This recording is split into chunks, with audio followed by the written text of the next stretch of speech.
109, Sass Cracker. 092, Pocopolypse. 101, Slugbug. 112, Gnarly Quinn. 14, Violent Violet. 18, Raven. 187, Foxy Dash. 26, Belladonna. 42, Slay Her. 49, Northern Frights. 918, Locked and Loaded. 92, Killer Quinn. And the team captain, 975, Snitches Get Stitches. And my name is Dr. Omnivore, and I'll be telling you who's skating for the Seattle Derby Brats this morning. We have 00 Dust Bunny, 009 Millihertz, 102 Luella DeVille, 208 Magneta, 212 Waccoon, 305 Psychosis, 321 Rainbow Bite, 330 Alice in Thunderland, 36 Narwhal, 39 Rubellious, 437 Mom Likes Me Best, 5 Pterodactyl, 517 The Curly Dervish, 54 Pound Cake, and 6 Evelina. So excited to get this started this morning, Shifty. Should be a really fun game. Whoop, whoop. So if you are on our stream this morning, go ahead and give us a shout out for a skater or a team, and we would love to do that, love to have a dialogue with you. We were having a bunch of fun talking about Topeka yesterday, because that's where Ad Astra's coming from. A little Midwestern love.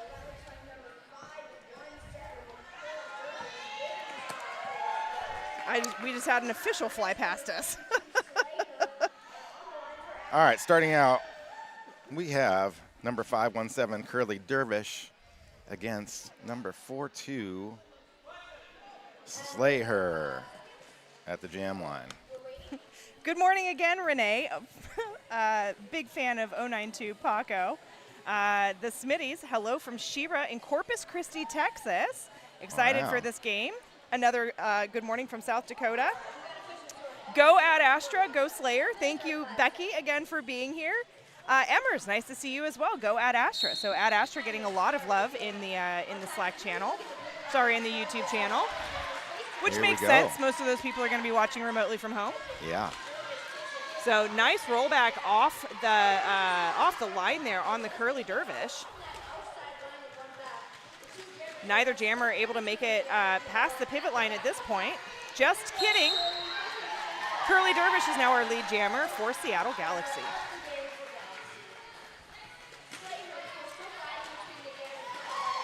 Slayer trying the outside line, not able to get around Millihertz, 009. Curly Dervish now working the front of the pack.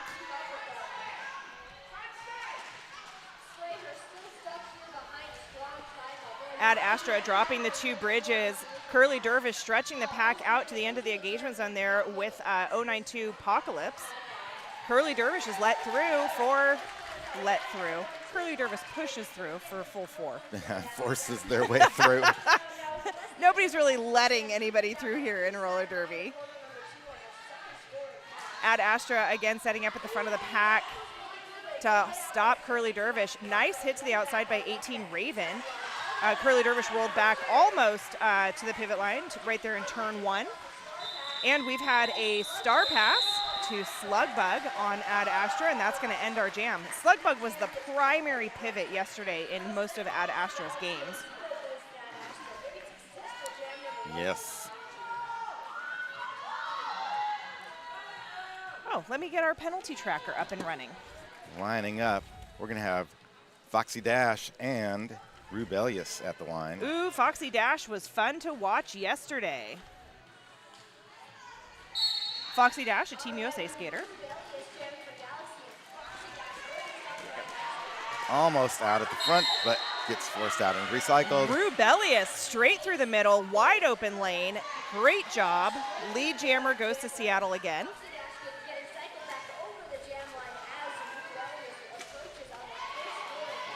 Foxy Dash working that low angle through that tripod.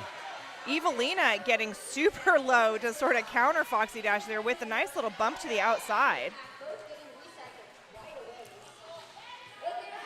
There were so many star passes yesterday. Go Slugbug. That is absolutely right, Renee. Rubellious through for another scoring pass. And I feel like Slugbug took every single one of those star passes.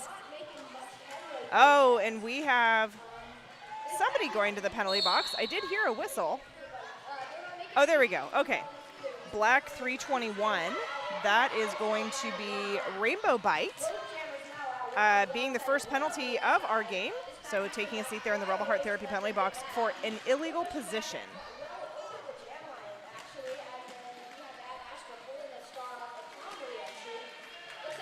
Rubellious, I was going to say with one to beat, Rubellious is out, picking up another 4. Foxy Dash with a Zoom Room Apex jump finally clears the pack. Did Foxy Dash do the patented sort of spin around Apex jump there? I don't think it was a spinning one. It was like just that right there. That's the one. Is their signature move. Saw it a ton yesterday. Foxy Dash doing a great job. I'd like to say thank you to a couple of our sponsors. First being Porque No Taqueria. Porque No Taqueria, the sunniest place in Portland, voted the best tacos and Mexican food in PDX. Those of y'all from the Topeka area, come to Portland. Have some Porque No tacos. I promise you won't be disappointed. We have Violent Violet at the line and Pound Cake. Pound Cake off to the front, working the front of the pack is forced down and out. Locked and right loaded. Out of the gate. Locked and loaded, covering that outside line. Unsure how those weren't forearms, but. I'm not sure either. But, well, there's like so many sets of eyes. Maybe our perspective is very different.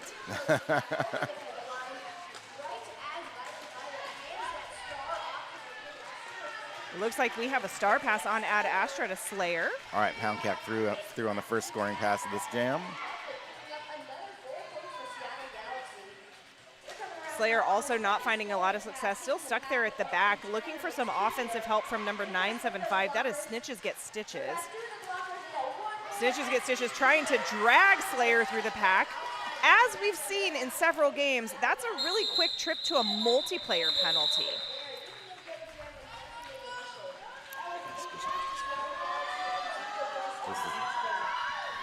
Do you want to switch positions? There we go. This is where I was all day yesterday anyways. But let's not get you all hung up on, there we go. Now we're all set. Okay, now I can see better. We had to redistribute ourselves at our announcer desk. All right.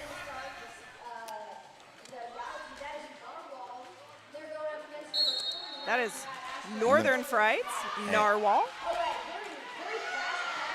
Narwhal going to the front.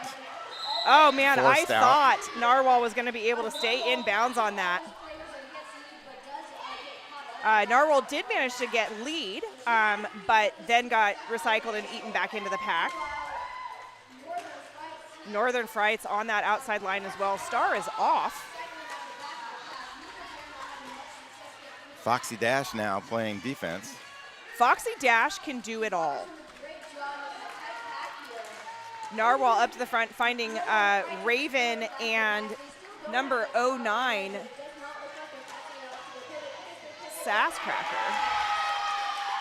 Sasscracker got MVB in the first Ad Astra game yesterday.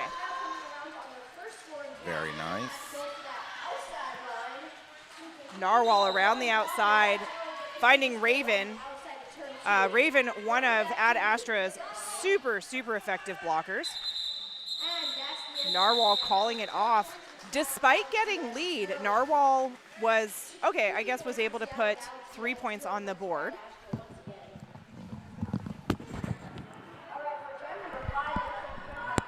Raven was responsible for some really nasty violence against Nico yesterday, and then punctuated with a flip off, so let's not be too nice about it.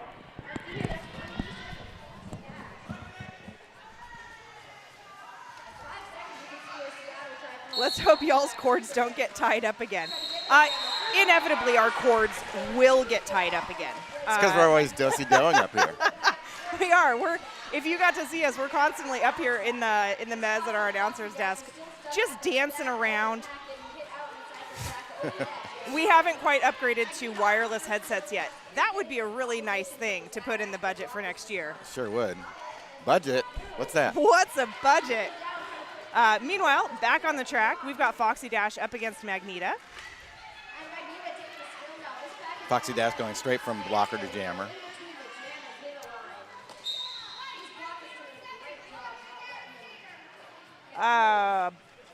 Contacting a downed skater, I believe, is what that just was for Sasscracker.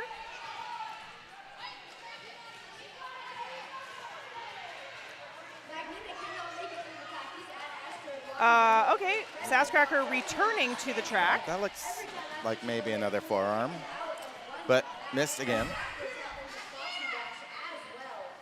Who can sit still during Derby? This is also true. My feet were so sore and swollen yesterday from standing most of the day. Again, if you were listening, well, I guess I wasn't on stream all day yesterday, but we had, how many games total yesterday? 5, including the adult game? God, I lost count. I was here all announced day. every single one of them. Shifty was here all day. I announced every single one of those games. Shifty got to go down and watch his kid play, which is always fun. That's my only rule here.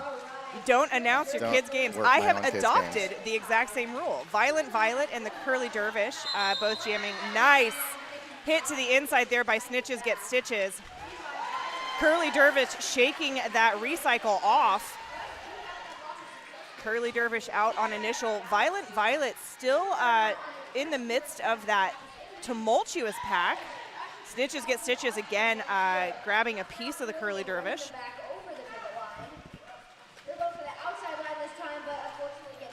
Violent Violet forced out at the top of the apex and recycled. Re-enters the track behind the initiator, not the deep recycler, which is the smart move. Violent Violet trying the inside line. You're just so vulnerable when you try the lines. I was talking with somebody about that yesterday. They're like, why do all the jammers, it was one of our newer announcers. I was, why do the jammers always go up the middle? And I was like, because you're super vulnerable on the lines. Yes. It does not take very much in order to get knocked out one way or the other. Slugbug taking a star pass for Ad Astra. I think that's probably about the 150th star pass that Slugbug's taken this weekend. But Ad Astra is so good at those star passes.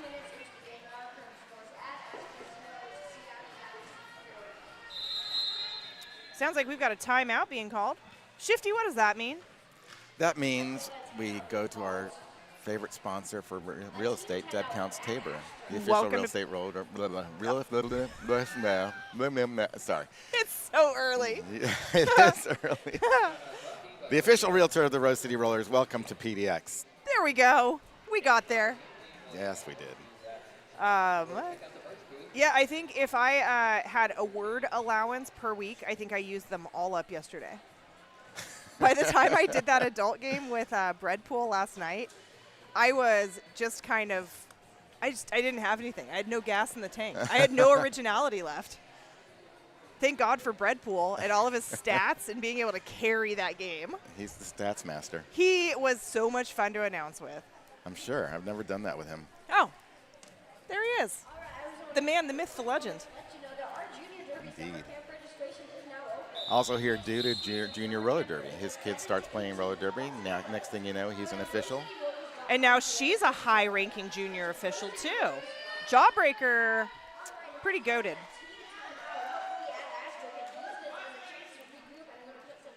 Most valuable pivot should be a thing. You are absolutely correct. Is the stream super laggy this morning? I am getting the nod from my production team that yes, it is. So we are working on fixing that. We apologize. Northern Frights and Rubellious jamming this time out. Rebel Heart Therapy penalty box is clear. Rubellious just got out and is lead jammer. Now there's been a star pass, and Foxy Dash is our new jammer for Ad Astra. Rubelli is powering through that pack, picking up a quick 4 and calling it off. Yeah, Lisa, we're working on it. We're trying to get some things figured out here. If you've ever been to our building, it's very old. The infrastructure is lacking. And as you can imagine, there's a lot of devices connected to our internet right now. But we're doing the classic IT of turning it off and turning it back on again. checking all of our cables and connections, and asking folks in-house to turn their phones into airplane mode. Violent Violet and Pound Cake jamming this jam. Pound Cake up to the front. Beautiful offensive help there by number 6. Pound Cake out for lead jammer. Evelina, sorry, I could not read the name from up here, but that was Evelina with the great offensive help there for Pound Cake.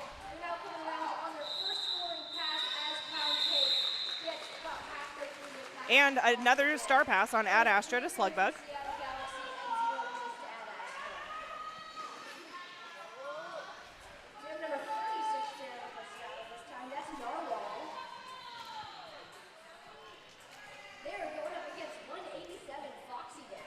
So it looks like we've got Narwhal and Foxy Dash down on that Jam on Hawthorne jam line. Familiar matchup.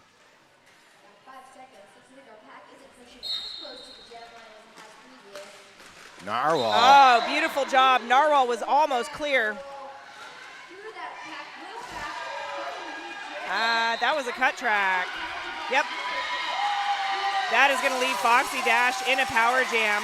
Well, I don't think Foxy Dash can make up the full 47 points between the two teams right now. I do think that Foxy Dash is going to dramatically reduce the distance between the two teams. Although I could be wrong. Seattle tough defenders, though. I know. I was just going to say that. I could be very wrong. They come from a culture of former national champions. And and Narwhal's back on the track already. So Foxy Dash not able to capitalize very well on that power jam. Little jammer defense. So congratulations to Seattle for being able to effectively neutralize that power jam. Wow, Foxy Dash with a spinning move along the tape.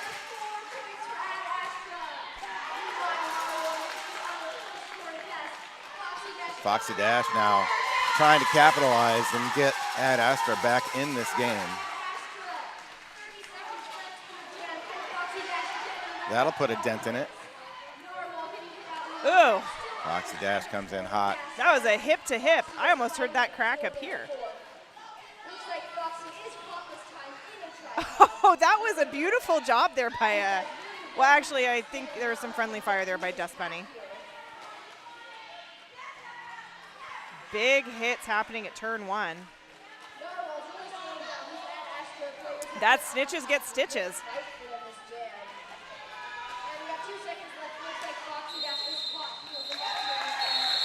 Nice job by Psychosis to meet every one of those hits head on.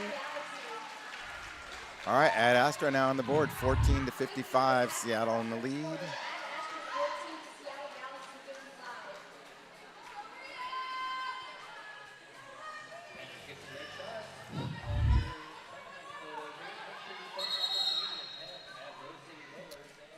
That's a timeout. That's a welcome to PDX and Dead Counts Tabor timeout.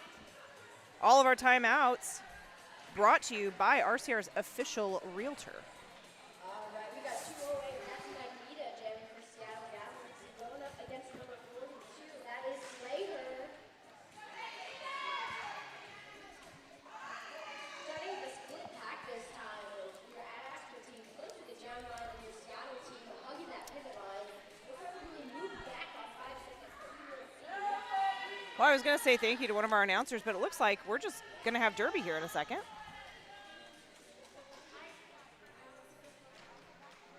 Oh, there we go. All right, and there's the end to that.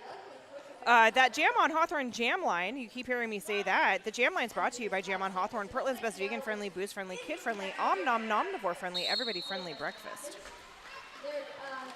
All right, Slayer and Magneta.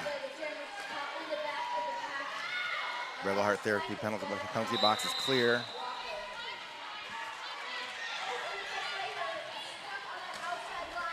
Slayer forced out. Oh, and now we have a whistle.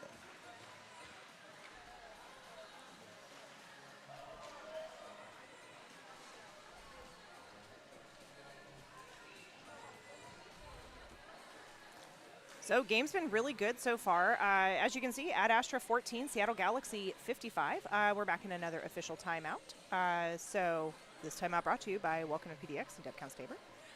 Penalties looking really good for a quarter of the way through the game. 5 on Ad Astra. They seem to be pretty much, well, there's not a single repeated one. So we've got a cut track, an illegal contact, illegal position, low block in a direction. And then over on the team in black, Seattle, only 3 penalties so far. Again, an illegal position, a cut track in a direction. All right, Alice and Thunderland back up on their own power. We'd like to see that. I'm pretty sure that neither jammer had lead at the ending of that jam, so we will not be doing an injury reset, and we'll instead be starting a fresh jam here. So that jam number 10 would be a 0-0 jam for our teams. All right, Jam 10 lining up here.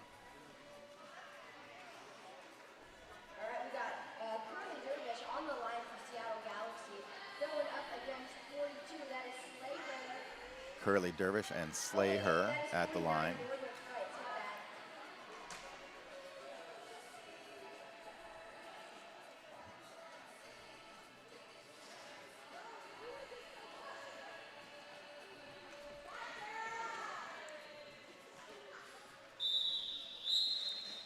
All right, the rolling whistle means roller derby time. Classic pose of Northern Frights down there. This deep breath, meditative stuff, and then the whistle and the explosion. The Curly Dervish zigzagging, finds one last defender in the front. Who is that? Oh, that's Slugbug. That might have been out of play now. Yep. But that was Slugbug. I was like, who's the pivot? Slugbug. Curly Dervish. Beautiful lateral work, dipping around the outside there. That's how you win as a jammer. Do the unexpected.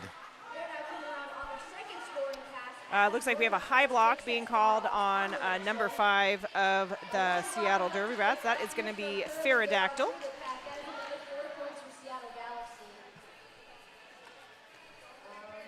Curly Dervish coming back around. Forced out. Oh, I and was recycled. like, I was like, where's the other jammer? Northern Frights has become part of the pack down there with the star off, waiting for Slugbug to come out of the penalty box to do a star pass. Slugbug trying to get Northern Frights through. Millihertz and Mom Mike Likes Me Best are having none of it. Slugbug now, the jammer, and through the pack, but there's the call off. Forcing the call off by the Curly Dervish. I'd like to say thank you to Buffalo Gap Saloon and Eatery, John's Landing's favorite eatery and saloon. I was going to stop for French fries on my way home last night, but then it turns out it was really late and I didn't want to. That happens. Especially after you've been at the hangar for 20 12 hours. hours, yeah. I just wanted to go home. Was I hungry when I got home? I absolutely was. Another official timeout. It's timeout brought to you by Welcome to PDX and Deb Tabor, the official realtor of the Rose City Rollers. You're so fast with that this morning. My energy drink is finally kicking in. Oh, that's what I'm missing. Oh yeah, Energy it's drinks. high octane. I'm gonna be the sloth over here on this side. That is totally fine. Violet and Rebellious jamming. Beautiful. Rebellious quickly out and becomes lead jammer. Violet trying that inside line, and instead finding a whole lot of skaters in black. Galaxy really covering both lines very effectively.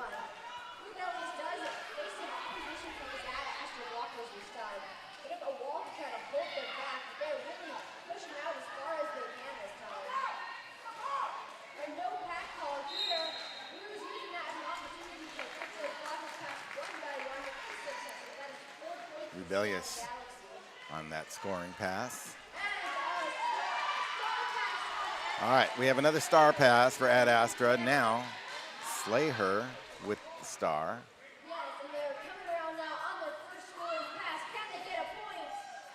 Comes around, is forced out, and then there's the whistle, but there might have been a point or two stolen there. Sure enough. 2 more points on the board for Ad Astra.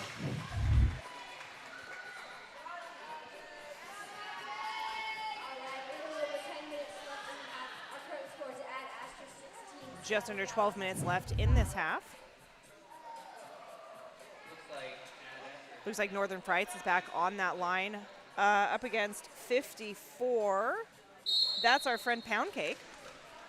All right, Northern Frights facing off with Pound Cake this time. Pound Cake. Oh, beautiful job. Pound Cake getting around TNT, or not, sorry, not TNT, Slugbug. TNT is 101, but not that 101. Pound Cake zigzagging through the pack. And we have a star pass to Slugbug on Ad Astra.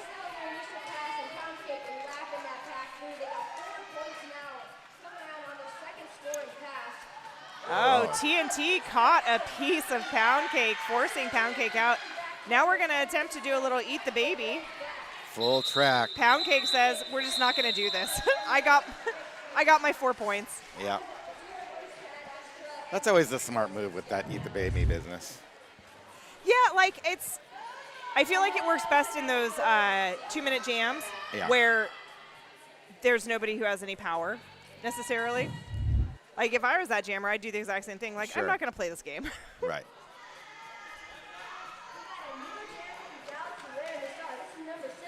Violent Violet jamming up against Narwhal. Narwhal finding Stitches, get Snitches. Snitches get Stitches up at the front of the pack, being backed up by Slugbug there. And number 92, Apocalypse. Narwhal through for lead jammer. Just kidding, that's Killer Quinn. 092 is Apocalypse. 92 is Killer Quinn. That's Killer Quinn. We have a cut track being called on Violent Violet, which is going to leave Narwhal and the Galaxy in a power jam. Alice in Thunderland and company setting up for some offense. Looks like Narwhal may have read that wrong. It should have gone to the inside. Instead, Narwhal's going to call it off and just ice Ad Astra in that Rebel Heart Therapy penalty box.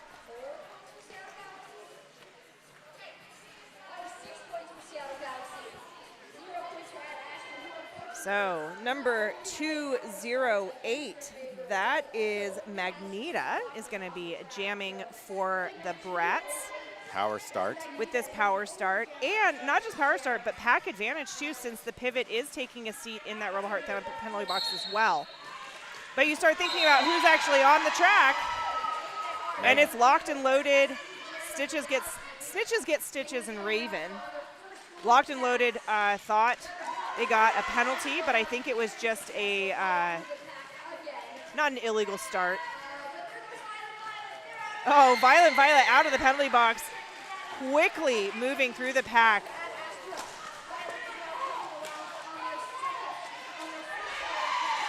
Huge hit to the outside there by Snitches get Stitches. I think Raven,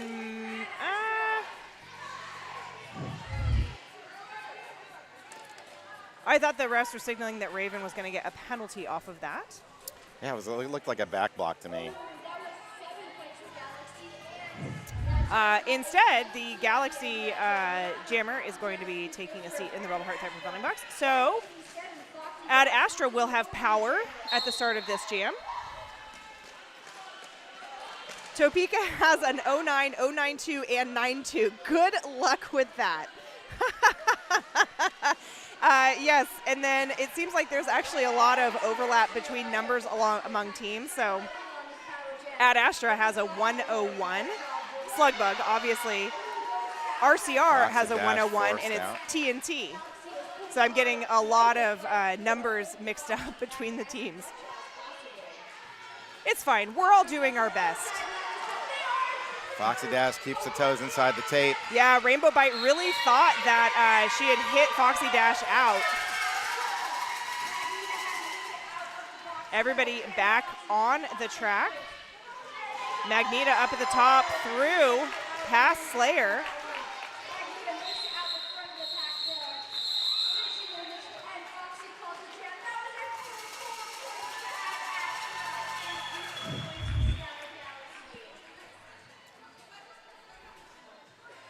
What do we have going on next? I don't know, but I am going to say thank you to Black Cat Plumbing, your local neighborhood plumbing company and proud sponsor of RCR since forever. The dawn of time. Literally as long as I've been involved with the league, Yeah. Black Cat has been, I think they're probably one of our original sponsors. I think so, too. I'll have to ask Mean about that, but I'm pretty darn sure they've been at it for forever. And just the graphic that just popped up, our welcome to PDX.com, pop up there because all of our timeouts sponsored by Welcome to PDX and Deb Count-Saber, the official Yes, they realtor of the Rose City Rollers. We can also take this moment to talk about Roller Rally, which is our junior program That's right. fundraiser. There's the QR code on the screen. If you're out there in the world and you want to scan that, please donate to the juniors program at Rose City Rollers. It is enormous for us and our kids here in Portland. Yeah, our juniors program has almost 200 youth skaters between 7 and 17 years old, and they really are some of the strongest, most talented athletes here in Portland. So we really need everybody's assistance. We try and raise $36,000 every year for our juniors program. That goes towards scholarships. It goes towards our rent and roll program. It goes towards hiring our coaches and other staff and putting bouts on. So super, super important. You can use that QR code that was on the screen, or you can text ROLLER, ROLLER 25 to 44321 if you wanted to make it even a little bit easier. We also raise money through that for our Rosebuds All-Stars national travel team. Here we go. Violent Violet and the Curly Dervish jamming. The Curly Dervish working at the front. Violent Violet working at the back.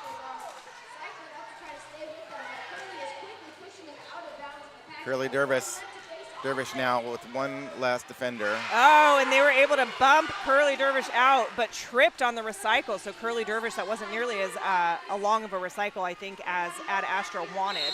And the side step, and the Curly Dervish now through.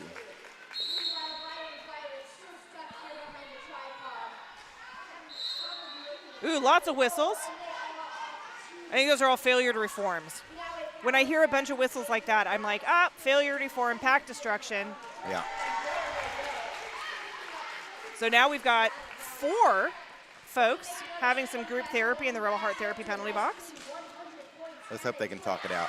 One of them is Violent Violet. So Curly Dervish in a power jam now. Seattle Galaxy just hit the 100-point mark.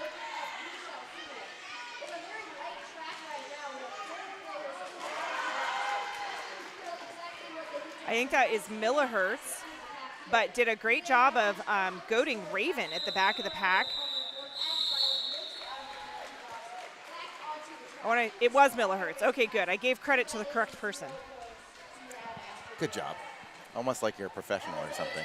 Well, I mean, it is roller derby. I do try to be professional. It slips occasionally. I'll take a second to say thank you to Ritual Dyes, Portland's local yarn shop with hand-dyed yarn tools and more, owned by a Buds parent / Wreckers skater. It says and Wreckers skater. That makes it sound like it's 2 people. She told me yesterday that she's no longer a wrecker. Oh, we should probably take that off then. So now just a Buds parent, but a Buds parent to 2 times 2. Rosebuds. 1 regional, 1 national.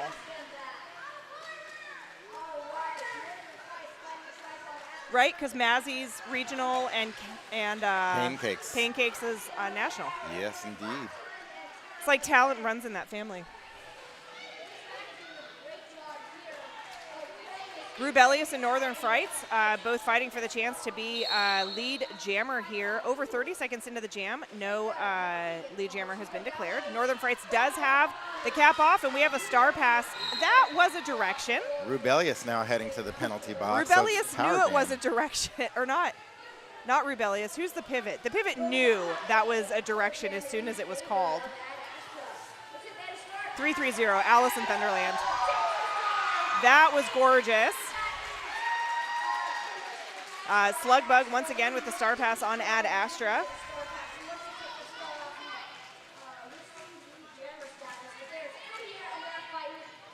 Slugbug's just going to sneak into the pack this time. And because there was a star pass, there is no lead jammer. So we will go the full 2 minutes. Big force out answered with violence.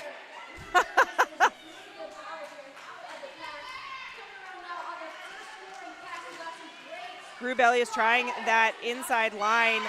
Locked and loaded right there. Alice and Thunderland providing some beautiful offense for Rubelius to get through. That seemed like a low block to me or some kind of clutching.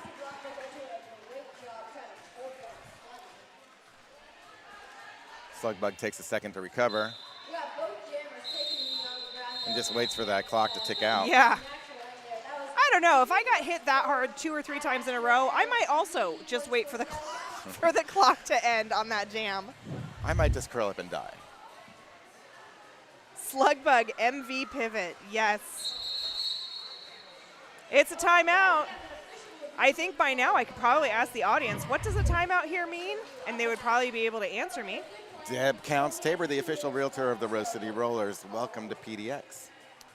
Thinking about moving to Portland? Want to play roller derby with us, or have your child play roller derby with us? Deb Counts Tabor routinely puts on home buying seminars that I've heard are very, very good. Oh, looks like we have an official review happening. So maybe it is looking for that low block that you thought you saw. Meanwhile, I'd like to say hi to Sasquatch HR, making nonprofit and small business workplaces better, sasquatchr.org. I feel like I might have already said that. But that's okay. Penalties slowly creeping up there with 2.5 minutes left on the board in our first period. Ad Astra is sitting at 13, nobody more than 3. And the Derby Brats are sitting at 11. Again, nobody more than 3. I'm going to take this time to thank our exclusive protective gear sponsor of the Rose City Rollers, Probably 187 a good Killer time. Pads. 187 Killer Pads, often imitated, never duplicated, stick with the best. Also, 888, the certified sweat saver, developed, tested, and trusted by the best. In a very physical game like this, it's probably good to thank our protection sponsors. I kind of feel like it's invoking good juju. It is invoking good juju. I got so excited. Speaking of yesterday, I hope everybody out there watched all of the games yesterday because I'm going to talk about one of the other games. I got so excited to see Spitfire. Spitfire had an awesome game. Spitfire is a magician out there on the track. Spit is great. I hadn't seen Cheech around in the longest time, so I saw Paola and got to see Spit and got super excited. In the exhibition season last year, Spit was my junior coach, one of them. And I just really got to know her, and she was super sweet, so I was glad to see her. Paola said that she'd taken some time off. Yeah, she had a little leave of absence, but now it's back in action. And doesn't look like she's missed a beat at all. No. That kid's raw talent, extreme. It's going to be really, well, I love juniors for the fact that there's so much Dust Bunny out there with the moonwalk. Moonwalking. Are we going to do more? Oh, are we now we're gonna getting put a lessons. Clinic? I would love to see all of the Derby Brats moonwalk at the same time. Dust Bunny makes it look easy, and I know it's not actually that easy to moonwalk. But what I love about all of the juniors teams is that there's a lot of fluidity among the teams as people age up and move out. So there's constantly new talent, it feels like, coming into the different juniors. Seattle had a big aging out batch last year. I think they had 7 kids, 7 of their regular sort of champion level skaters age out. Goodness. So they have a pretty fresh start right now. Okay, the official review, nothing came of it.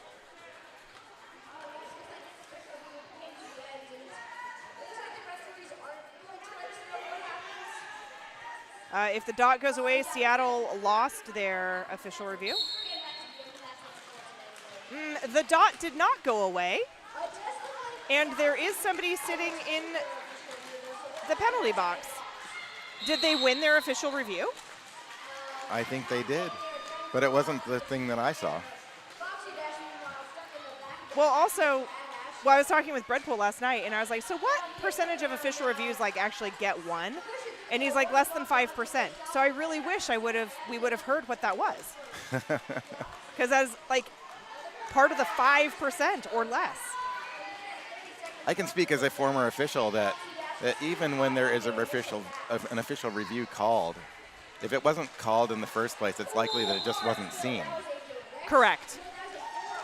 It doesn't mean that there wasn't an offense to be argued.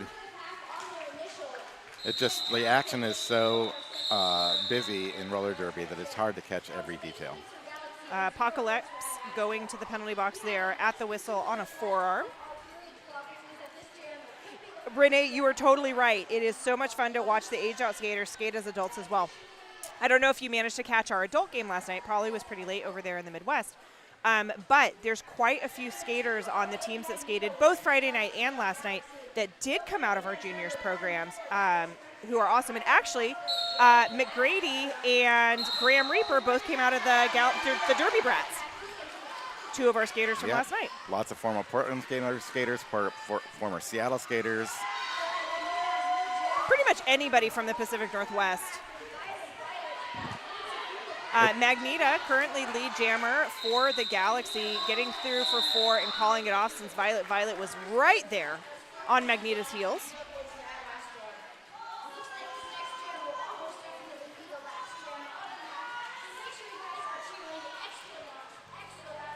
It looks like this will be our last jam of the half.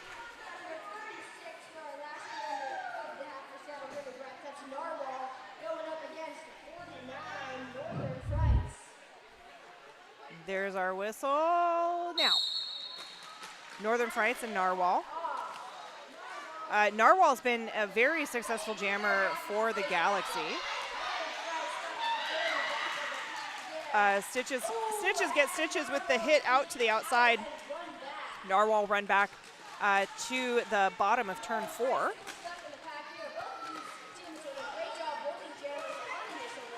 Oh, Little Regs is a fun skater to watch, and Coda. Oh my goodness, you love the same skaters my daughter does. Those are two very, very fun skaters. Regs and Coda are also two of like just the nicest humans in the world.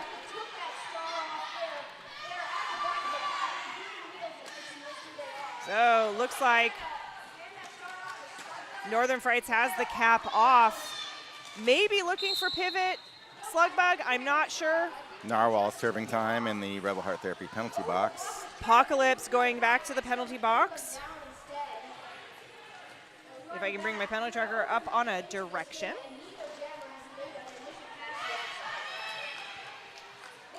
There was our star pass. Maybe, maybe not. Narwhal back on the track.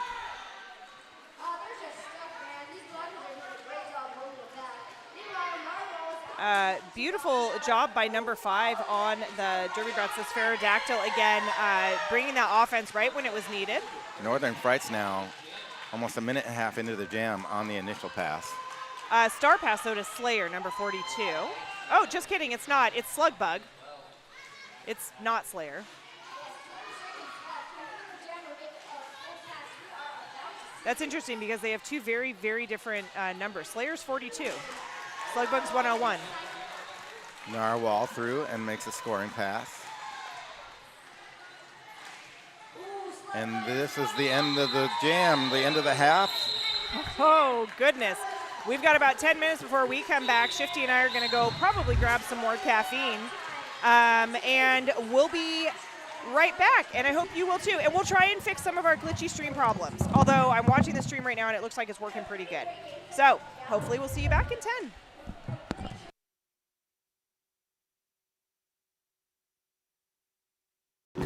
Hey folks, did you know that your head is not normal? No one's is. If your helmet size is a small, but your teammate's size is an extra large, wearing the same helmet shell doesn't just look kind of funny. The functionality of the EPS foam and how it disperses impact energy is compromised. The 888 certified Sweat Saver comes in better shell size options than our leading competitor, giving you the highest level of protection upon impact. Try it for yourself. We've got you.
We just did our gear checks. I got And myself there's the rolling whistle. Got myself a cup of coffee. See? That's what I neglected to do.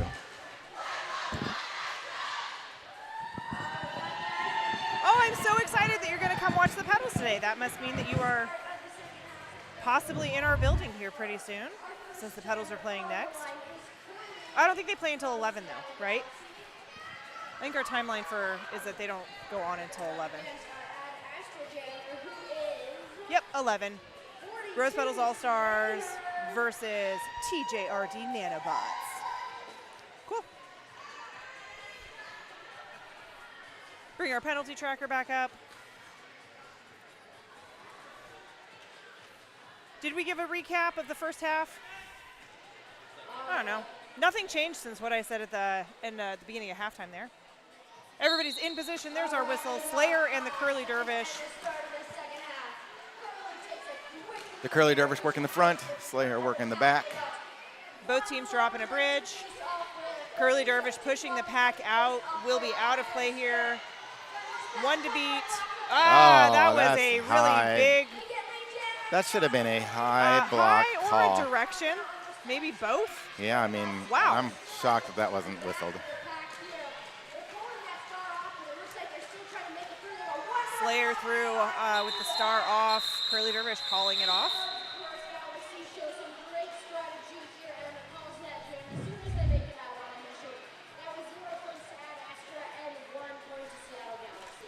Oh, Renee, Paco's actually doing fine. Paco only has two penalties. One was a forearm and one was a direction. It's a pretty physical game, all things considered. So I think Paco is still playing a very, very clean game.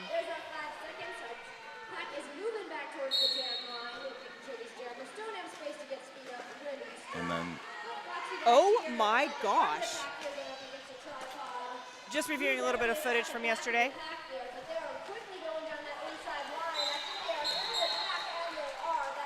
Okay, Rebellious lead for Seattle Galaxy.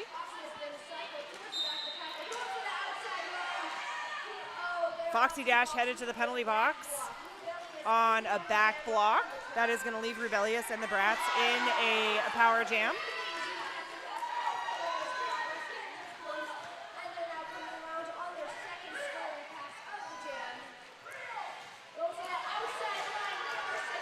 Rebellious picking up another 4 for the Brats. Oh, that was beautiful. That was an absolutely gorgeous setup. Zoom room apex jump. Perfect looking apex jump, so clean. Totally clean, and the other Brats blockers did such a great job of making sure that nobody was going to knock the jammer out of play. Here it is actually on our Radical Wheels replay. Rebellious comes around. Beautiful job. Excellent, excellent job. Thank you, Radical Wheels, for sponsoring that amazing Zoom Room Apex jump. Foxy Dash standing in the penalty box up against Pound Cake. Pound Cake straight through the inside. That was Psychosis and number 437 on the Brats. Mom Mike's likes me best. Setting that up perfectly for Pound Cake to be able to get through and get lead. Foxy Dash now out of the box. Oh. Foxy Dash looks down for just a minute to check their gear, I think, and then crashes into their own skater. Found Slugbug, their pivot. A little bit of friendly fire.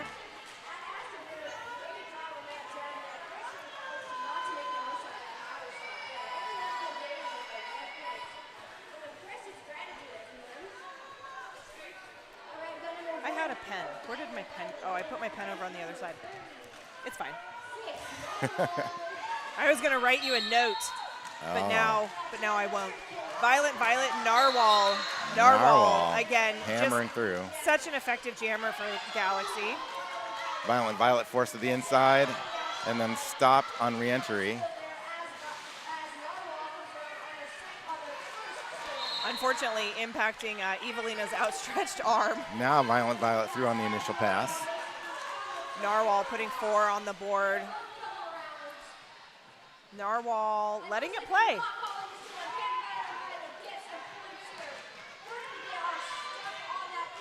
Narwhal just has a ton of confidence in their own blockers to, that was a direction.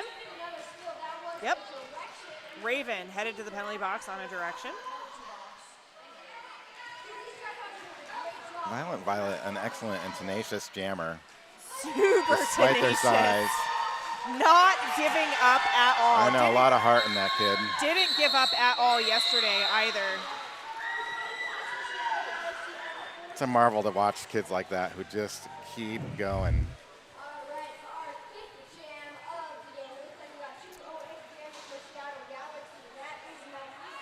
Magneta jamming for the Galaxy.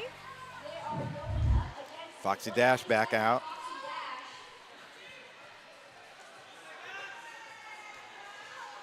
Looks like our stream is behaving again. Can I get a confirmation of that? On my end, it looks like our stream is looking really, really well. We're doing good right now. Magneta through, lead jammer for the Galaxy.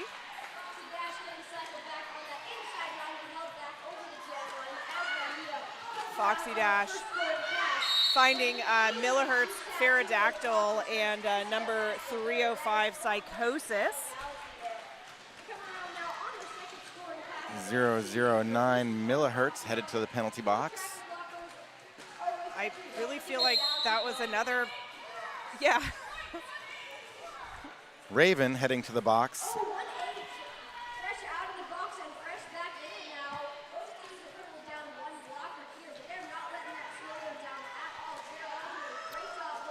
Foxy Dash through on initial. Magneta looking to put more points on the board, finding Slugbug there at the back of the pack. Getting the big yell from the bench to go ahead and call it, which Foxy does. Stream is good, good.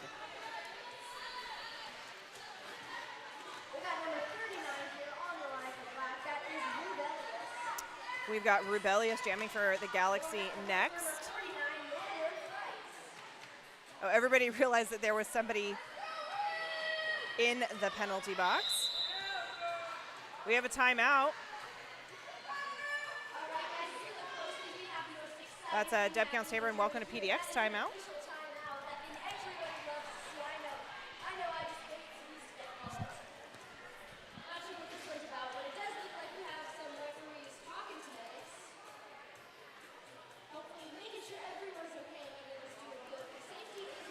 Yes, we do have the refs making their rounds among the skaters, talking with coaches and officials. Smush. I believe there's some decisions happening down there. I'll be curious to see if what I think is going to pop up is going to pop up here. But I'd like to say thank you to another one of our sponsors, because we have many. Do you know that's what I hear from out-of-town announcers the most is, oh my gosh, you guys have so many sponsor reads. Because everybody loves to sponsor the Rose City Rollers. But WSL Leadership Coaching. Learn how to transform interpersonal conflict into organizational justice at WSLleadership.com. Yeah, I'll do one too. Why not? Why not? Let's see here.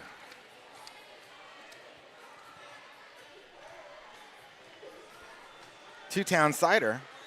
Damn fine cider made here, right here in the Northwest.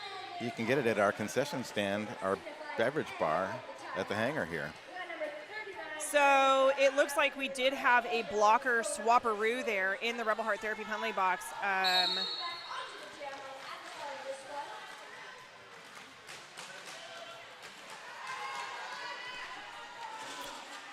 Northern Frights and Rebellious both wearing the Jammer Star. Is the bench on the side of the EMTs? White skater switch on the penalty box. Yeah, that was Raven. So those are our EMTs to the left of the Galaxy's bench under the 187 Killer Pads banner.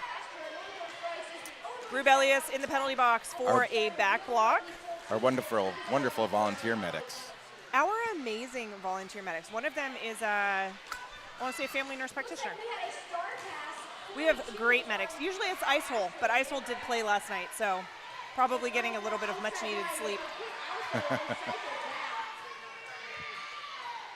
Slayer being recycled, re-entering.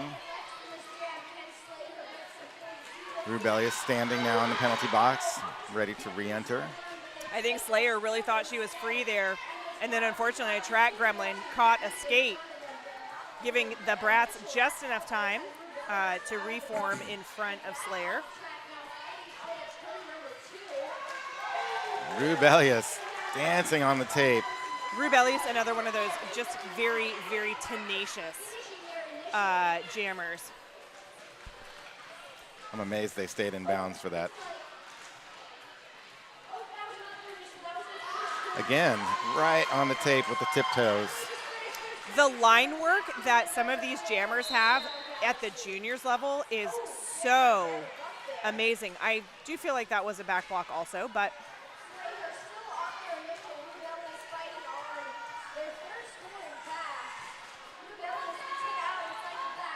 Slayer with one to beat in number 6. Forced out though and recycled, and there's the end of the jam. And that's Evelina. I feel like in a game like this, we also need to be telling folks the medic bench is clear. Which is always good to see. It is. The medic bench is clear. But yes, you can see under the scoreboard our amazing medics over there by the cabinets, helping us stay, maybe not stay safe, but stay well taken care of. Is this like the 7,000th timeout of the game? Because I feel like it is. I feel like this game is going to go long, and then we're going to have a hard time with our schedule the rest of the day. Well, it started late also. It started like 5 or 10 minutes late. But this timeout brought to you by our Sears official realtor. Welcome to PDX and Deb Counts Tabor.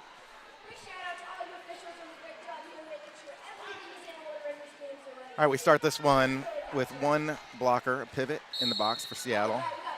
Foxy Dash and Pound Cake both wearing the stars. Foxy Dash almost has their way, but is forced out at the top. Gets to go back in. No pass, no penalty. No, they're getting her on a cut. Oh, see? That to me looked like a clear as day, no pass, no penalty.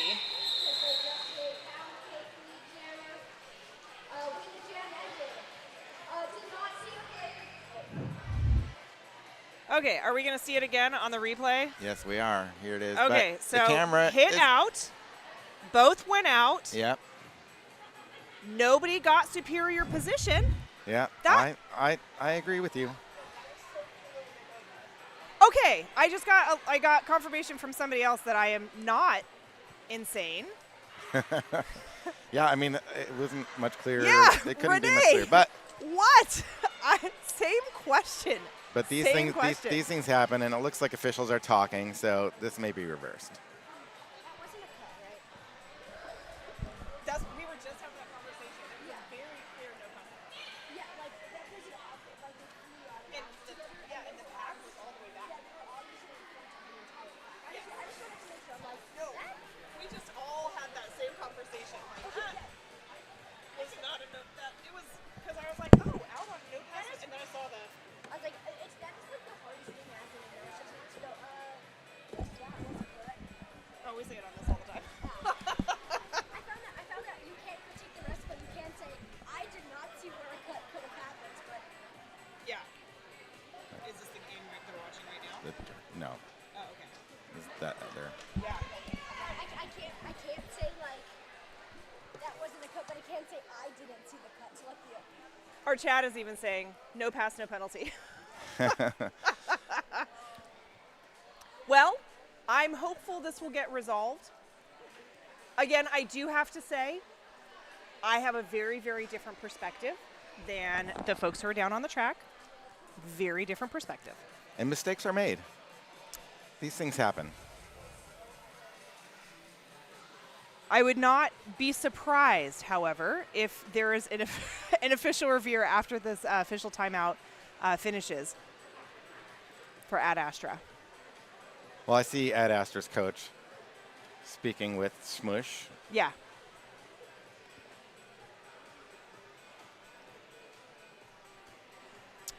Good time to say thank you to a few more of our sponsors.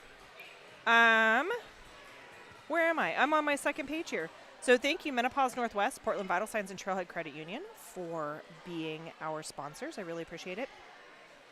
If you want to be a sponsor of roller derby in Portland, you totally can. If you're interested in sponsoring the RCR in 2025, you could have your mission-aligned brand integrated with our vibrant community of skaters, fans, and volunteers. The opportunities are truly endless. Go to www.rosecityrollers.com/our sponsors or email sponsorship@rosecityrollers.com to learn more. We have fabulous sponsors. And long-term, I mean, so talking about Black Cat Plumbing being a sponsor since forever, I feel like Porque No has also been a sponsor forever. WSL Leadership has been a sponsor forever. Secret Aardvark, all of those have been sponsors for absolute ever. Two Towns has been quite a while. Yeah, definitely since post-pandemic. I can't remember if they were there in the before times. So everything is fine among our skaters. We always love to see people walking. Official review should bring Ad Astra Jammer out of the box if necessary. That's what I'm thinking. And we do have, everybody seems to be talking down there. I don't know if Ad Astra will, I should feel like Ad Astra should challenge it. Yeah, I'm listening to our house announcers out of one ear, and they just said the same thing, that Ad Astra does have an official review available should they choose to use it.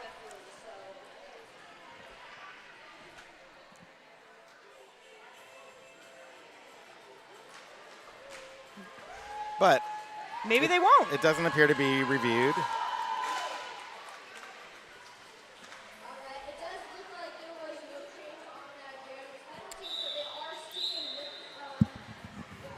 Okay.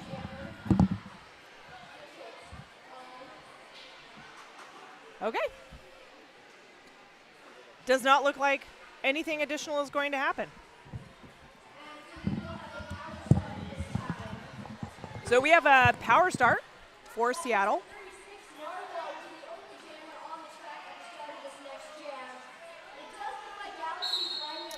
There we go, Foxy Dash and Narwhal. Foxy Dash, of course, sitting in the penalty box. Narwhal out as lead jammer with like 5 seconds into the jam. Yeah, they saw that one fast.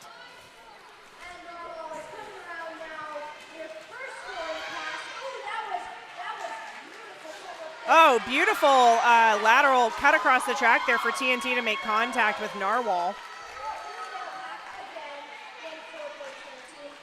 Foxy Dash out of the penalty box.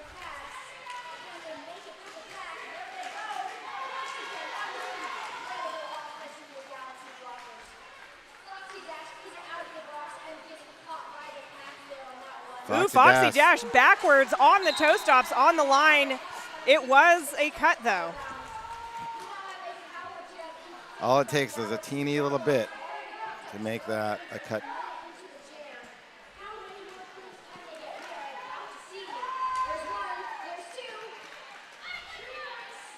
Narwhal managing to get past TNT there. Not TNT. Oh, my gosh. Slugbug to pick up the full 4.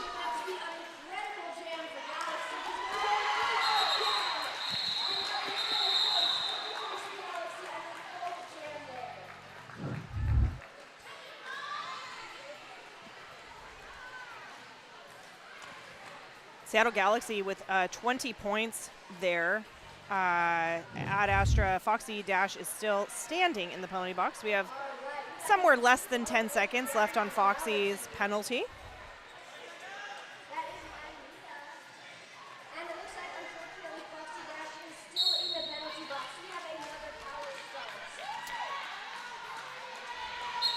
Magneta lead jammer for the Brats. Foxy Dash back on the track. So maybe you're an official, maybe, or a former official. Maybe you, basically, I saw Pop-Tart do something really cool yesterday where Pop-Tart lines themselves up on the pivot line with a skate on the pivot line and then leans super, super far forward. And my skater said that when that happens, Enzo's hips essentially become the new pivot line. And so Pop-Tart was able to draw illegal positions on people right off the line. That sounds weird, though, right? Yeah, I mean, I would say that if your foot is on the pivot line or the jam line, you're over it, and that's a false start. So I'm going to go talk to somebody about that at the break, because I saw Pop-Tart do it once, but I'm not sure if what I was seeing is what I think I was seeing. Yeah, their foot, as far as I understand, still should be inside the tape. I think it was inside the tape, but maybe it had something to do with Pop-Tart being the pivot? I don't know. I'm going to have to go ask. This is why I'm not an official anymore. The good news is we've got some really, really high-ranking officials here who can answer those questions for me. All blockers have to be behind the pivot's hips if the pivot is on the line. Thank you, Renee. So it is a real rule. Wow. One of my favorite old rules. Look at that. Interesting. So many things I learned from juniors.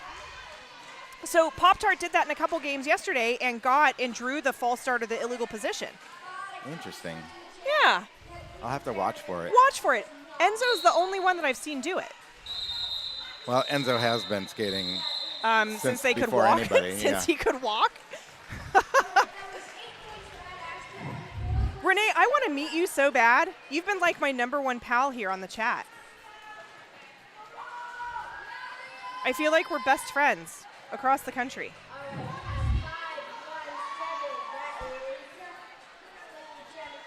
If you're a coffee drinker, the coffee was actually pretty good downstairs. Usually it's burnt to heck. Today it was pretty good. Oh, no pack right off the line. All right, Curly Dervish and Violent Violet jamming. Curly Dervish now working the front, slips past Raven, and becomes lead jammer. Thunder Buddy. Is that Renee's real name? Thunder Buddy? Violent Violet looking for a way. Forced inside now. Forced inside. Evelina. Ooh. We see a lot of track gremlins out there today. Paco fell for it twice already this game. False start, but I'm glad she knows how to respond to the false start call. Yeah, just the yielding position, right? Arms up, yield position, let the rest of the pack go past. So I skated 7,000 years ago for 2 seasons. Several thousand years ago? 7,000 years ago, in the before times, for 2 seasons. But I've been an announcer ever since then. But like I haven't actually put on skates. My kid tried to tell me, because I was coaching her team for exhibition, she's like, you should put skates on at practice. I'm like, do you want me to break something? That is such a quick way for me to break something. I got to say, that's the part that I miss the most about not officiating anymore, is that I miss my time on skates. I do miss my time on skates, but I think that being a skating official would probably break me less than... Well, it's true. You're not taking trying to you're not take taking hits from least, juniors. Yeah, at least not deliberately. But coaches on skates don't take hits from juniors. They are if they're demonstrating drills. Okay, Thunder Buddy. You're no longer Renee. You're Thunder Buddy to me. 7,000 years. Very specifically 7,000 years. We have moved into an official review. Galaxy is calling that official review. But once again, everybody is coming back onto the track.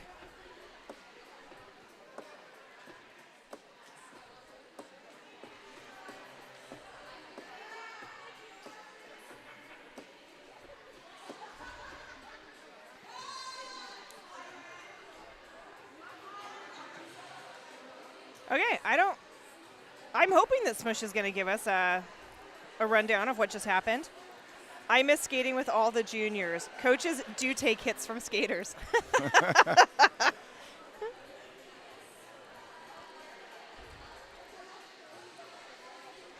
But not like full velocity gameplay hits. Listen, I mean, maybe a little I'm demos. 7,000 years old.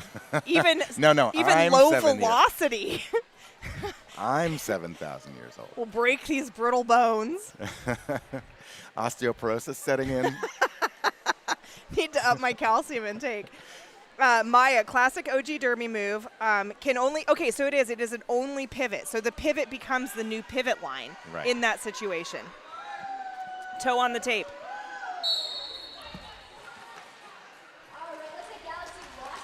Beautiful read by Rubelius to get around on the inside on toe stops. I think Northern Fright is doing that yielding position. Or maybe that's Violent Violet. That's Violent Violet. Or maybe Violet's just dropping the bridge. It was a false start in a yielding position. Okay. I could see some flop. Thunder Buddy says full velocity hits. Junior Derby brain is elite. I have taken many hits from Paco, and I can attest she hits hard. Yes, that is not somebody that I would want a full velocity hit leveled on me from. No. Like, that would be a quick trip to the ER for me. I mean, my daughter hits me in the kitchen. And Nico can hit hard. Abby will occasionally do that as well. I have a junior skater as well, and she'll get that body super low and then just hip check me, and I'm like, if you break my hip, you're going to feel so bad. And I will hold it over her head for years if I have to get a hip replacement because of her misplaced hip checks. I don't know, you might feel better with the new hip. I mean, maybe. It'd be like a Christmas gift. Since dynamics start to become more popular, it's been less common, but it's so good to remember when fighting for a front wall. Absolutely. You have to practice how you play. Oh, I would never ask any of the juniors to pull their punches in those situations. I am just not going to be on the end of the punches. They can hit full velocity. It's just not going to be me. Well, my experience with the adult coaches who are on skates is that they'll play. They'll do a slow demo, and then they'll have the kids do it for real. All of the adults that I know who are coaching currently, well, because we're in exhibition, are all current skaters. So like Coco, Alley Cat. No fear. And they play. All right, Foxy Dash and Pound Cake jamming. Raven headed to the penalty box on an in sub. Pound Cake finds the way on the outside. Oh, no, Raven was just an extra skater, I guess. Number 14, Violent Violet on white, is at 5 penalties. First person sort of in penalty jeopardy.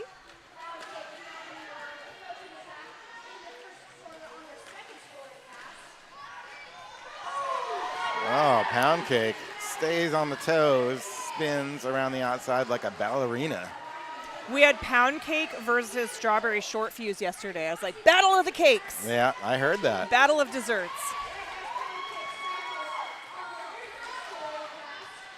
Maybe that's one of the reasons I'm retired. Beautiful spinning apex jump. Little zoom room apex jump. Hopefully we got that on replay. I'm sure you're gonna.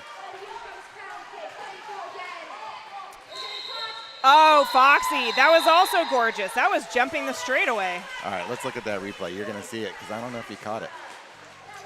I didn't catch it. Look at this. Oh, wait, where is it? It's coming. It's coming. Locked and loaded, getting set up. And spinning airborne. Oh, Foxy is so gorgeous with that. Man. So pretty. Thunder Buddy, maybe that's one of the reasons I'm retired. Quite possibly. You might also be 7,000 years old. I did just make an assumption about you, and I apologize. You said maybe. I said maybe. I did. And it was in jest. Always. Nothing that I say is ever serious.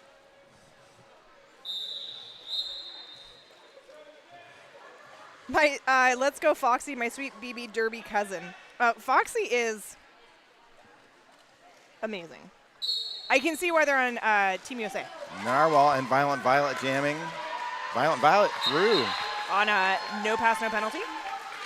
Narwhal also through, though. And Narwhal is lead. Oh, Violent Violet. One opportunity to have that position and wasn't awarded it. Thunder Buddy said I was correct. They are 7,000 years old. I mean, really, we all are. Actually, if you really wanted to get, like, super nerdy, we're all millions and millions of years old because we're all made up of the stardust that was created at the beginning of the universe. Energy and mass. That's right.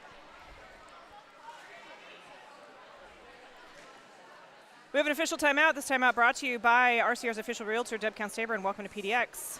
Thinking about moving to Portland? Let Deb Counts-Tabor bring you home. That's an OG read. I know, I didn't know that one. I was like, did you just pull that one off the cuff? No, that is an OG read. Again, Deb Counts-Tabor has been one of our major sponsors for another 1,000 years. Thank you, Deb Counts-Tabor. Yep. Well, I guess it was the old track. We got new track after Champs, but Deb Counts-Tabor had the big banner here right between the jam and the pivot line. Right on the floor. Is that Galaxy's Thunder in the chat? Brian, is the stream going to show the nanobots? Of course, the stream is going to show all of the amazing games that we have this weekend, especially the nanobots. We would not. That game is next, right? That game is next. We'll be here.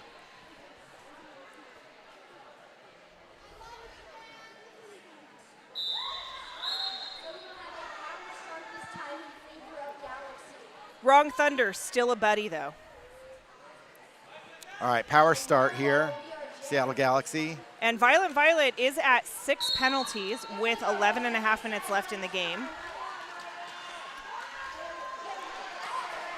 And Astra with the hard stop. Narwhal, come on. That was really shovey. Narwhal doesn't seem to mind. Violent Violet standing in the penalty box. Narwhal finding Snitches Get Stitches. Stitches Get Snitches moving up to the front of the pack. We do have a penalty on someone. Directional. On Raven. It could have been a directional and a high block, but they chose the directional. Narwhal with, I was going to say 2 to beat. Still 2 to beat. Now it's none to beat.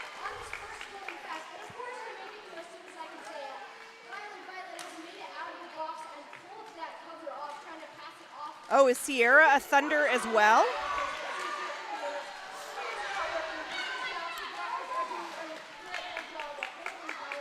Violent Violet's out of the box.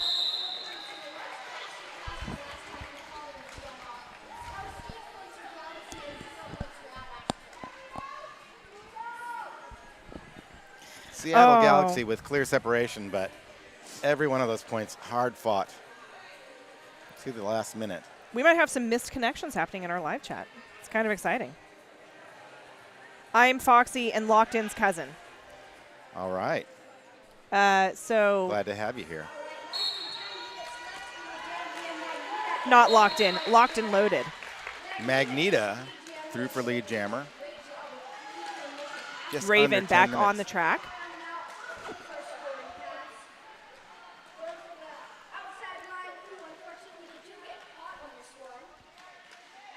Magneta stepping around that pack. Coming up to the front, breaking through 4 points. Northern fights forced out, being held up.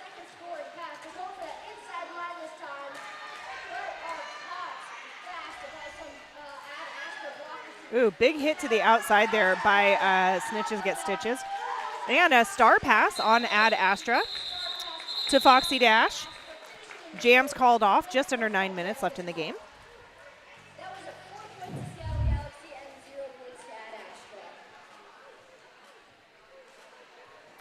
Penalty box is clear.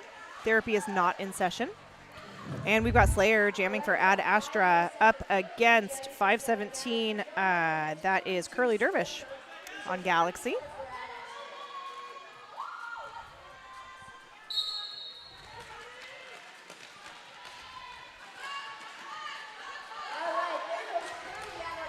Curly Dervish doing some curly dervishness. I feel like that was a little bit of parkour. Rolling over the back of Raven. Curly Dervish trying the inside, not finding anywhere. Trying the outside and finding locked. Pinball bouncing off of each blocker. Locked and loaded, dropping the bridge. Apocalypse with a penalty here. Illegal procedure. Position. Illegal position. Nice hits by Locked there, trying to stop. Well, slowed Curly Dervish down significantly, but not able to get her out of bounds.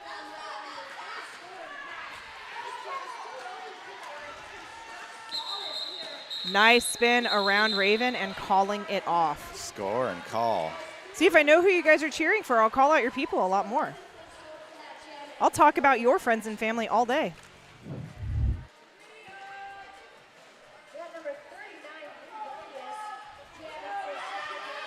101 Slugbug at 5 penalties. We have an official timeout.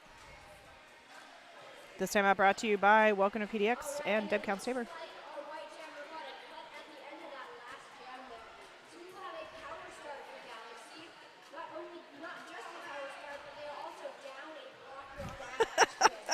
It's never awkward in the chat, Maya. You're great.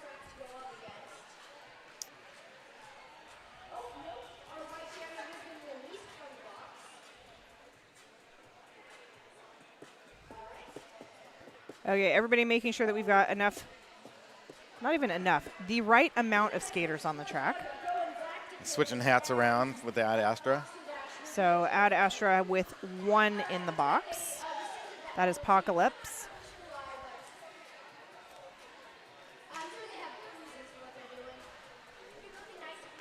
Maya, once a derby skater, always a derby skater. Once part of the community, always part of the community.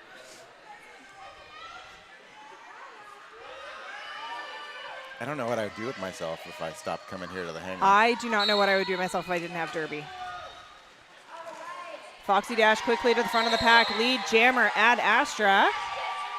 Rubellious only about a quarter track behind and closing quickly. Rubellious, such a quick skater. Another apex jump. Beautiful zoom room apex jump by Foxy Dash. Rubellious answers it not with apex jump, but just by blowing through the pack. Just smooth sailing. Foxy Dash does the same thing. Foxy Dash content to run this. This might be the most successful jam so far for Ad Astra and Foxy Dash. Oh, Foxy almost able to stay in bounds. Calls it off. Ad Astra, net 3-point gain. Yeah, 11-8 jam. So here's our Radical Wheels replay. Full speed, beautiful apex jump. Could not have been better.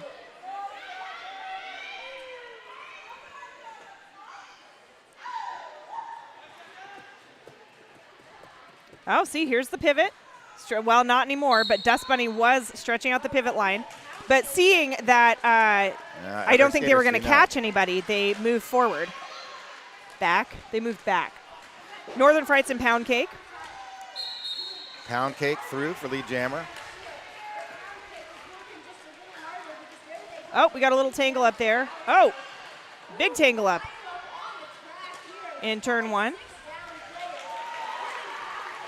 Pound Cake able to capitalize on it, making it through 4 points. Foxy does fly. Holy cow. Star pass to Violent Violet. That's a That directional. was a big directional.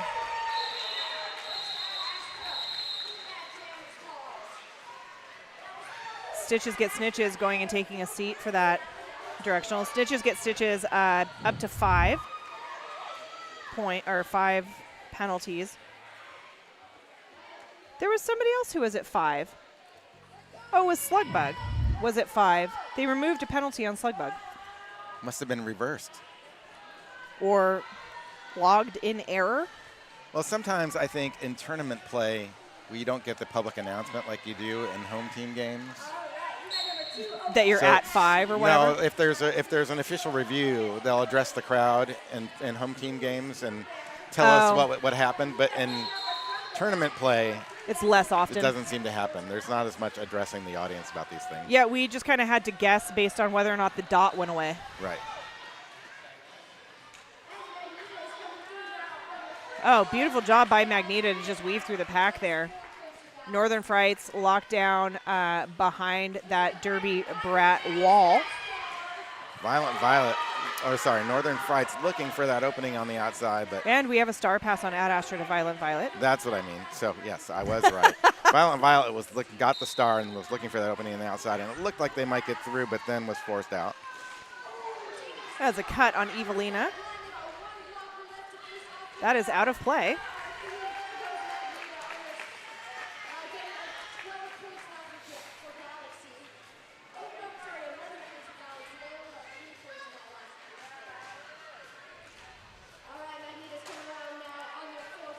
Magneto slipping past defenders.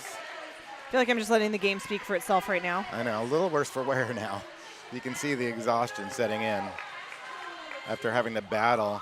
Hopefully both teams get a little bit of rest before having to play more today.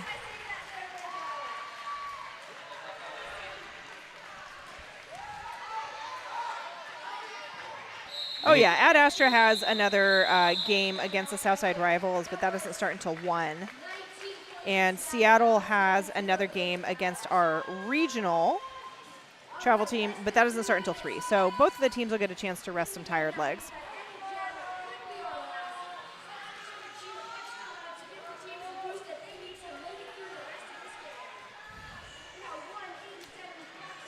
Okay. Penalty box is clear.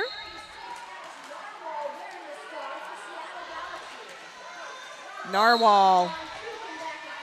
Ad Astra unable to wall up here. Okay, Violent Violet and Apocalypse were able to make at least a little bit of a wall. Narwhal heading to the penalty box. On a high block. So Foxy Dash working the back of the pack. Now with the hat off. And I think lead is still up for grabs.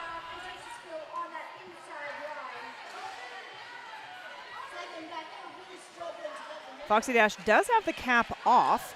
The pivot is goaded up at the front of the pack. That's Violent Violet.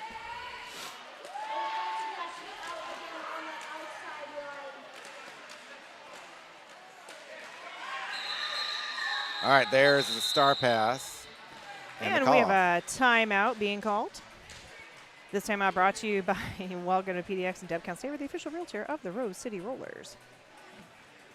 90 seconds left in the game. 90 seconds.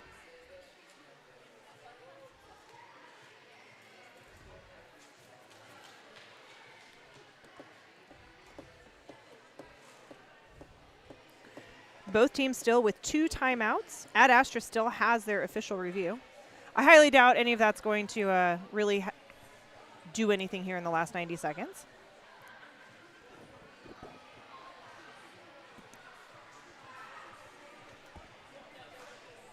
Well, now I kind of want to work the Ad Astra. I want to stream. I want to be a stream announcer for the other Ad Astra games today, so that I get to talk to you guys again. You've been so much fun. Currently, I am not rostered for stream for the next Ad Astra game, but my child is. You could take over that. She only got 1 game yesterday. She was pretty bummed. So I'm giving her all the ones. 90 seconds in Derby time could be like 10 minutes. You are absolutely correct. It's almost as bad as football time. But it could also just be 90 seconds. It could just be one more jam.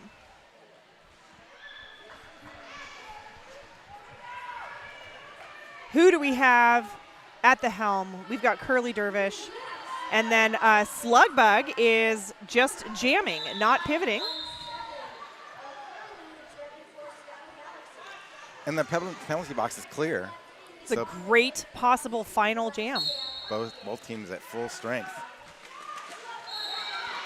Slugbug finding Evelina on the outside. Curly Dervish working the front. Both jammers locked down for the moment. And Curly Dervish is our lead jammer. We've got a forearm being called on Apocalypse. Just kidding. Snitches get stitches.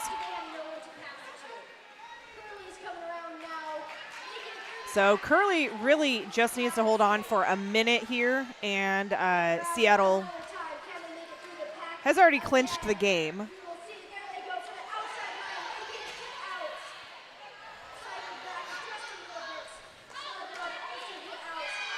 Ooh, nice hit to the outside there.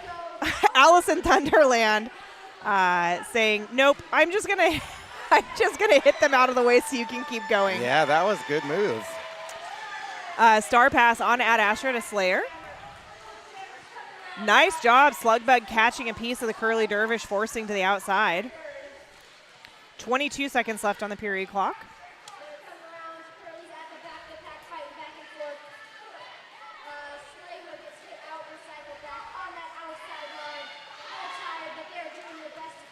Everybody looking really tired.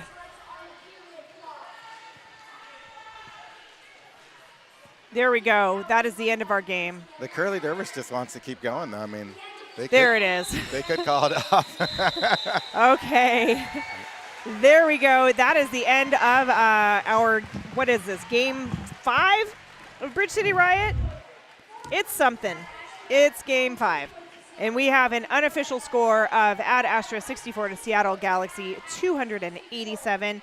Very, very hard-fought game from both of our teams. I am Dr. Omnivore, and I'll see you back in, about 20 minutes, maybe 25 minutes, for our next game.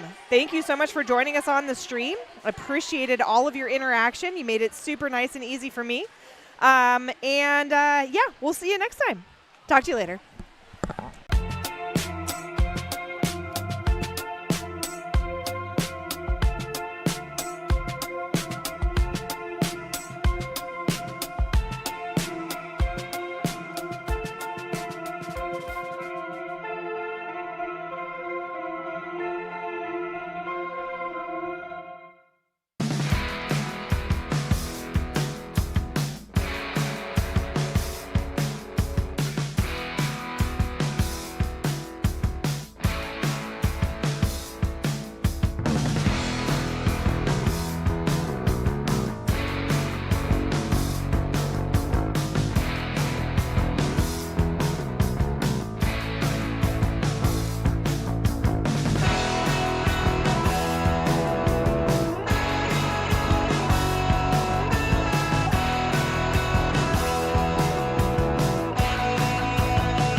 Hey folks, did you know that your head is not normal? No one's is. If your helmet size is a small, but your teammate size is an extra large, wearing the same helmet shell doesn't just look kind of funny. The functionality of the EPS foam and how it disperses impact energy is compromised. The 888 certified sweat saver comes in better shell size options than our leading competitor, giving you the highest level of protection upon impact. Try it for yourself. We've got you.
Testing 1 2, testing 1 2. Inquiry number 80393, company is Seba Guide.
Hello, and welcome to our Rose Petals All-Stars versus Tomorrowland Nanobots Junior Roller Derby game. I am Rosemary's baby, and I'm here with... And I'm Pop-Tart, part of the regional travel team. We're going to go ahead and get started with reading these rosters so you know who is playing out there on the track today. So today with the Rose City Rollers Rose Petals All-Stars, we have 100 Bob the Fred, 132 the Kraken, 15 Princess Leia, 153 Candy Pane, 16 Beatrix Slaughter, 17 Scarburst, 213 Patsy U, 27 Sour Patch Skid, 299 our Captain Rotten Mango, 31 False Glitch, 36 Piranha Pixie, 360 Yellow Jacket, 423 Leonard Skinner, 777 Screaming Death, 789 All Ice, 81 Pom Pom Fury, 814 Lucille Boral, 911 Demon Skater, and 971, I don't know how to say that one. Satoru Gojo. There you go. And for our Tomorrowland Nanobots, we have 018 Madmo, 113 Jawbreaker, 144 Axolotl, 17 Orbs, 253 Fang, 360 Hex, 422 Pop Rocks, 47 Harshmellow, number 6 Tin Lizzie, 606 Bitter Bunny, 706 Glitch, 72 our Captain Lunatrix, 805 Count Blockula, 9 Jax, 313 Toucan Slam, and 76 Cherry Jam. We got a lot of food-themed names today. I know, food-themed names are the best ones. I mean, you would know. Yes. And we have a lot of common names, some common names on our rosters today. Mm-hmm. Looks like they're just finishing up with our gear checks, and we will be going in just a moment.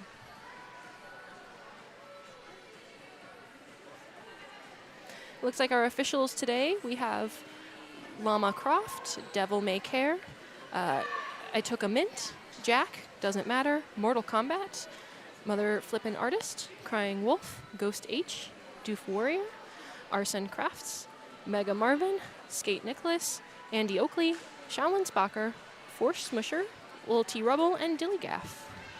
So there are all of our rosters for today. We have a great mix of officials today, some from here and some from some of the other teams that came up this weekend in Bridge City Riot. Yeah, so this is our second game of today during Bridge City Riot. I think this is our only modified contact game of the weekend. Yeah, this is the only Petals game we have for this weekend. The rest are full contact Buds level games. Yeah, it's looking like it's going to be a good one. I know that these teams have played before. I think it was a good game last time, if I remember correctly, so it's going to be a good game today. Yeah, these gear checks, they're taking time. Taking their time. I guess it's our job to fill that space. Yeah.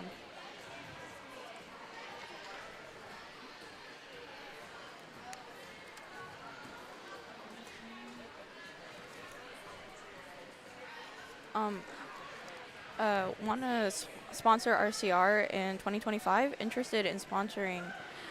You have our mission-aligned brand. I cannot read this. It's too small. You have our mission-aligned brand integrated into our vibrant community of skaters, fans, and volunteers. The opportunities are truly endless.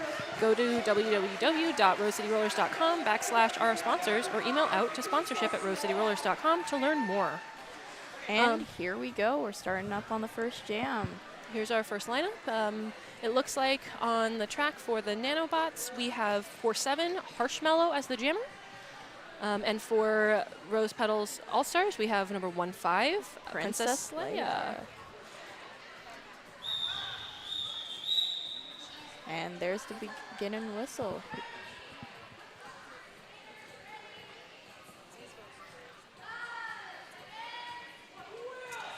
Here we are. We have got these two tripods out on our starting line. And here we go. And there's number 15, Princess Leia, coming in as lead jammer and finishing up their initial pass. You have the Rose Petals in the front with a tripod. Ooh, and there is Princess Leia moving through on the outside. Number 4-7 out on their initial pass. But Leia not too far behind, and there's the call off with their 4 points, not letting the nanobots get nothing. Smart play. Just get those points and call it. And here comes in number 100 on the Rose Petals. This is Bob the Fred. And for the nanobots, we have number 72, Lunatrix. That is their captain. Looks like we have 2 tripods setting up, and there is Leonard Skinner setting up for offense on the inside. And we have, looks like, Bitter Bunny for offense on that Rose Petals tripod. And there goes Bob the Fred getting lead jammer. We've got Leonard Skinner with that catch at the top. Leonard Skinner and Yellow Jacket with that hit out. Number 76 going to the box with a direction penalty. That is Cherry Jam. Sitting in that Rebel Heart Therapy penalty box. Bob the Fred, ooh, on that inside. Quick 4 points. Yellow Jacket with another hit out on that outside line, reforming in the back with their wall. That is Piranha Pixie and the Kraken, Leonard, and Yellow Jacket. Another hit out to that inside, and there's Bob the Fred to the out. Bumping into, looks like 606, Bitter Bunny, before making another 4 points.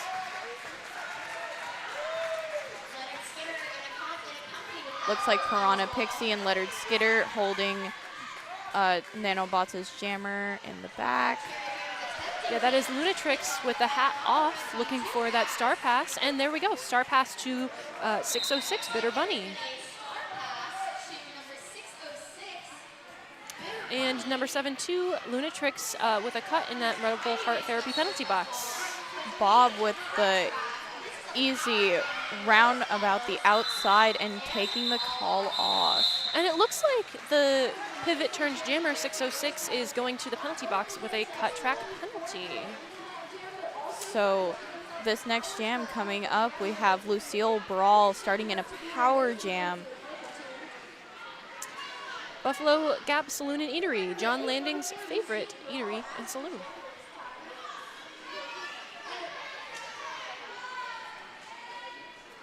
So we have number 814, which is Lucille Brawl in that power jam. And out they go, getting containing lead jammer. Now, and there goes number 971, Gojo, with a direction. And we have offense being played, fast-moving pack here, moving forward.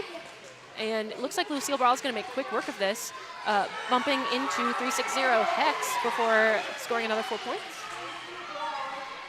And up at the top, we have the Nanobots tripod with our Rose Petals in the back. And 606, Bitter Bunny is returning to the track as a jammer on their initial pass. Nanobots 7-2, that looks like their captain, Lunatrix, playing offense, getting their captain right out. It looks like Lucille Brawl's caught up on that Nanobots tripod and then breaks free. And there's the call-off finishing Jam 3 for us tonight. 8 points. And here comes Candy Pane onto the line. Porque No Taqueria. Porque No is the sunniest place in Portland. Voted the best tacos and Mexican food in PDX. Got a little bit of dancing on the jam line as people are lining up for this next jam. We always love the dancing. We've got 1-7 orbs for the Nanobots, and looks like, and it's Candy Pane for the Rose Petals.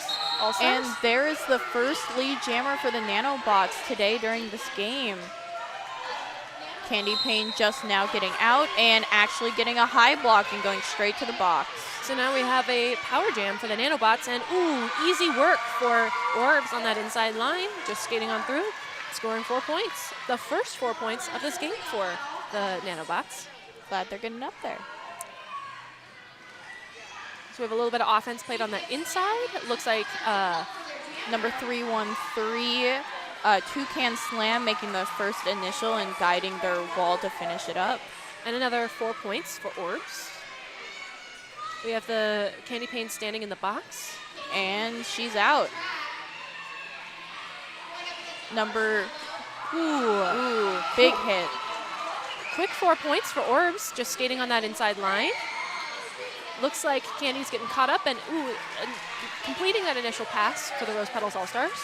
But here comes Orbs trying to get them more points. Getting caught up by Screaming Death before scoring another 4 points. And calling it off, but Candy Pane catches 3 more points before the call off. Ritual Dyes, Portland's local yarn shop with hand-dyed yarn, tools, and more. Owned by a Buds parent and Wrecker skater. Yeah, I get the lucky to skate with Mazzy on regional travel team. Yeah, and good yarn. Good yarn from that place.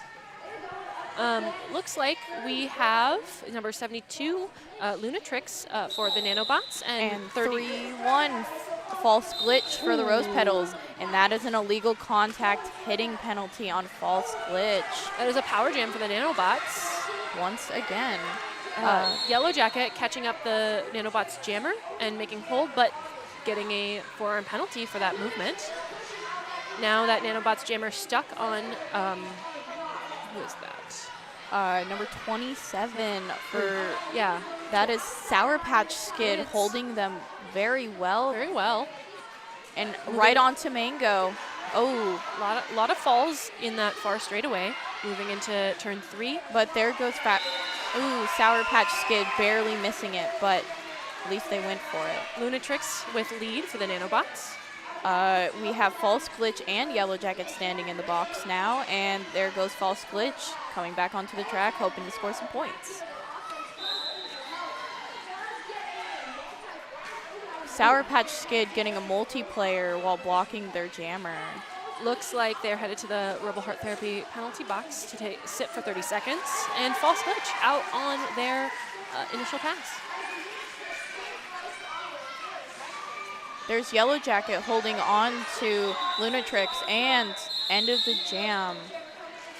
That is 3 points for the Nanobots and 0 for the Rose Petals All-Stars. Looks like we have number 018 for the Nanobots. That is Mad Mo. And then we have number 13 for the Petals, Patsy U. 2-1-3 for the Petals, Patsy U. Oh, I think that 2 is on the other side of the arm. Oh, that's fun. Taking off from that Jam on Hawthorne jam line. And Patsy U gets out, but that is not a problem for Mad Mo right behind her. Ooh, and Mad Mo passes them with ease. 2 tripods up in the turn 2, moving into turn 2, and both jammers make quick work. And Patsy U is out, but so is Mad Mo. Looks like this is going to be a very fast-paced jam. And it looks like the Nanobots did not field 4 blockers, so they now have 3 and will continue to have 3 blockers, while the 4th Rose Petals blocker has returned from the box.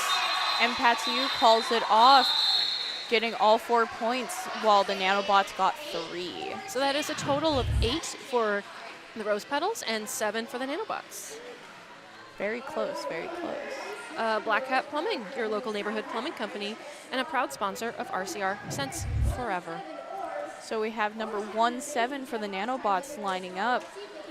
That is Orbs. That is our high point scorer for the Nanobots. And then 1-6, Beatrix Slaughter on that Jam on Hawthorne jam line. We got the tripod for Purple in the back with their jammer, and the tripod up front with the Nanobots holding Beatrix. But that is Orbs out first with lead, and Beatrix about a quarter of a lap behind. Nanobots trying to take front so they can get 1 and call it. That is the Nanobots scoring, but Rose Petals are also scoring some big hits and some falls on that entering turn 4. And that is Beatrix Slaughter through with 4 before the call-off. They both got 4 points on that lap, so that will be a 4-4 jam. Even Stevens.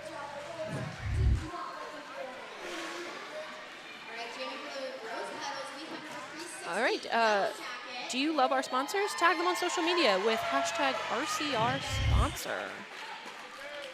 So it looks like we have number 360 Yellow Jacket on the line and number 606 for the Nanobots. That is Bitter Bunny. Now, Bitter Bunny took a cat pass earlier in the game and is now jamming, getting out quickly with lead. But Yellow Jacket is making fast way behind, catching up very quickly, and both of them entering the pack now. And Yellow Jacket just making through at quite ease. You know, moving quickly, and that is both jammers through with 4 points. Nanobots are lead, but they are choosing to continue on with this jam, letting Rose Petals continue to score. Yep, Yellow Jacket is a very fast jammer, as we've seen through home team season and past games with the Petals All-Stars. And we can see today they caught up quite quickly with the other jammer. Moving quickly, again, easy 4 points. Barely touched anyone on that pass. And then we have our 606 Bitter Bunny. Also a quick 4 points, just a little bump on Candy Pane before moving all the way through. And it looks like their captain, number 72 for the Nanobots, Lunatrix, went to the box with a direction penalty. Let's look at that replay. And just sliding backwards on the toe stops while a little side surf from Yellow Jacket squeezes right through on that Radical Wheels game replay. She did not get touched at all. Then 018 for the Nanobots, Mad Mo on the jam line. And 27 out there for our Rose Petals. Sour Patch Skids. Sour with lead, but being quickly surpassed by Mad Mo. And calling it off for a 0-0 jam. Smart decision. That's what I would do. I don't want to let them score, especially in a game this tight that is 59-42. Rose Petals All-Stars in the lead. That is one jam worth of points, as we can see. We've had 12-point jams today. Yes. It could go pretty quick. So this looks like 9-7-1 Gojo out there jamming against 47 Harshmellow. I actually know Harshmellow's older siblings very close. They're very close friends of mine. Well, Harshmellow, with those harsh moves and out lead, while Gojo is getting caught up in the back by, who is that? Toucan Slam. Toucan Slam with that blocking. Just all over the place today. And it also looks like Count Blockula is also out there holding our jammer tight back. Harshmellow making quick work of that outside line, just sprinting right up it. And that is Gojo out on their initial pass. We have both teams moving into turn 4, and that is Harshmellow moving quickly, bumping into Bob the Fred before making a call off.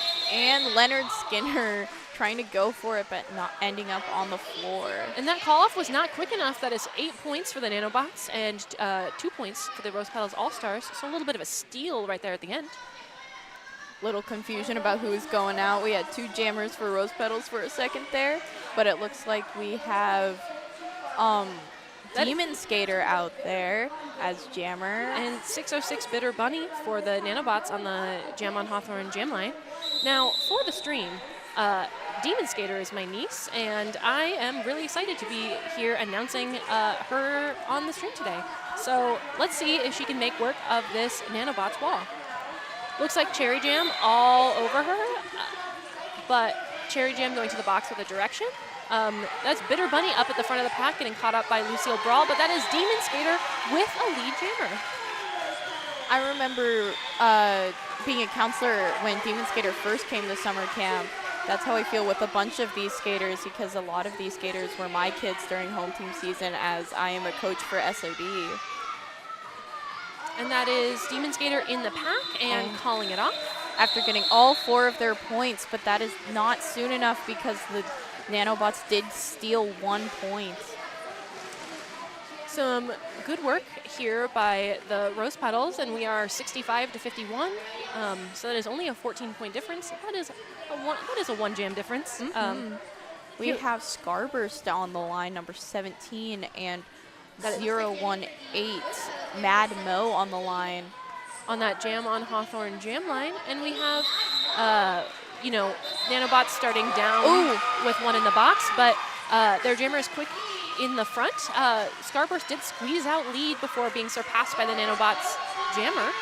And we have our Petals tripod in the back with Nanobots in the front. Looks like Piranha Pixie, Pom Pom Fury, and Yellow Jacket holding on, but not for too long. Both jammers out and making their laps. Mo passing Scarburst once again. We can hear the communication of both walls as Scarburst calls it off, getting 0. It was a 0-0 jam. 0-0 pass, and that's 4 for each on that jam. So same point differential between the teams. Oh wait, we have a correction. That is an extra additional point for the Nanobots, so that is a 4-5 jam. Nanobots with a net 1 on that. Looks like we're back with False Glitch on the line and Harshmellow on that jam on Hawthorne jam line. These two, Harshmellow had a really great jam last time. Let's see if they can be caught up. But Toucan Slam up at the top, trying to catch False Glitch, but False Glitch gets around and out. Harshmellow about halfway behind is still trying to get up in time. And Rotten Mango heading to that Rebel Heart Therapy penalty box on, let's see, looks like a direction of gameplay.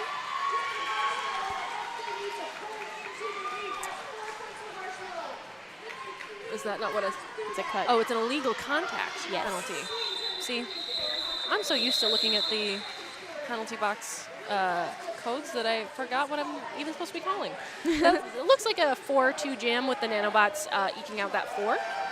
It just changed to an illegal position. So, a little confusion about what Rotten Mango's penalty is. Looks like, it's a toss-up. On that Radical Wheels replay, we have False Glitch popping out to the top of the track, getting lead, but getting a little bump from Toucan Slam. Right now we have Leonard Skinner against number 606, once again, Bitter Bunny. A little confusion on the jam line as to whether or not that was the starting whistle. And a little fall, both the jammers ending up on the floor, but Bob was not ready to let Bitter Bunny out, but there goes Bitter Bunny with lead jammer. And Leonard Skinner is right behind, Rotten Mango being released from the penalty box, and a little bit of offense being played by number 72, Lunatrix. And they are calling it off. And it looks like they have all 4 points, but not before the Rose Petals scored an additional 1 point. Very much conserving their points, making sure that opposite teams does not get as many points.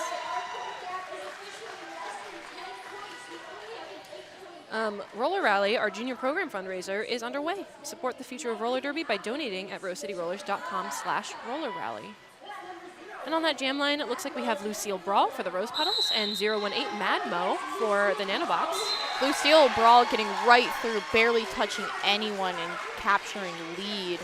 Looks like the teamwork of Yellow Jacket and Candy Pane slowing down Madmo, Beatrix joining that group. The 3 of them using that chest blocking, that backwards blocking to kind of hold up Madmo while Lucille Brawl makes quick work of that inside line. Patsy Yu joining the blocking team over here as they hold back Madmo from going on to their initial.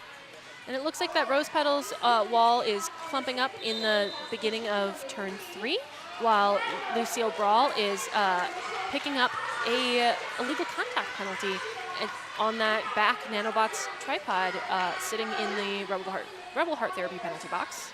Madmo getting out on their initial and getting a power jam. This will also be a full 2-minute jam since our lead jammer is in the box.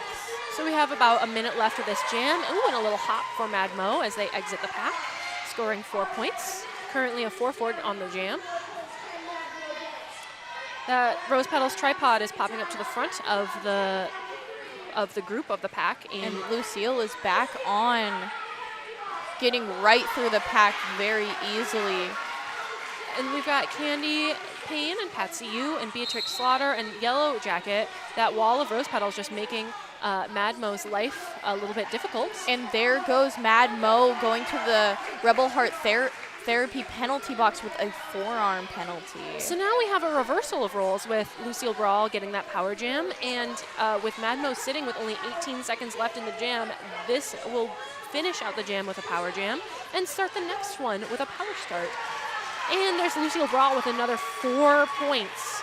Lucille making jamming look so easy out there. 16 points on the jam. That is hard work, and that's where we end the jam. So that is 4 points for the Nanobots and 16 for the Rose Petals All-Stars. Waiting for points, any remaining points on the Nanobots. That is going to be another 4 for the Nanobots, bringing them to 8 on that jam. So it's 88 points for the All-Stars, the Rose Petals All-Stars, and 72 for the Nanobots. Scarburst returns to the line, getting all ready for their power jam. That is a power jam on that Jam on Hawthorne jam line for Scarburst. Both walls starting way up at the front of the starting box on that pivot line. And looks like is that direction penalty on Screaming Death. The Nanobots not letting this powerless jam go to mess them up, because now Mad Mo is returning onto the track. So a lot of movement up into that far straightaway, and we have that tripod coming up against Mad Mo. That's Demon Skater and Pom Pom Fury, and looks like Piranha Pixie Piranha and Pixie. Mad Mo straight out of the box gets lead for this next jam. Scarburst stuck on that wall in the back, stuck on, looks like Toucan Slam, 805, Count Blockula, number 17 Orbs, and then we've got Harshmallow in that back. So, you know, some jammers who have been making some work are also putting in the work blocking today. And here comes Screaming Death returning from the Rebel Heart Therapy penalty box, getting ready to block Mad Mo. Mad Mo making work up that inside line and moving through the front to score another 4 points, bringing it to an 8 total on the jam. And we have a penalty for Harshmallow heading to the penalty box. No pack called, and that rush forward of those skaters, Scarburst in the back. This jam is really tightening up the score as Mad Mo is making good work of the walls, and Piranha Pixie holding them in the back for a very long time, just for them to get around and caught by Demon Skater, but that will not stop Mad Mo from getting out. And Orbs with a hit out on Scarburst and a quick drag back, while the Rose Petals All-Stars wall is forming in the front.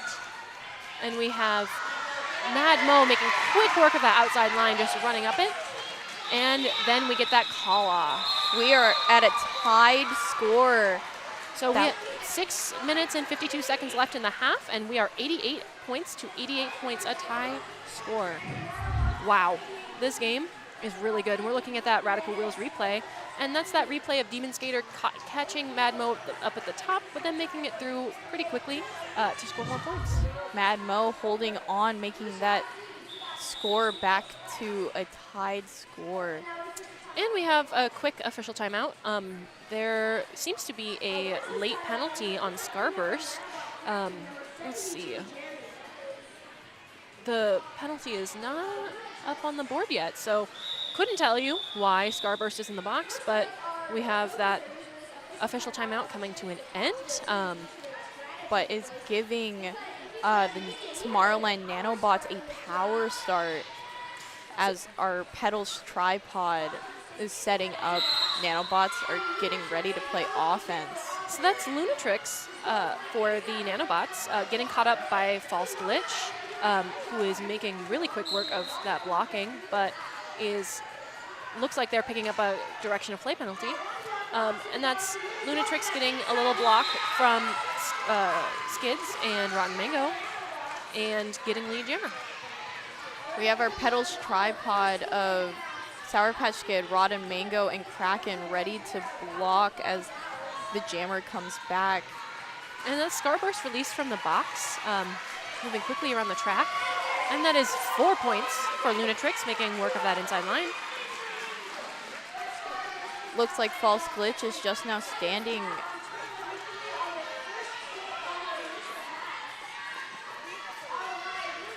And Lunatrix through on the inside line again, making really fast work of that inside line. And Now- False Glitch has returned to their wall, trying to help their jammer, but pulling another direction penalty. And that inside line, I feel like today I've been saying a lot, you know, jammers making quick work of that inside line. It seems to be just the place to be today. I know. And that is 12 points for the Nanobots, bringing them into the lead with 100 points, with Rose Petals All-Stars still at 88. And we're looking at that Radical Wheels replay, and that is going to be of our jammer Lunatrix jumping up to the front and getting lead jammer.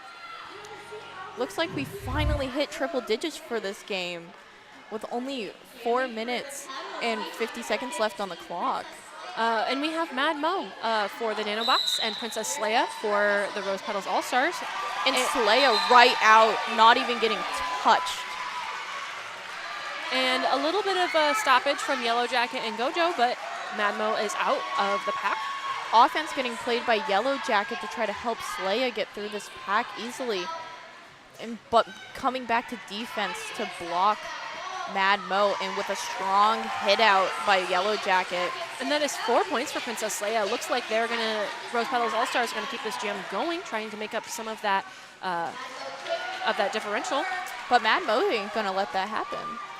And now we've got Rose Petals making some offense and trying to clear a path for Leia. Leia moves to the outside and gets bumped out by 360 Hex, who drags them back. Some calls from the bench and 3 points on that pass for Rose Petal All-Stars, bringing that total for the jam to 7 with 4 for the Nanobots. Looks like we have Candy Payne rolling up to that Jam on Hawthorne jam line, and it looks like it's Harshmellow once again on the track. Got a coach who's doing a little bit of explanation on what they're supposed to be doing. I was not aware that turn coaches could jump onto the track like that. I'm going to be honest. Me neither. You know, if I was a coach, I would be complaining about that. I'm going to be real, but we got Candy Payne, who is lead jammer, out on the track, and we have Harshmellow about a half a lap behind. Does a little jump to get up on out. Candy Payne back onto the pack with a force out by Toucan Slam and drawing them back. Harshmellow back to the pack. And Harshmellow now on a scoring pass, a little slip out, banana peel on that turn 1. And Candy Payne calling it off with a little slip, almost falling, but finishes off the jam with a 4-2 jam. So, you know, Rose Petals All-Stars making up those points a little slowly after that big jam that the Nanobots had earlier. Nanobots have had big jam after big jam after big jam, trying to make up some of that differential.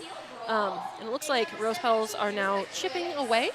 On that Jam on Hawthorne jam line, we have number 72, Lunatrix for the Nanobots, and number 314, Lucille Brawl for the Rose Petals All-Stars.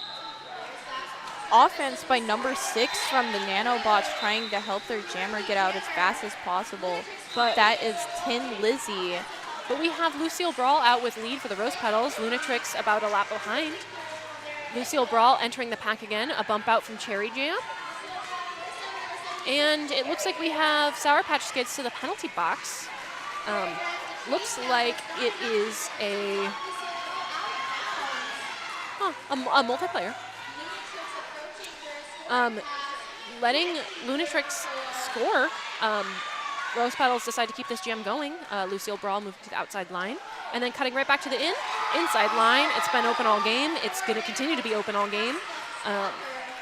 As Lunatrix comes in on their another scoring pass. And beautiful a direction getting called on that offensive player, Tin Lizzie. But that is almost close to an apex jump. Little hops here and there. And finishing off the jam, calling it, making it even closer. That is a 12-12 jam. 12-12 jam, and we had a Nanobot skater heading to the penalty box, and then also a Rose Petals All-Star skater screaming death with a low block. That Radical Wheels replay is that jam start where Lucille Brawl pops to the front and gets that lead. All right. And we're back where we have Yellow Jacket on the line against Mad Mo once again. Mad Mo has been absolutely phenomenal this game, and even when put into, you know, maybe a not lead position or a penalty position, still is great jammer, has been working really hard.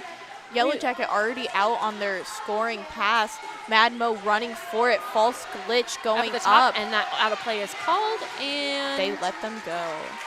we have both blockers in the Rebel Heart Therapy penalty box standing while Yellow Jacket is on another scoring pass. And they both get out. And we have that both blockers cleared from the box, but that is a 7-point jam for the Rose Petals All-Stars in Yellow Jacket, and a 0 for the Nanobots as we head into intermission. Now, let's just all of the skaters heading back to the penalty box, or not the penalty box, heading back to their benches. This game is a tight game, a 4-point game. A 4-point game is one jam. That's like one scoring pass. Exactly. This has been, wow, a fire of a game, moving very quickly through that first half. Just want to mention, Roller Rally, our annual junior program fundraiser, kicks off today. We need your help hitting our goal. Our junior program includes almost 200 youth skaters ages 7 to 17 who are some of the strongest, most talented youth athletes in PDX. Help us keep Youth Roller Derby accessible and support Roller Rally today by texting ROLLER 25 to 44321 or visiting rosecityrollers.com/roller rally. We really appreciate your support. As a junior roller derby coach, I really appreciate all the support that people give. And Pop-Tart, I assume, as a junior roller derby skater, that you also appreciate being able to keep continuing playing the sport. Yeah, both of us have been here at Rose City Rollers for a very long time. I remember when I was a little pedal at around this age, I remember staying and being able to watch you as a bud. Yeah. It seems like a long time ago, but I was a junior skater. I know, you were a jammer sometimes too, which is a big surprise. Wild to think. Let's just take a look at, I wish I had the numbers in front of me for these jammers, but we have seen Mad Mo making quick work of the pack for the Nanobots, scoring a lot of points, having a lot of really great jams. Same with Orbs. We've seen Orbs. We've seen Lunatrix. These are the jammers who are really... Harshmellow had a pretty big jam a few jams ago. Same with Bitter Bunny, who has been kind of dual jamming and blocking, taking that pivot, taking those star passes. And then we've got a smattering of jammers from the Rose Petals All-Stars. There's been a few repeats, but mostly a different jammer every time. So those points are kind of spread out between all of them, but we've seen Lucille Brawl quite a few times on the track. And Princess Leia Leia, both getting some high-scoring jams. So, Yeah, a bunch of these kids on the Petals All-Stars, it was very hard for me to figure out who should jam next because a lot of them were on SOD this last home team season. A lot of great jammers. It's good to build a team that is versatile and has a lot of big, can make those big moves, can make those big differences, All right, and we're going to see you when we come back. Hey folks, did you know that your head is not normal? No one's is. If your helmet size is a small, but your teammate size is an extra large, wearing the same helmet shell doesn't just look kind of funny. The functionality of the EPS foam and how it disperses impact energy is compromised. The 888 certified Sweat Saver comes in better shell size options than our leading competitor, giving you the highest level of protection upon impact. Try for yourself. We've got you covered.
And welcome back. We have a minute till we start Derby again. They are lining up at the lines for gear checks. And while we're here, I just want to mention 187 killer pads. Often intimidated, never duplicated. Stick with the best. That is what I wear. You know, that is what a lot of people wear. 187 killer pads and 888 as gear sponsors of the league. Really awesome gear, really high quality. That's what keeps us safe. And look at those rosters. You know, really close game. And there are those penalty reads. So, you know, the person with the most penalties currently is False Glitch, but 3 is kind of no sweat. I feel like 3 is trying to figure out the game. 2 and 1 Jam, really trying to figure out how to play, going really hard. And everyone else just kind of has a smattering across all the other people. Nanobots with really low penalty count. This is a really low penalty count overall for a game. Yeah, I feel like if you watch other games, and mind you, you know, over the weekend there's been some games with a lot more penalties than others. You know, even our adult home team games that have happened over the course of this weekend, lots and lots of penalties. So it's nice to see them on the track, playing safely, playing, you know, with that patience, with that precision, things like that. You know, it's been a good game so far. I'm hoping to see some exciting jams in the second half. I want to see some Apex jumps over here. Yeah, you know, Get to see our Zoom room sponsor for our Apex jumps. we haven't had one yet. I know. I want to see something cool. I want to see one of these kids do a backflip. That's actually what I want out of this game. I don't think we're gonna get that. Oh no! Oh no! Oh no! Oh no! Oh no! They weren't going yet. No. It happens every single time with the Petals. You know, they give that end of halftime whistle, and then they all start going as if the jam is starting. They just want to hear a whistle. They're They just just excited. know whistle mean go. They're ready to go. We have 1-6 Beatrix Slaughter for the Rose Petals and 1-7 Orbs for the Nanobots. Oh, they're only one number apart from each other, 16 and 17. And we have Beatrix Slaughter bumping into that is 313 Toucan Slam. But catching a cut track on it. Yep. And After she fell, she put both of her skates out of bounds and just got right back up. And that is a power jam for Orbs, who is picking up the lead jammer instead of Beatrix Slaughter. And we have another Nanobot skater headed to the penalty box. That is 805 Count Blockula with a direction of play penalty. And Orbs getting out simply with their offense from, I believe that is, I cannot see their number. it is like Toucan Slam, 442 Pop Rocks, and Harshmellow making quick offense for Orbs on that last pass. Orbs Kind of getting a little bit of a bump from Patsy Yu, and then a catch from Gojo. And but their back Pixie? foot went out with that hit from Patsy, and they find themselves heading to the Rebel Heart Therapy penalty box with a cut track. So we have about a minute left. We're going to finish out the whole remaining 52 seconds of this jam with Beatrix Slaughter now on a power jam.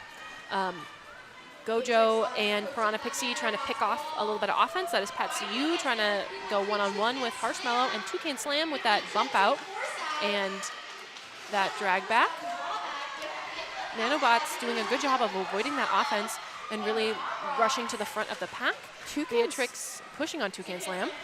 Toucan holding on with Harshmellow, and 805, that is Count Blockula, but that won't stop Beatrix from going out and collecting their 4 points. Looks like Orbs is re-entering the track and going, but Quickly to the Gojo outside. still getting them, but not being able to stay upright. Piranha Ooh. Pixie with that like hold and that bump. And then it looks like Gojo might have picked up a penalty at the tail end of that. Looks like with a that low little bump. block. Yeah. Block penalty by called by Little T Rebel, one of our many junior officials we have here at Rose City Rollers. And we have Sasquatch HR, making nonprofit and small business workplaces better. SasquatchHR.org. That 8-8 jam just kind of tied everything up, and we have Bob the Fred trying to make a difference, skating against Lunatrix for the Nanobots. Bob taking a big hit and ending with a fall, going all the way back to get some speed. And that is Mango and Yellow Jacket and Demon Skater trying to block up Lunatrix, with Yellow Jacket picking up a forearm for that block. Lunatrix heading up to the front. Demon Skater not letting that happen.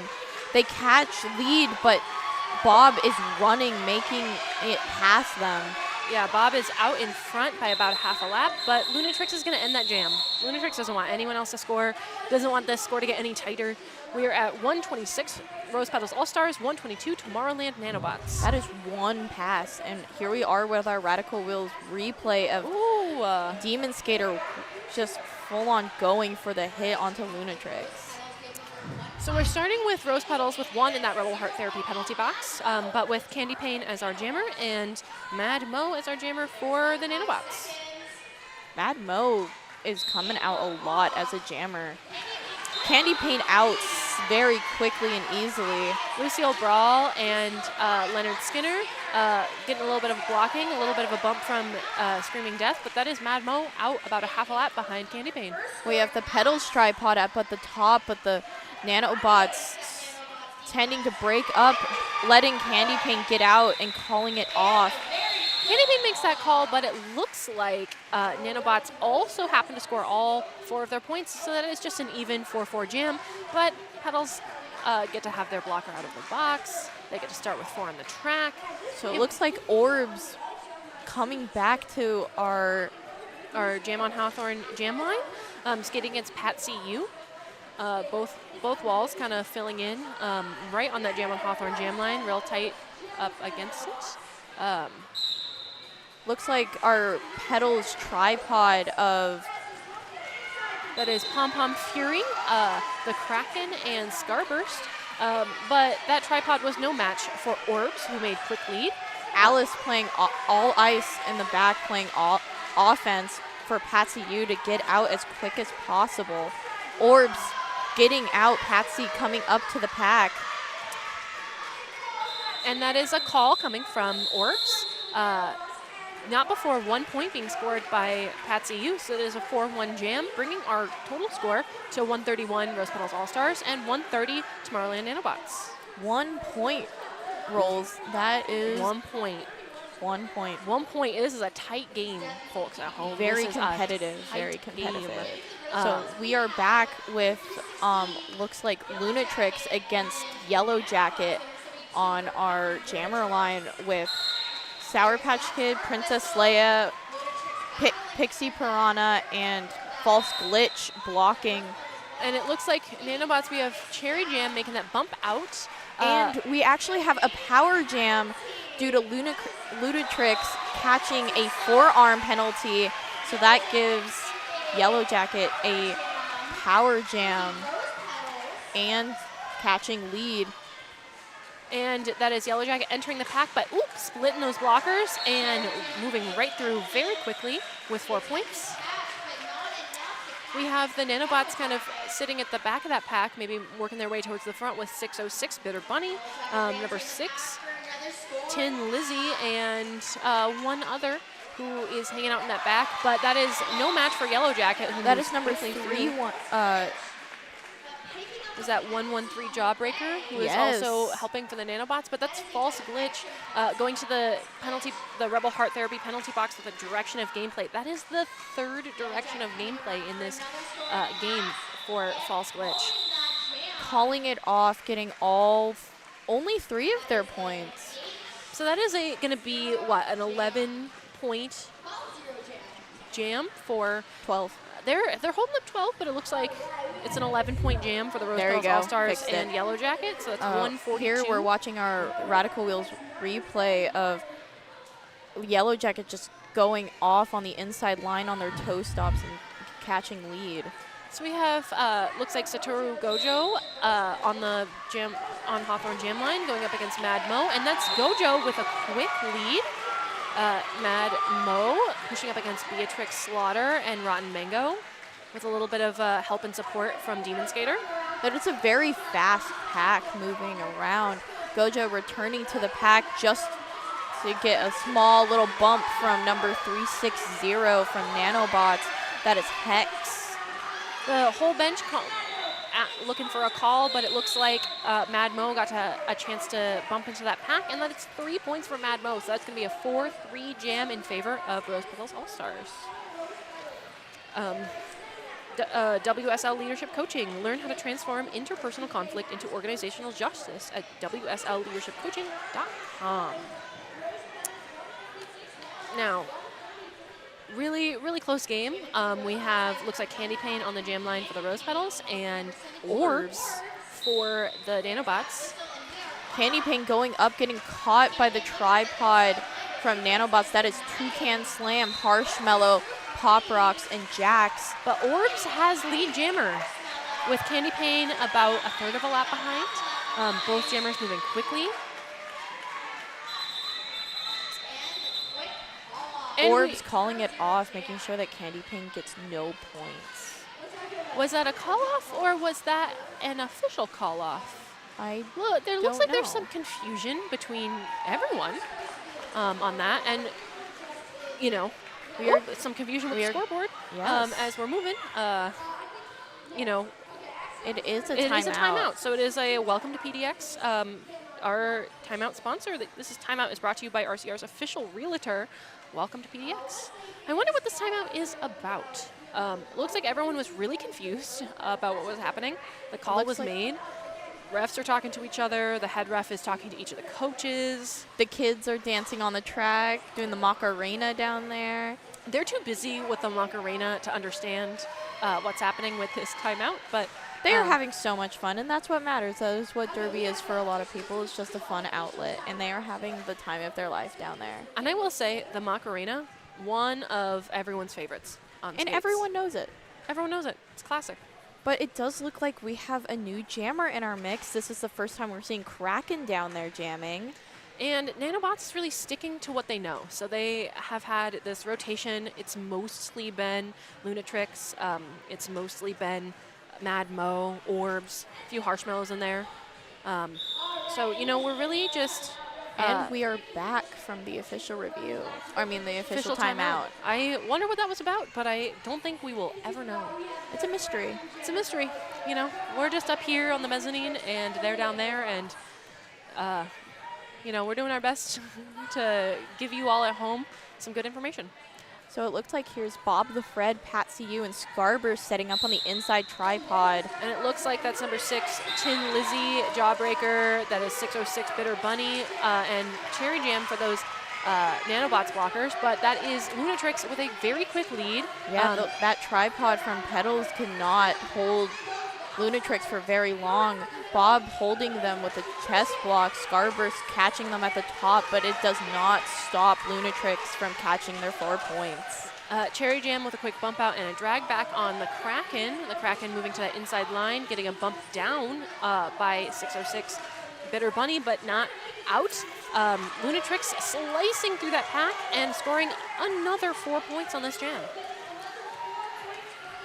Kraken just pushing at the back of the pack. There is all eyes trying to play offense. Doesn't seem like it's fully working. A little bit of a bump on Bob the Fred, and Lunatrix is through with another 4 points, bringing to 12 on this jam. We are only 1 point apart once again. And Kraken is out on their initial, but that doesn't stop Lunatrix from coming in, trying to catch her. And there we go.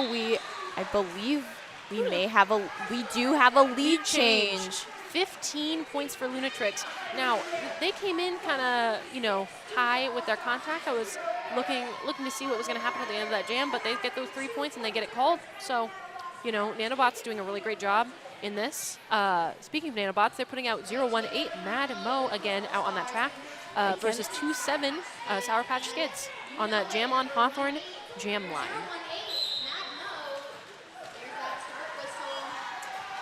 Oh, and Mad Mo on that inside line and out with lead jammer. Mad Mo is having probably one of their best games. They are doing so well going through those walls like they're not even trying. And Skids is about a half a lap behind, but Mad Mo is engaging with that wall with, it looks like Yellow Jacket, Piranha Pixie, Demon Skater, Princess Leia. Yep. Makes a little bit of a bump. But No is getting called on a cut track penalty. We have 1:30 left in this jam, and Skids is now in a power jam. There is no lead jammer. We're going to go the rest of this 1:23 seconds in this jam. It also looks like number 360 Hex has gone to the box with a direction. Rose Petals trying to set up some offense, trying to set up some moves. Looks like 805 count block yellow with an attempt at a block, but Skids, that's no match for Skids, who makes quick work.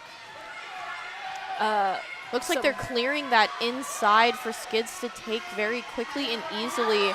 Not even getting touched, Skids goes around and gets another 4 points.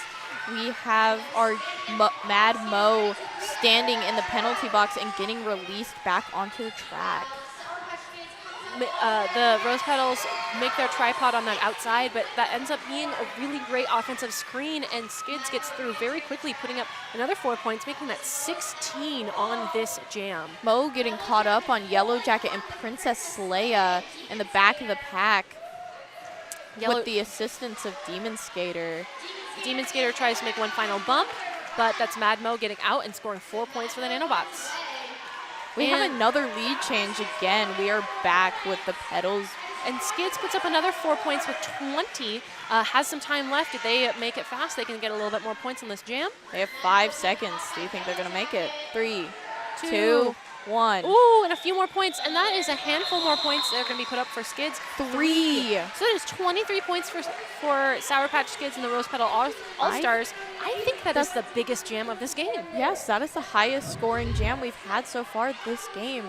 We're watching our Radical Wheels replay of Sour Patch Skid just going right through. Making that little bump and then popping right through that top, scoring those points. 6 for the Nanobots in that jam.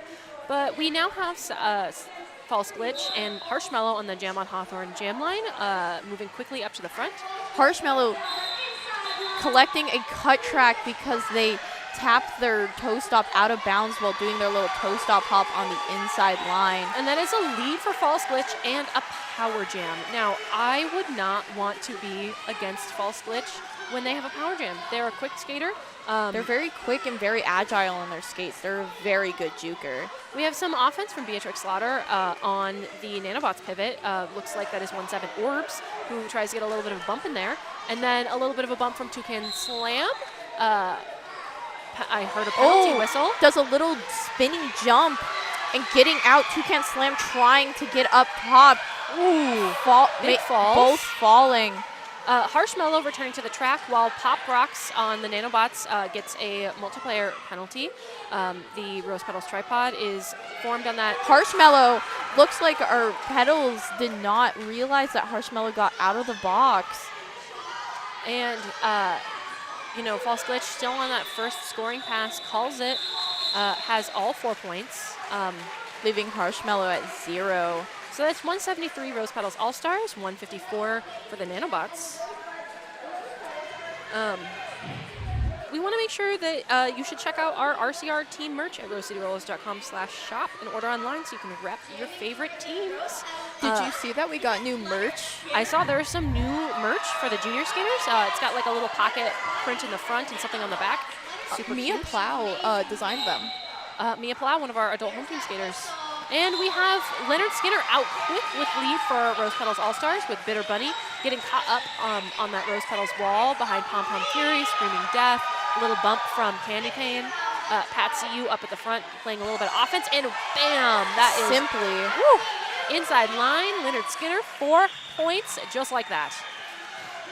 Leonard is very young, but also very fast and agile.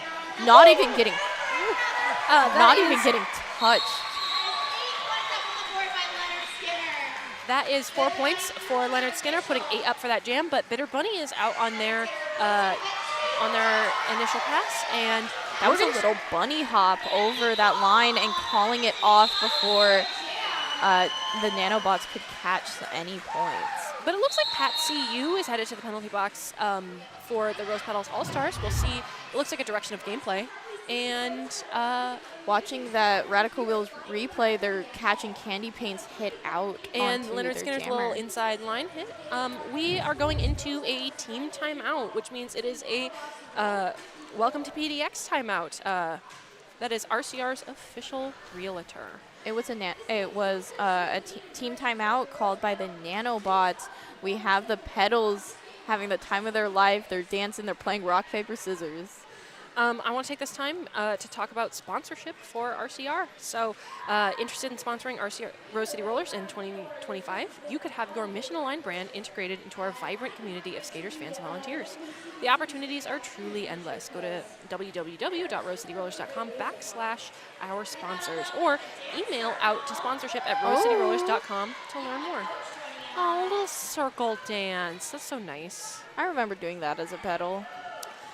I really, really wish I had the points in front of me because looks like we've had a bunch of big jams back to back to back to back for these Rose Petal All-Stars coming into this half.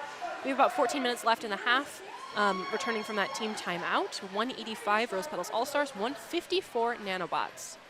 So the spread is starting to open up a little bit. Rose Petals are starting to pull ahead. I don't know. Mad Mo is back out on that track. Mad Mo has had very large jams. Mad Mo, I think, I don't have the numbers, but wow, Mad Mo with a lead on that outside. Mad Mo has been probably the highest point scorer for the Nanobots and has been real tough.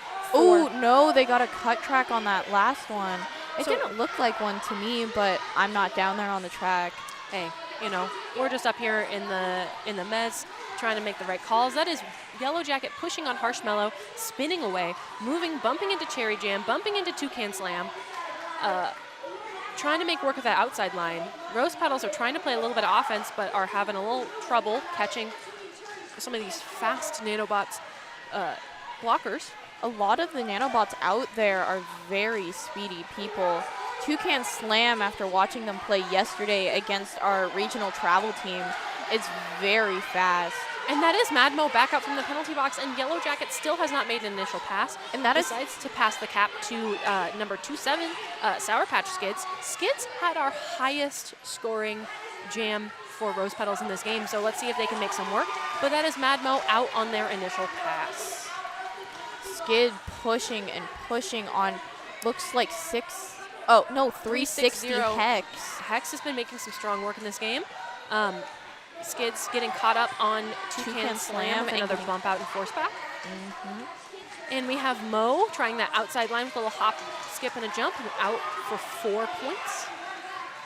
28 seconds left in this jam, and Skids with the cap on now is jamming a little bit of offense from Yellow Jacket. That Rose Petals wall was not prepared for Mad Mo, who makes quick work at the inside line, ducking to the out and getting 4 points.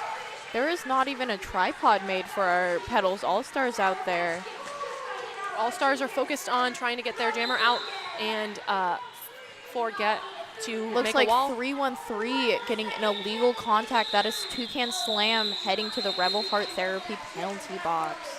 Toucan Slam might have just forgot this was a modified contact game for a second. Tossed a little bit of a bump in there. Fair enough. We all do it. We have the Radical Wheels replay coming from the very beginning of Mad Mo, doing a little bit of that cut track. You can see it there on the replay. It's a little bit. It's a little baby cut. So we are starting the jam off with the Nanobots having one in the box. Orbs and Princess Leia at the line. That is Orbs pushing up against Beatrix Slaughter, but moving up that outside line with Beatrix Slaughter getting that bump out. Demon Skater playing offense for Princess Leia up at that front tripod. Scarburst going back to hit their number twin out there, number 17. And there goes Orbs making a run for it, catching lead jammer. Princess Leia fighting against that wall, but popping out to the front. About a half a lap behind. Toucan Slam re-entering from the penalty box quickly, aggressively, ready to play a little bit of offense. Makes quick offense for Orbs on that back tripod. Oh, as Orbs runs into their own skater. 3 points for the Nanobots, bringing the score to 185 Rose Petals All-Stars and 166 Tomorrowland Nanobots.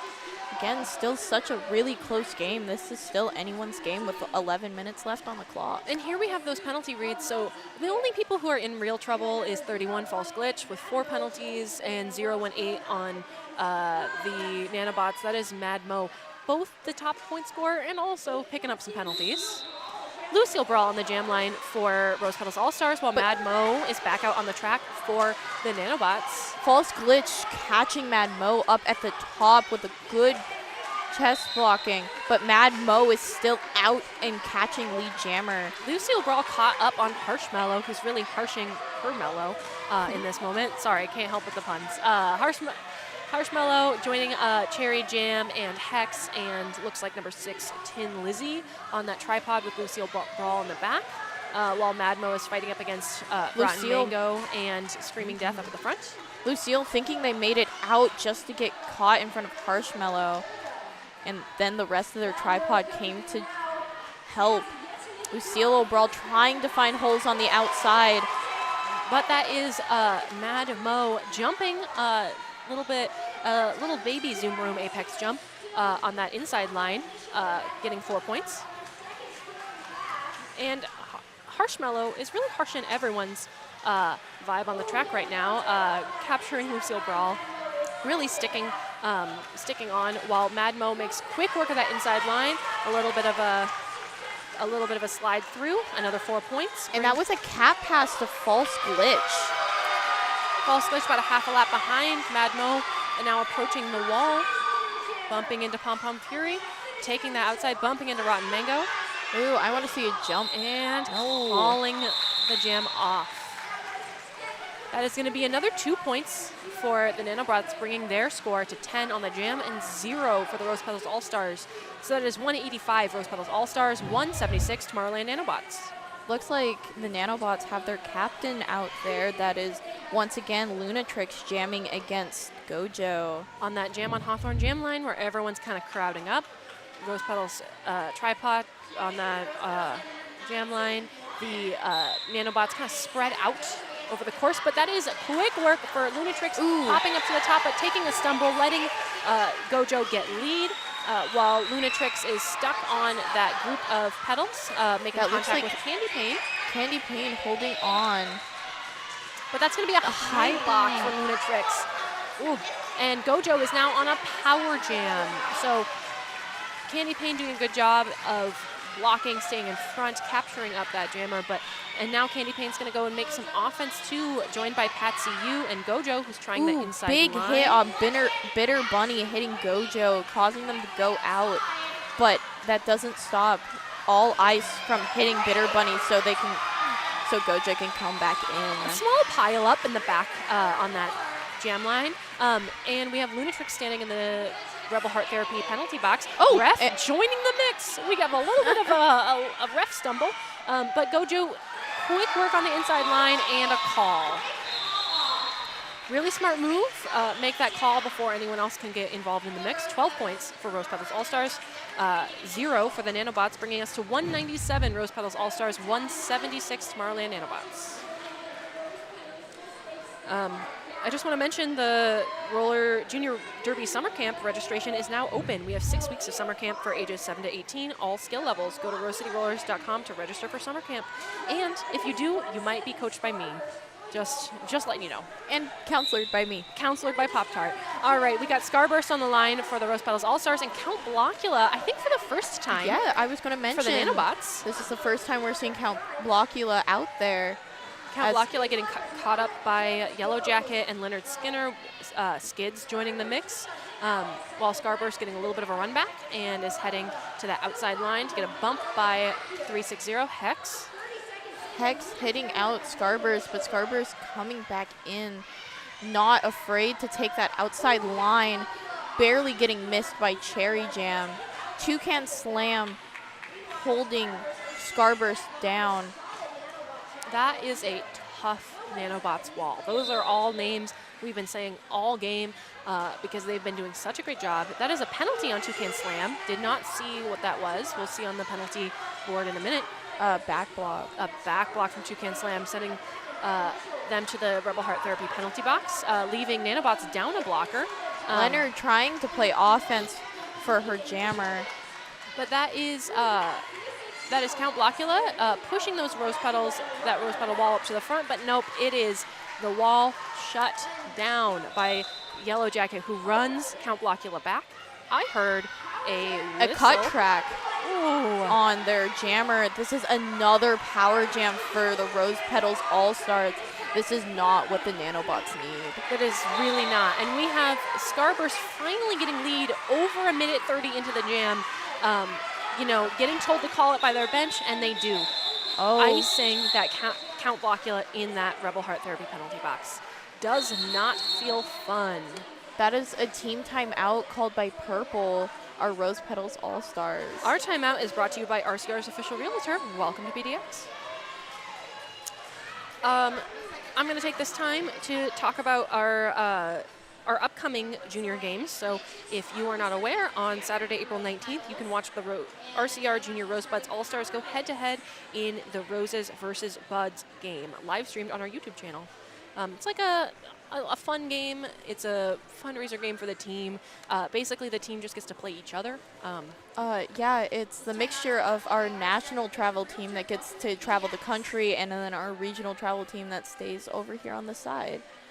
So it's really nice to have everyone kind of mixed up, all playing together. So if you want to see some good, fun teammate on teammate gameplay, make sure you get your tickets or tune in on April 19th. It's actually a fundraiser game to try to raise money for our national team to have the money to go off to regionals and hopefully nationals, because they are second in the country currently. Want to send those national skaters off to Texas. That is where they're going to be playing for regionals this year. So, we're coming back from that timeout. Looks like we have Beatrix Slaughter as the only jammer on the Jam on Hawthorne jam line, while the rest of the blockers from both teams are up on that pivot line. I never fully understood clumping up at the top of the line, because that just gives the jammer extra time to run. I mean, it works for Beatrix Slaughter, who only bumped into Harshmallow before getting lead jammer, and that pack is moving fast. There are lots of whistles. There's lots of things happening. But nobody's moving to the box. And so Beatrix Slaughter does a little bit of a Zoom Room Apex. So we haven't had a real one. It was a little baby one. And that is Count Blackula out from the box and out on their initial pass, with Lucille Brawl, looks like, going to the penalty box for the Rose Petals on forearm, perhaps. Beatrix Slaughter, another 4 points, and that call off. Quick jam. 8-0 in favor of the Rose Petals All-Stars, 205 Rose Petals, 176 Nanobots. We're watching our Radical Wheels replay of Beatrix just going and not even getting touched. Wow. Impressive. We have Rose Petals are going to be down a blocker in the box, but we have Bob the Fred for the Rose Petals All-Stars jamming against Orbs for the Nanobots. Looks like the Kraken setting up, trying to play offense, leaving just a 2-wall up there to block Orbs. Some jammer on jammer pushing, but that is Bob the Fred moving to the front of the pack. Our captain, Rotten Mango, doing a force out and pull back on the Nanobots jammer Orbs. Orbs squeezing up that inside line and getting lead. Lucille Brawl is rejoining the track, trying to see if they can help Bob. Bob kind of side surfing around those players up the top, going up against Toucan Slam, but squeezing out for their initial pass as Orbs is approaching the pack, bumping into Lucille Brawl, bumping into Rotten Mango, and inside line, calling it 4 points. That was a really good offense from Toucan Slam, getting Orbs out just immediately before the Rose Petals jammer could get back around to score points. 888, the exclusive protective gear sponsor of RCR, the Certified Sweat Saver, developed, tested, and trusted by the best. Sweat Saver helmet. I think all of us wear them now. Yeah, we. I don't know about the Petals, but I know the Buds and the travel teams are and all the sponsored. adult teams wear them. Looks like we have a clear Rebel Heart Therapy box. But that is Yellow Jacket getting lead quickly, followed by Mad Mo, who is about a third of a lap behind. Yellow Jacket speeding around that track, moving quickly. Rose Petals setting up in the back, and Yellow Jacket approaching, slowing themselves. moving to the inside line. Quick 4 points. Maybe just a slight tap. Just a slight tap from some of those nanobots. They're working hard. It looks like that call off was not quite quick enough for Yellow Jackets, so there's a 4-4 jam for both teams, leaving the differential the same, but putting our points at 209 Rose Petals All-Stars, 184 for the Tomorrowland Nanobots. We're watching the Radical Wheels replay as Yellow Jacket just side surfs right on the outside line while Mad Mo comes out right behind them as we welcome Candy Pane and Orbs back to the jam line. That jam on Hawthorne jam line, and Candy Pane squeezing between those two nanobots blockers, but that is Orbs getting lead, popping out to the front. Candy Pane being recycled by Toucan Slam. Candy Pane just weaving through the nanobots blockers. Getting bump after bump, but now getting out on the initial, while Orbs is approaching that pack on their first scoring pass. Passing Starburst, passing all of the blockers on that outside, and a quick calling call. it off. Candy Pane not being able to get back to the pack in time. That's a quick 4 and call it, bringing our score to 209 to 188. Are they sending Can out multiple times in a row? I think at this point, Can has been in almost every jam for the last 10 minutes. Yes. I have also noticed that. 187 killer pads worn by the most pros in the world. If you skate, you know why. That's for all of you at home. You know why. We got 911 Demon Skater on the jam on Hawthorne jam line, going up against 606 Bitter Bunny. That is 606 pushing up against Beatrix Slaughter and Pom Pom Fury, moving to the outside while Bitter Bunny running out just to get caught by Beatrix once again and getting a force out. Demon Skater moved to the front of the pack now, going up against, looks like Harshmallow and Toucan Slam. That Nanobots tripod forming back together. And their captain, Lunatrix.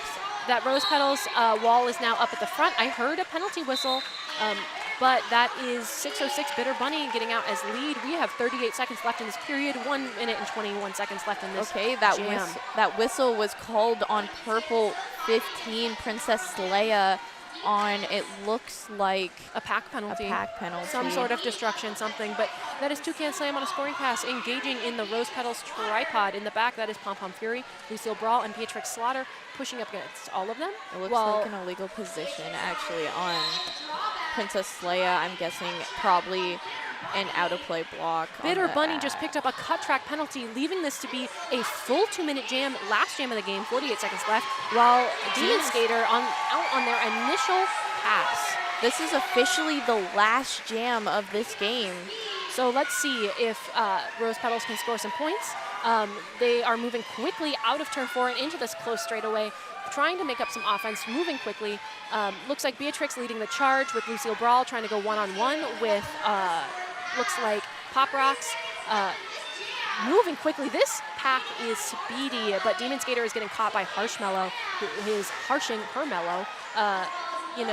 Moving up to the front of the pack, squeezing through. That is Demon Skater bumping against Toucan Slam. While big hit by Beatrix and the pullback. That is out of play in the back, and that is going to be a penalty for Beatrix Slaughter. An illegal contact. That is the end of our game. That is 4 points for each wall. That is 213 points for the Rose Petals All-Stars, 192 for the Tomorrowland Nanobots. That is the unofficial score. We're going to wait for them to tidy everything up. And there is Gojo dancing. Everyone is celebrating on the Rose Petals side. Everyone worked really hard. This game was close the whole time. Wow, that was an exciting one. And that is going to be our final score.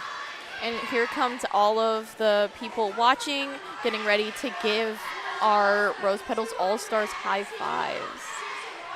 This game, really good game. Just really great play from both sides. Rose Petals really excited going for their victory lap. And I just want to shout out there for the Tomorrowland Nanobots, Mad Mo, really putting in the work. Lunatrix really putting in the work. We saw a lot of Hex. We saw a lot of Bitter Bunny. All great skaters on the Tomorrowland Nanobots. And the Petals, so many of them got to jam. So many of them got to score points, really spreading out the love between all of them. And look at Tomorrowland taking their victory lap. All smiles. It is nice to see them having fun, no matter what the score is. All right. Well, I have been Rosemary's Baby. And I have been Pop-Tart. And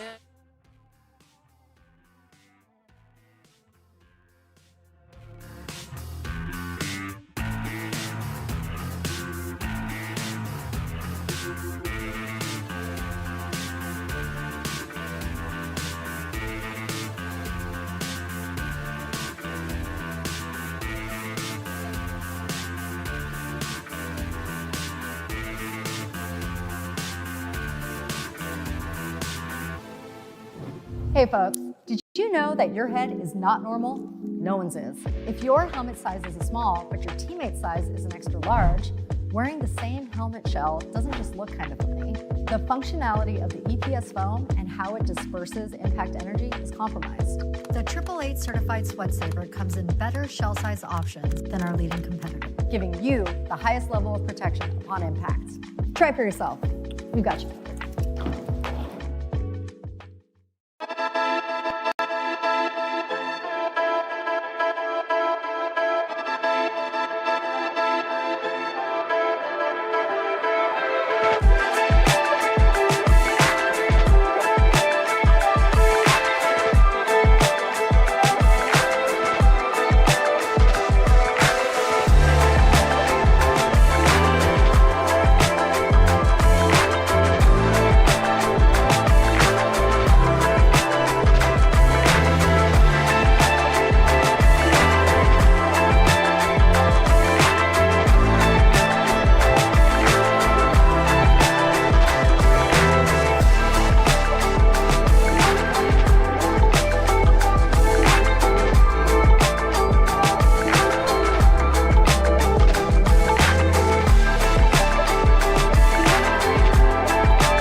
without the weight of loving someone right.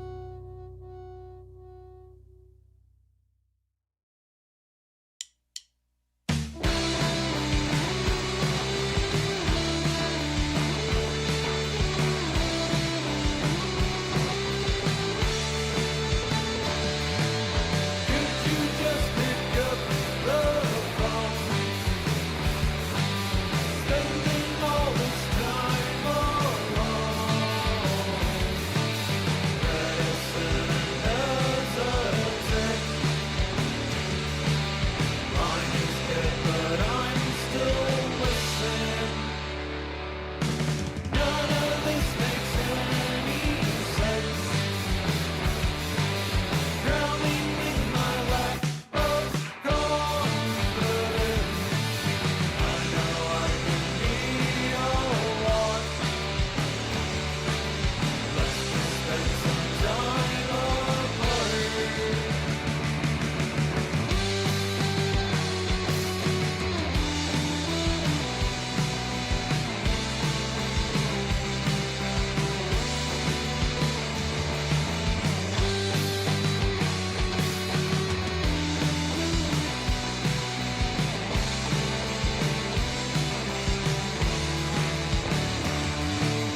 Making up for lost time.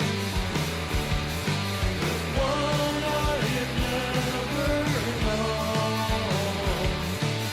Maybe I should take up listening. Maybe I should shut my mouth. And all this bullshit, I think I've had enough. It's like on my character, if I just give up, it's always something or nothing, not much in between. Perhaps my indecision, who I wanna be.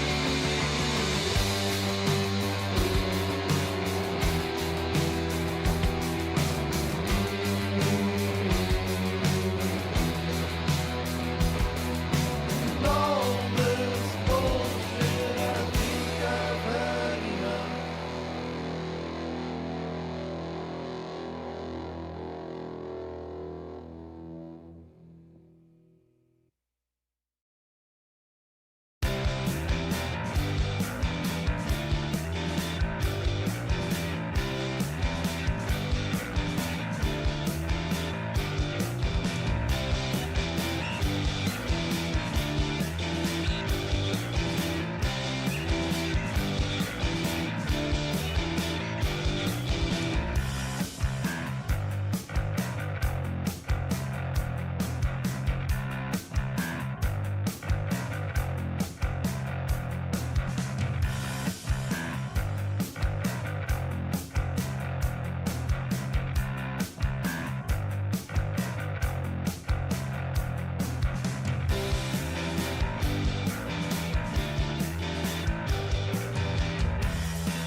Good afternoon, folks, and welcome to our next game here at Bridge City Riot 2025. I took a break, so I am a little behind the 8 ball here in figuring out what we're going to do. I am joined on the mic. I'm Dr. Omnivore, and I'm joined by Pop-Tart again this game. So super, super stoked. Pop-Tart, we only get you, though, for the first half because you've got a whole game you have to get ready for. But I'm pretty chill. Well, yeah. I doubt Jim would miss me. So we've got at Astra playing another game. They're going to be playing in blue up against Southside rivals. And for at Astra, we've got 092 Apocalypse, 101 Slugbug, 112 Gnarly Quinn, 14 Violent Violet, 18 Raven, 187 Foxy Dash, 26 Belladonna, 42 Slayer, 918 Locked and Loaded, 92 Killer Quinn, and 975 Snitches Get Stitches. And that is their captain. It sure is. I think they've been captain the last couple of games. Yeah, they were captain against us yesterday. Very cool. And for Southside Revolution rivals, we have 007 Quesadilla, 008 A Smash Crasher, 09 Rickaboo Racker, 2 Strawberry Bomb, 20 Scouts Honor, 215 their captain Acid Rain, 27 Chicken Fried Skate, 312 Defendo, okay. 321 Princess Leia, 338 Terrorizer, 39 Flaming Diva, and 46 Gear Shift. Fantastic. So the game is underway. Foxy Dash was jamming for at Astra and right off the line got a cut track. So that was our first jammer penalty in general, but jammer penalty for the game. Foxy Dash actually just got out of the penalty box as that jam was called off. So I don't know. We're just kind of resetting here. Looks like at the whistle, 092 Apocalypse did go to the penalty box on a low block.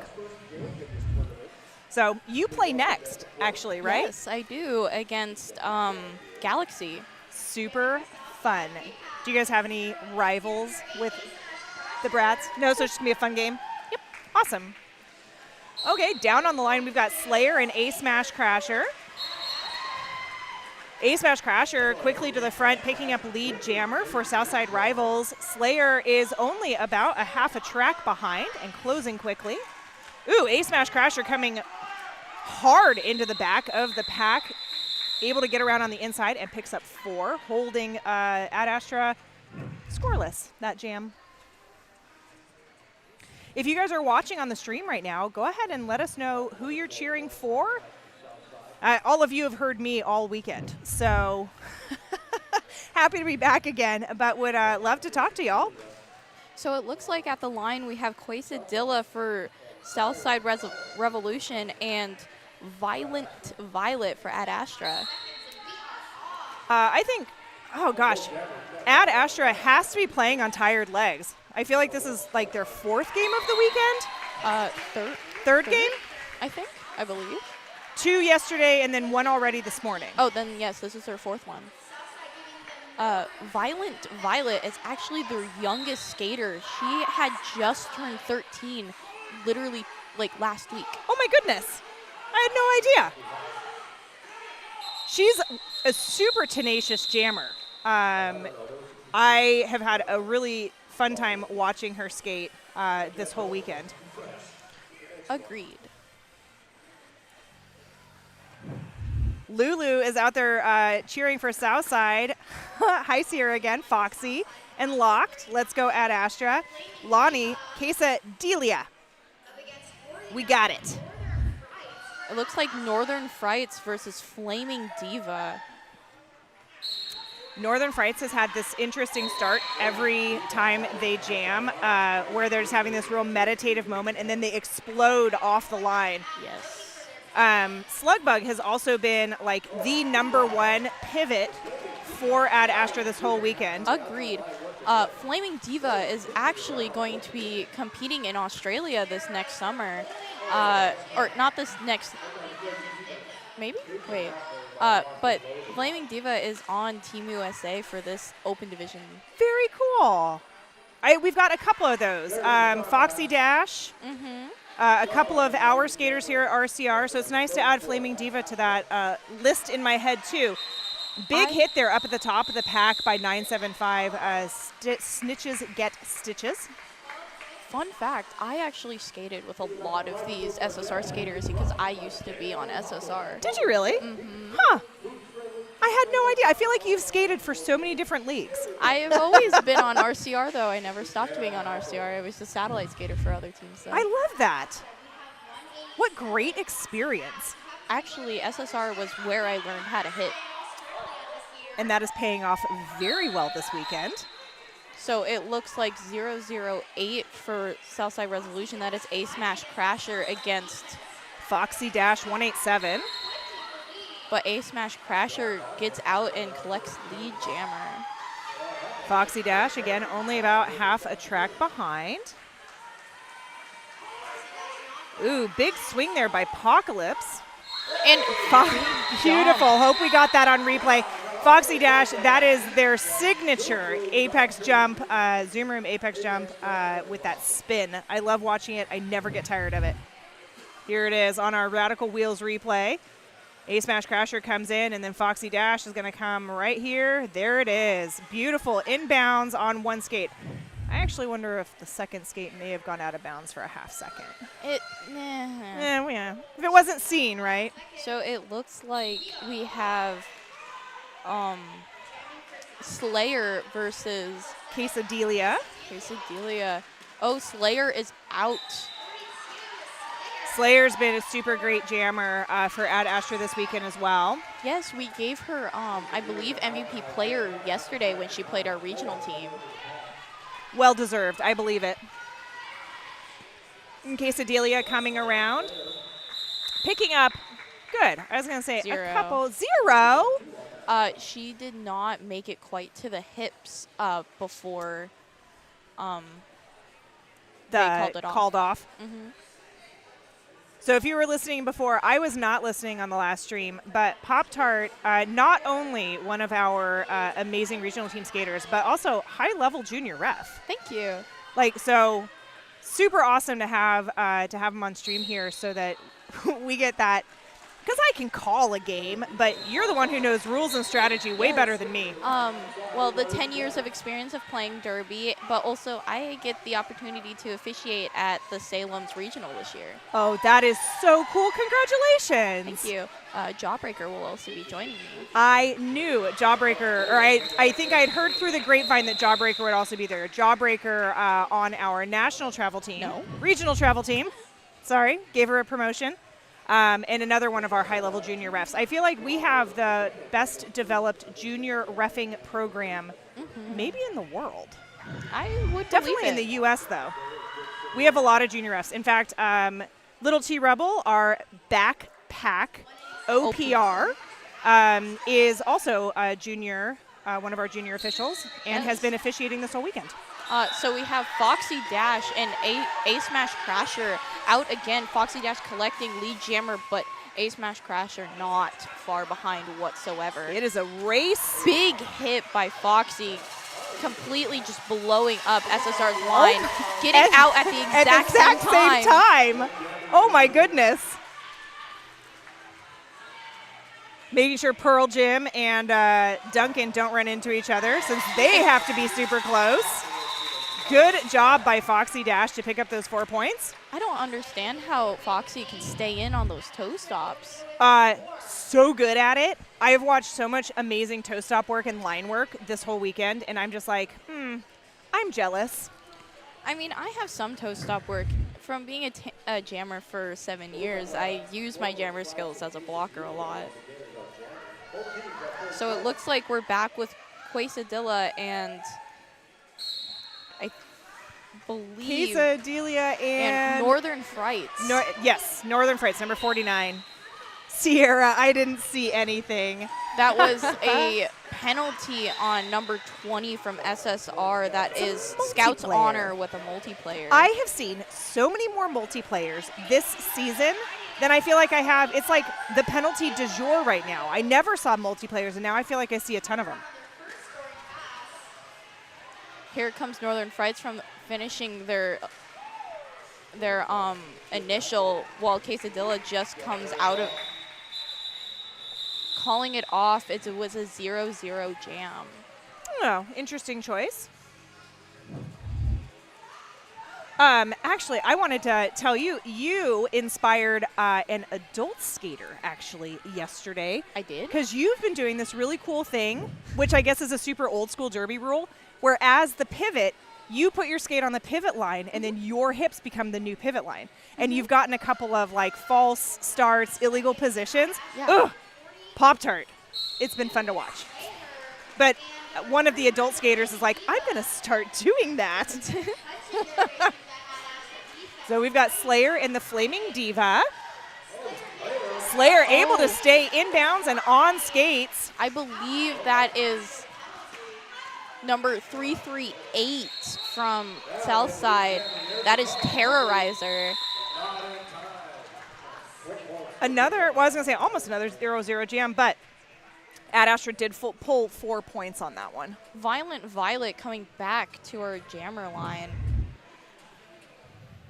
Along with a Smash Crasher. We should probably say thank you to some people. I'm just really bad at reading these, so I had Rose read them all last one. I'll take care of them. And then you don't have to, you can just talk about Derby. Yeah.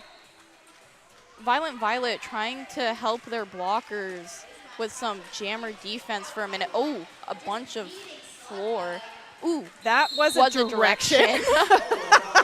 There's their captain, 975, going to our Rebel Heart Therapy penalty box for a direction penalty, while A Smash Crasher is already out.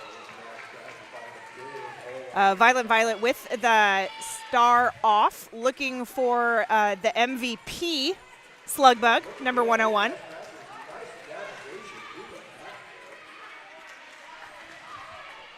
Watching as a skater from New Hampshire is so cool to watch from the other side of the country.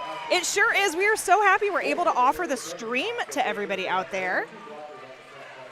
A Smash Crasher, obviously lead jammer, 12 points on the board so far, soon to be 16.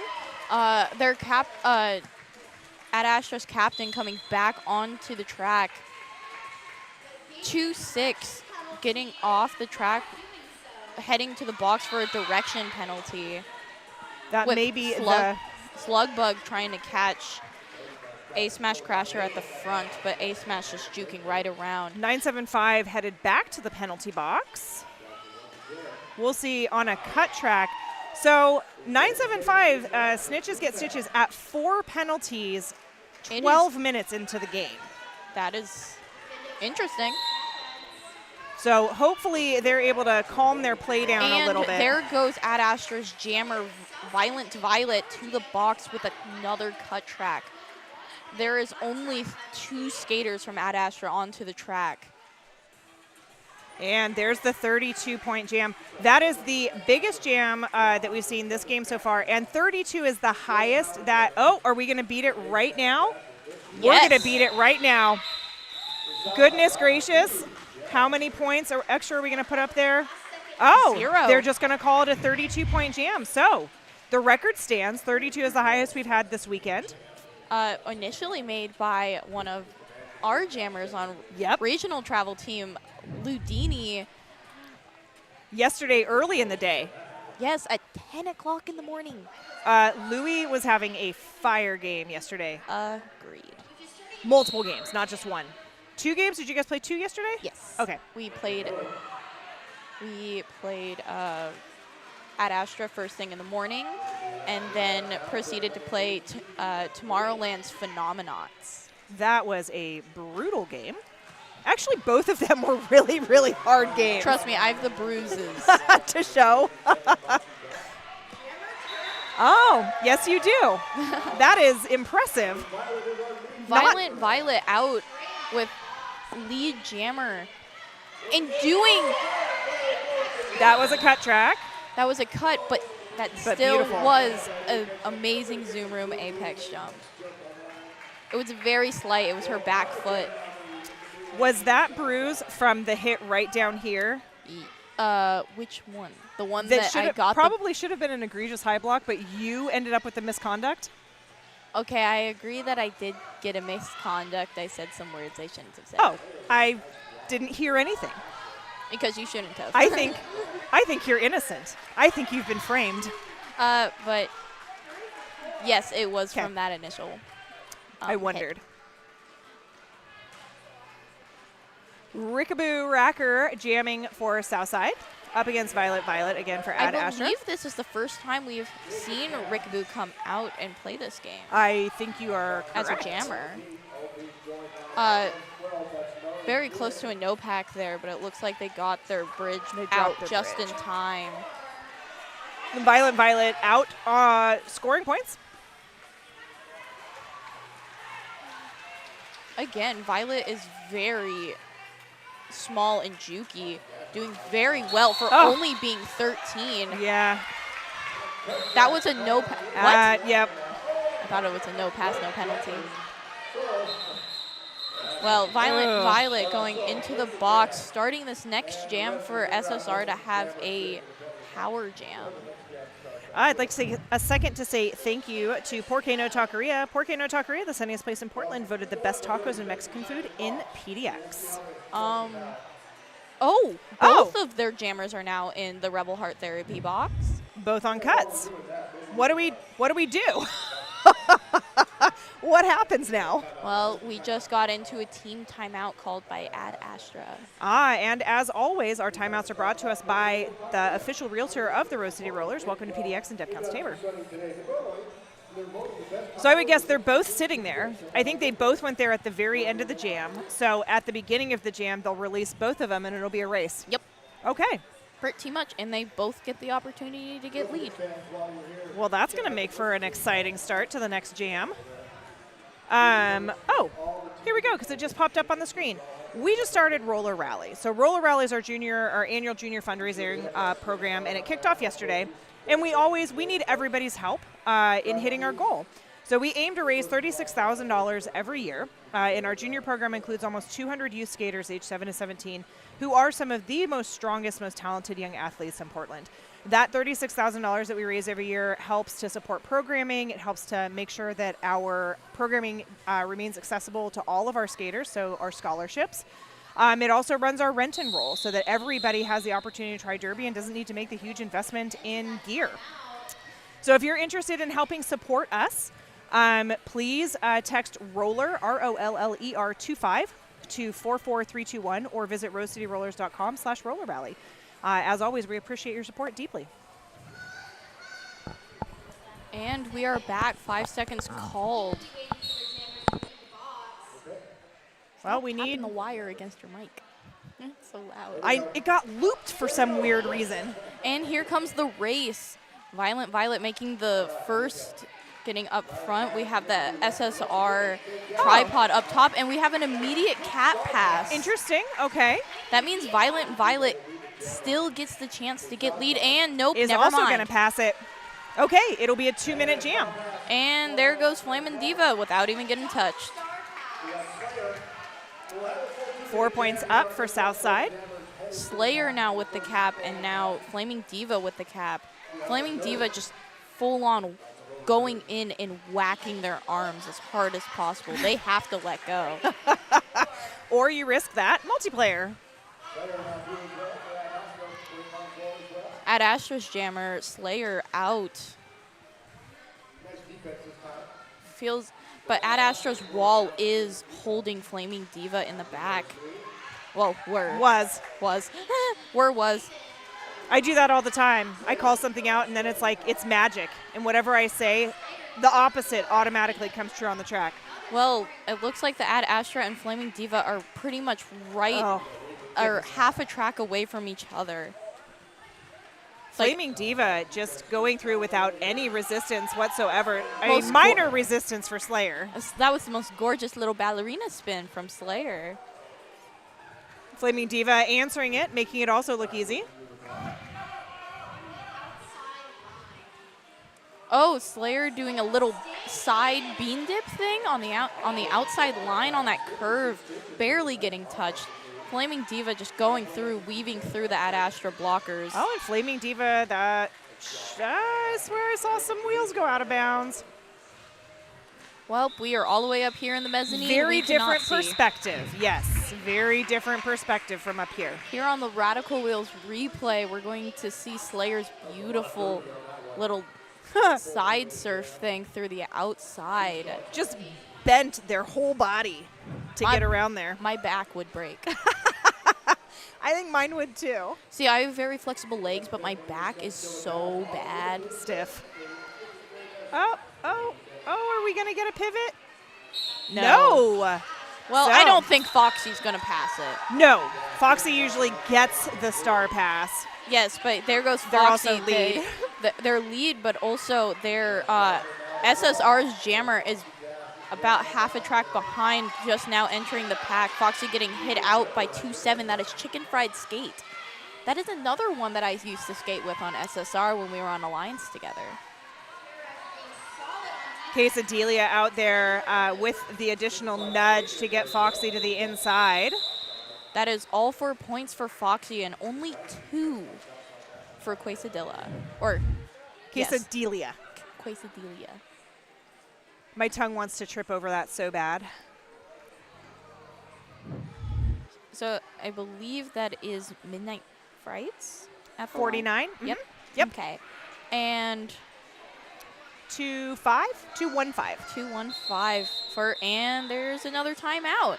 This timeout brought to you by Welcome to PDX and Deb Count Staber. Let Deb Count Staber bring you home. That is 2-1-5.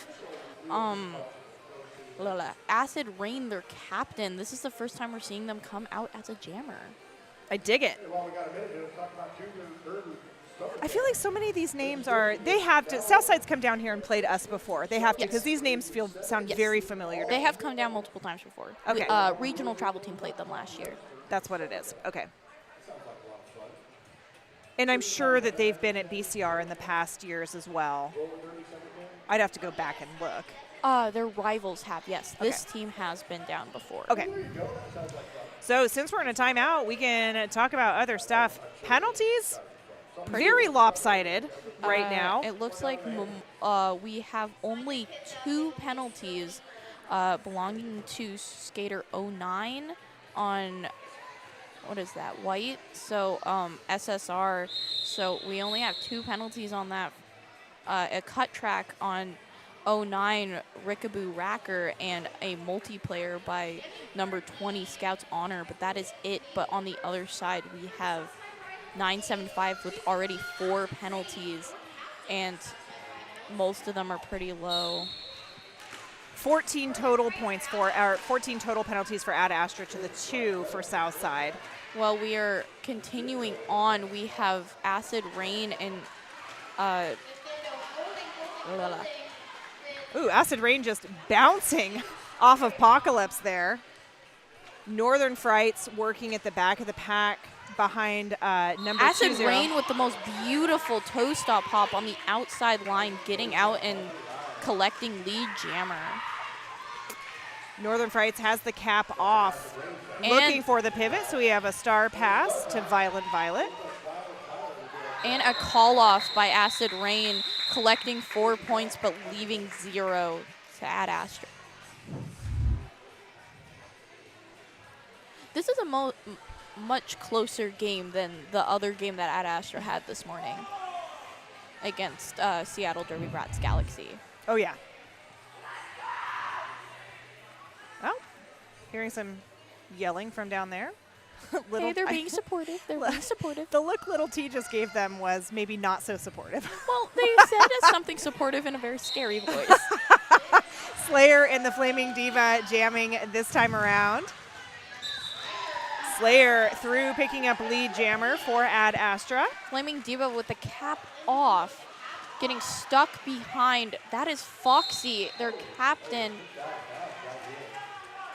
Their captain Snitches gets stitches, and number 18, Raven. And looks like they called it off right before anyone could get points. Interesting. We do have the pivot 187 Foxy Dash iced in the Rebel Heart Therapy penalty box on a cut track. Oh, here's a replay. Just of getting lead. Thank you, Radical Wheels, for And that doing is that. another timeout. This time out brought to you by Deb Count Saber and welcome to PDX. Let Deb Count Saber bring you home. I feel like we're saying that a lot. I have said it no fewer, probably than 100 times so far this weekend. We did not actually take any timeouts yesterday. Regional. No, you guys didn't. We were just going. I feel like there were a lot of official timeouts, though, and some stoppage. I know one of them. And some stoppage for some other stuff. It wasn't me, guys. Screw Lucy was talking to Foxy Dash in the box. I mean, you're a ref, but I always want to know what the refs say. I'm like, that's who I want to be mic'd up during a game. Yeah, that would be fun. But it would definitely be very loud, especially for the officials that have to keep their whistle in the mouth. Yes. Including Duncan and Pearl Jim over here. A Smash Crasher and Violent Violet both wearing the stars. Violent and Violet getting stuck in between. That looks like strawberry. No. Defindo. Defindo.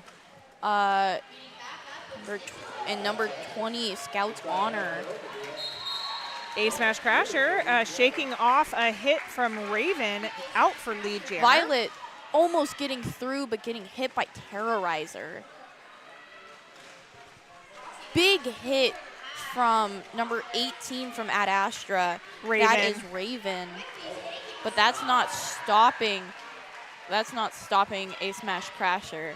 And Foxy Dash out of the penalty box right into a star pass. And a little after the whistle, Zoom Room Apex jump. I think when you just have that much speed, you just got to do something with it. Exactly. Unless I've had moments where I've thought about it and then ended up just like going straight into a hockey stop and like tripping myself. Because I'm going too fast. Because you're just going too fast. It's coming in too hot. I just do that sometimes. Okay. On that line, we've got Chicken Fried Skate. Yay, up against Slayer. This is Chicken Fried Skate's first time out jamming. Getting a big hit by 092 from Astra. That is Apocalypse. Apocalypse up at the top of the pack with 112. Gnarly Quinn. Gnarly. Hush. Oh, I only say it because that's how I wanted to say it earlier. So Chicken Fried Skate is lead. Slayer did get out, about a full track behind right now. Chicken Fried Over Skate, now. Yeah, made it look easy. Smashed through the pack. As Foxy comes out of the box. So, and another review. This time out brought to you by RCR's official realtor. Welcome to PDX and Deb Count Saber. So the Rebel Heart Therapy penalty box is empty. We do not have any therapy in session right now. For now. For now. It is really probably only momentary. And it looks like we may be finishing soon. I saw a thumbs up. There we go. Doof with the thumbs up. That one was an official timeout, so something with the officials. I think it was penalty-wise. They were making sure that the papers Everything were was right. lining up. Yep. Southside still playing an incredibly clean game. Have not gotten any more penalties, just sitting at the 2. So it looks like we have Northern Frights out against Flaming Diva once again. There's our whistle. Terrorizer doing a great job of opening a Big lane there. hit by their get captain. stitches. Snitches get stitches has had such an amazing weekend. Even though they had fouled out against regional, they have the most amazing hits I think I've ever seen. And that is high praise. And there is Flaming Diva with lead jammer. And Star pass on Astra to Violent Violet. And Flaming Diva coming back around, looking to put more And points that up. is a Zoom Room Apex jump. Y'all make it look so easy. Apex jumps are just so fun. As somebody in the chat said, my ankles. Where was it? My ankles. Oh, it said like my ankles would pop. Yep. Yes. That's exactly what it was from Sierra. Oh, and Becky is back. I remember. Oh, Becky's been here all weekend. I was listening to the stream earlier. Becky's been one of my besties on the stream. Becky, Sierra, and then where's my other best friend? Oh, they are Renee. doing some jammer defense over here Direction. on blocker 092.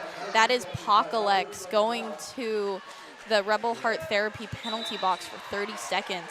Both the jammers getting out at the same time. Foxy is lead, but calling it off because A Smash Crasher did pass her. Did get in front. Oh, they are sending out the same wall over again. Oh, short jam. That's Super true. short jam.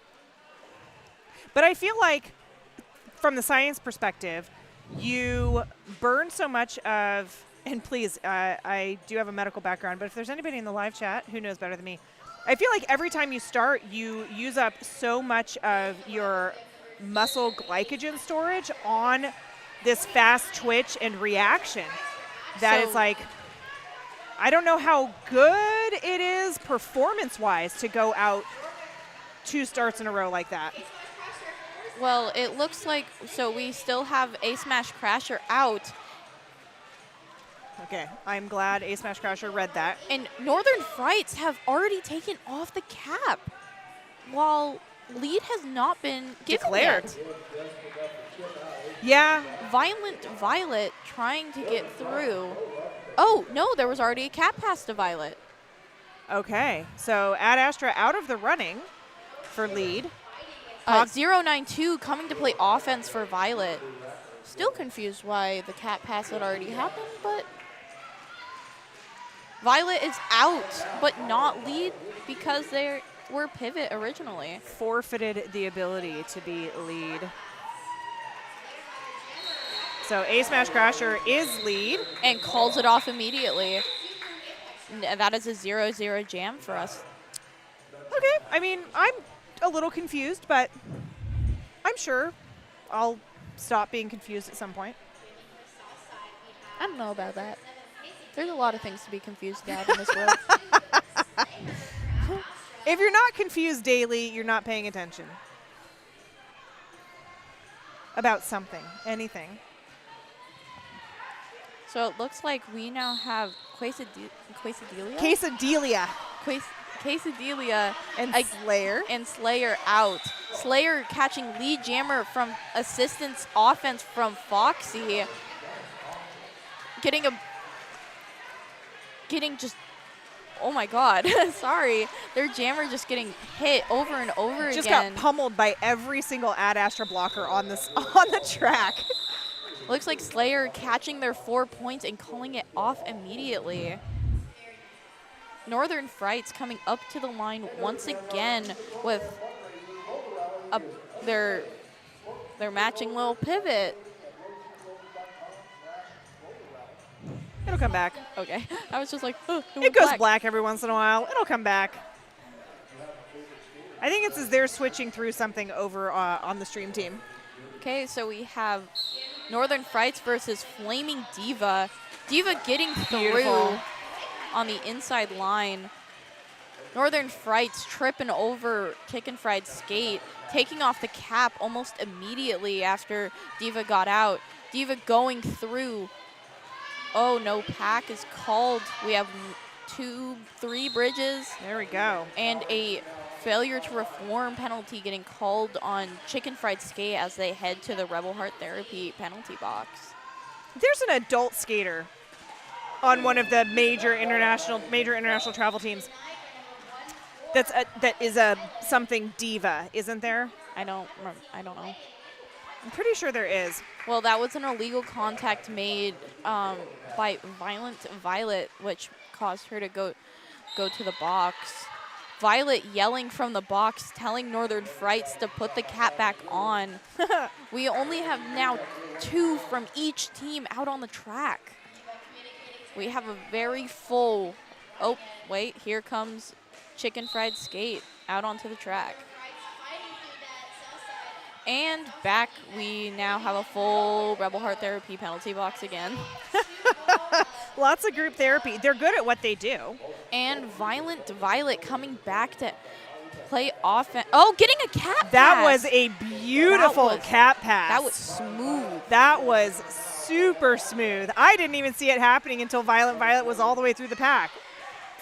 Oh, and there goes Violent Violet catching those 4 points, which leaves us to a 7 for Ad Astra points for that jam, and then 16 for Southside Rivals. We see the beautiful cat pass through our Radical Wheels replay. That was such a smooth, gorgeous cat pass. Elizabeth, yes. Pop-Tart told me that Diva's on Team USA. I swear there's an adult skater, though. Is it V-Diva? I don't know. Yeah. Foxy out with the most beautiful little toe stop maneuver. And A-Smash Crasher getting hit out by 975 and pulled back. Little spinny jump from gorgeous. Foxy once again. And we are off the period clock on jam time only. It looks like Slayer. Whoa! Whoa, whoa, whoa, whoa, whoa. That was, I don't know, but it was Oh, Jesus. trying for a Pegasus there. I feel like there was more falling than jumping. There was a lot that happened there.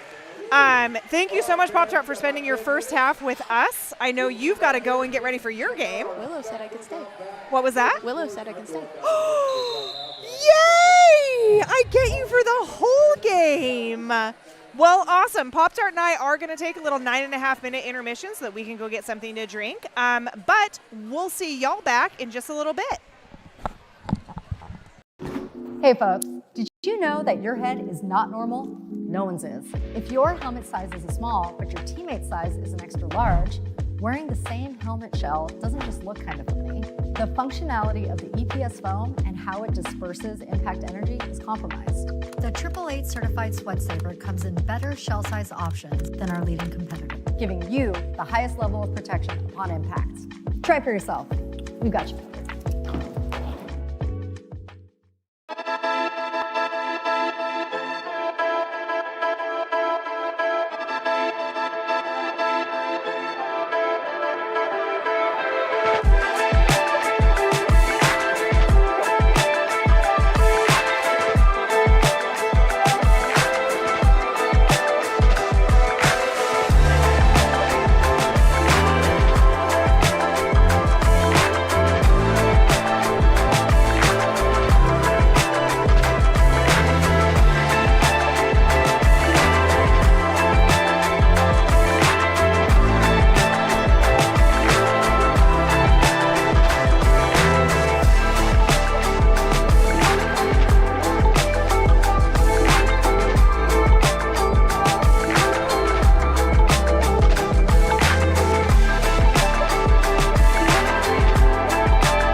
Testing 1 2, testing 1 2. Inquiry number 80393, company is Seba Guide.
Hello and welcome back. We did some group thinking while we were in intermission, and it's V Diva.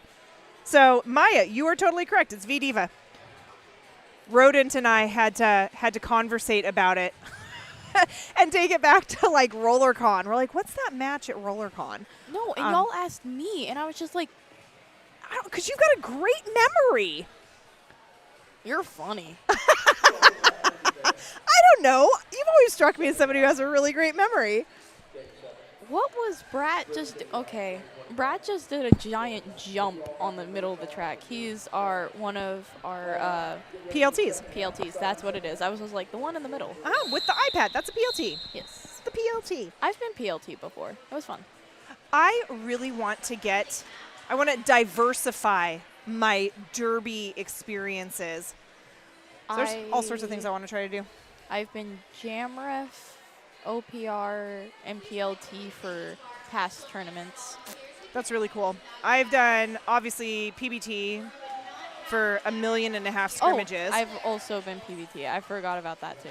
And Breadpool has shown me, and I have done scorekeeping with, like, MAME during some home team games. I juniors just saw games. Pearl Jim with his little magical fingers. Oh, I love magical fingers. Well, we're coming back here. So gave you the rundown before we went on to halftime. Looks like we have two of the strongest jammers we've seen during this game. We have Foxy and Flaming Diva at our line. Here we go. There's our whistle. Foxy tiptoeing on the outside, but so does Diva, and Diva gets out. Diva able to just completely tiptoe around Raven there. Raven did a great job of covering the inside. And that is an line. illegal contact on number 20. I Oh. believe that is Scout's Honor heading to the box, and that is a cut track on Foxy. Oh my goodness. And there goes Scout Crashing into the Ad Astra bench. before sitting down for their 30. But right as they sit down, it looks like Ad Astra's pivot Slayer is back out on the track.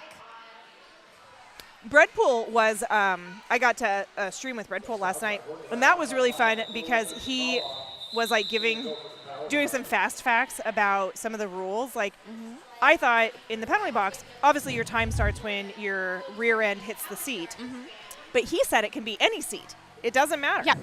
And then the penalty box folks will move you around if they need to, but so just sit on whatever seat, start your penalty. Yeah. Which I thought was fascinating. Well, you get to say your spiel again, and it is an official timeout. Oh my gosh, and it's already over, but I can say it really quick. This timeout brought to you by Welcome to PDX and Deb Saber, the official realtor of RCR.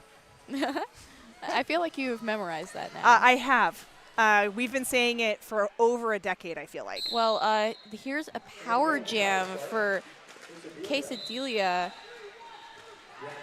And that is, Ooh, that was a big yep, hit direction. Oh, and that feels like it may result in other consequences. I think that might be more than just a direction. So Becky, PLT is my favorite, loves being in the middle. It feels like there's a lot of responsibility when you're the PLT, though. I got really fast at it at one point. Because you're the one who's putting in, like, who's on the track doing things so that this whole thing, like, shows up the way that it's supposed to. Well, do you want to say some of these? I mean, sure, why not? Because I haven't said any the whole time. Exactly, and we're already in the second half. You're making me an honest person here. I'd like to say thank you to Buffalo Gap Saloon and Eatery, John's Landing's favorite eatery and saloon. And also, I mean, we've been calling out Rebel Heart Therapy, the Zoom Room, but what we haven't said thank you to is our protective gear sponsors. So 187 Killer Pads, often imitated, never duplicated, stick with the best. Do you wear 888s or 187s? For national and regional, we are actually sponsored by 888, and we all get helmets. And we all they have are 888 helmets. Super pretty helmets, those sparkly helmets. I love them. Yes, and we got the brand new model this year. I'm forgetting what they're called, but we did get the new ones this year. Everybody cares about your brains. We want to make sure your brains stay well intact. intact. I've needed a new helmet almost every year. Oh, yeah. Okay, and so it looks good. like Quesadilla is back, and it looks like she is okay. Going to go get checked out by our amazing medic staff, and I believe sit out for 3 jams. because of the impact of the head with the track. That does get Captain 975 Snitches Get Stitches a direction, and it does put 975 at 5 penalties. So definitely in penalty trouble with 28.5 minutes left in the second half. And the one with the highest penalties out of this whole game so far. Out of everyone, both teams. Once you figure out the moving pieces, it gets fun. Becky, I'm going to have to try it. I'm just going to have to stick my nose out there, move away from announcing, and get into NSOing. Oh, that means you can hang out with me. I would love to hang out with you more. Because this is the first time I'm actually like announcing over the stream. In a big tournament, nonetheless. I know. You are amazing. welcome on stream with me whenever you want, Pop-Tart. Whenever you want. Well, we have Flaming Diva already out with Lead Jammer against Northern Frights, taking off the cap, giving it to Violent Violet, and she is out. Diva coming around, and that is a Zoom Room. Apex jump. Apex jump stayed in bounds. Did fall, but stayed in bounds. Just a little bit of And there's Violent gremlin. Violet trying a Zoom Room Apex jump, not quite staying in bounds. I think got hit out mid-air. Yep. And there's a tiny Zoom Room Apex jump. Little bunny hop. Boing. 975 Snitches Get Stitches back on the track. Trying to give some offense to their jammer, Violent Violet. Oh, beautiful. Oh, man, not So quite able close. to stick it. Locked and Loaded did head to the penalty box on a direction as well. That was Northern Frights that hit out Diva, causing that long. Oh, and there is 101. I believe that's Slugbug. It is Slugbug. I have called Slugbug TNT about 5 times because of the same number. Slugbug is just such a good blocker and pivot. Oh, yeah. And there's Violent Violet out of the pack. That is 975 with another big hit, and there's Diva calling it off, catching all 4 points. Ad Astra likes to shoulder punch. No way. Shoulder pop a lot. Yep. But they're very legal, and they're very clean about it as well. Yes, they are. Like, I tend to as well, but they're like masters out there. Yes. Every time they do it, I'm like, ooh, and then there's no penalties. And I believe that's A-Smash. A-Smash Crasher, you're correct. A-Smash Crasher out there jamming for SSR with Violent Violet, already with the cap off. Interesting. Looking for their pivot, which is all the way at the front. That is Slayer holding, bracing their tripod up at the top. That is number 18, Raven. holding Raven with beautiful. 092. That was a beautiful job by A-Smash Crasher there. So pushing hard against that tripod and did the really classic thing where she got him so locked in that she pulled back. They fell forward, and then she was just able to go around him. And no one even noticed when she came back around and got her 4. Sneaky, sneaky. And that is a cap pass to Slayer. Beautiful job to get around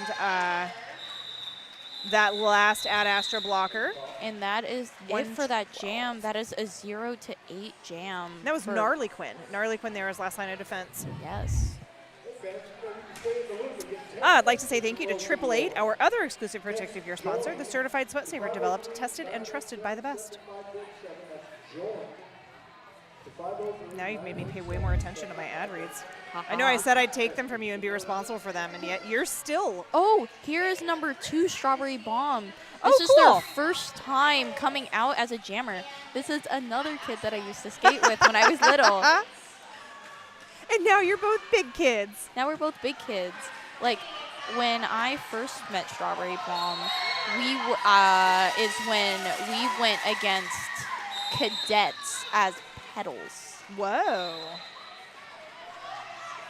And Northern Frights going straight out to the outside. Nobody Beautiful. hitting. Yeah, full speed. Didn't have to slow down at all. We do now have a blocker in the box for SSR. I believe that is 4-6, and that was a back block. Oh, first penalty for 46. Yeah, first back block on gear shift. Penalties still really lopsided. Southside with 24. Or sorry, at Astra with 24. Southside with 7. So it looks like we have. They're going to jam Raven. Yes, that's the first time. And we're seeing Flaming Diva trying to do an Eat the Baby. Raven not having it. And Raven is out for lead jammer. That is really good for the jammer, or for a blocker jamming for the first time. Flaming Diva getting pulled back by 092, but sadly getting a penalty on their way. 092 is now on 5 penalties. Their road just turned yellow. Raven coming back. Pack is picking up a little bit of pace. Lots of jostling for position. That was a big black back block. And that is a back block for Raven. Maybe? Yeah, Raven. Well, if you look at little T, they're saying that they hit the side. I don't know. It seemed pretty back blocky from here. Again, very different perspective. Yes. I think it looks like we're keeping that back block, so that gives A Smash Crasher a power jam for this upcoming jam. Not what Ad Astra needs right now. A Smash Crasher going. Oh, nice hit to the inside by Snitches. Again, Snitches is such a strong player. Ooh. Locked and loaded, able to get a piece of A Smash Crasher. Getting lead, but still getting a fight from Ad Astra. Slayer would last to beat there. 092 return. Calling it off right away, right before Ad Astra's jammer could fully stand up. Oh, interesting. Oh.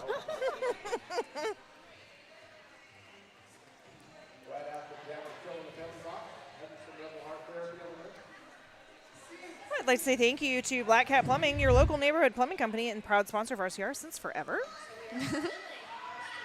Looks like we have a very similar wall going out with Flaming Diva as a power jam.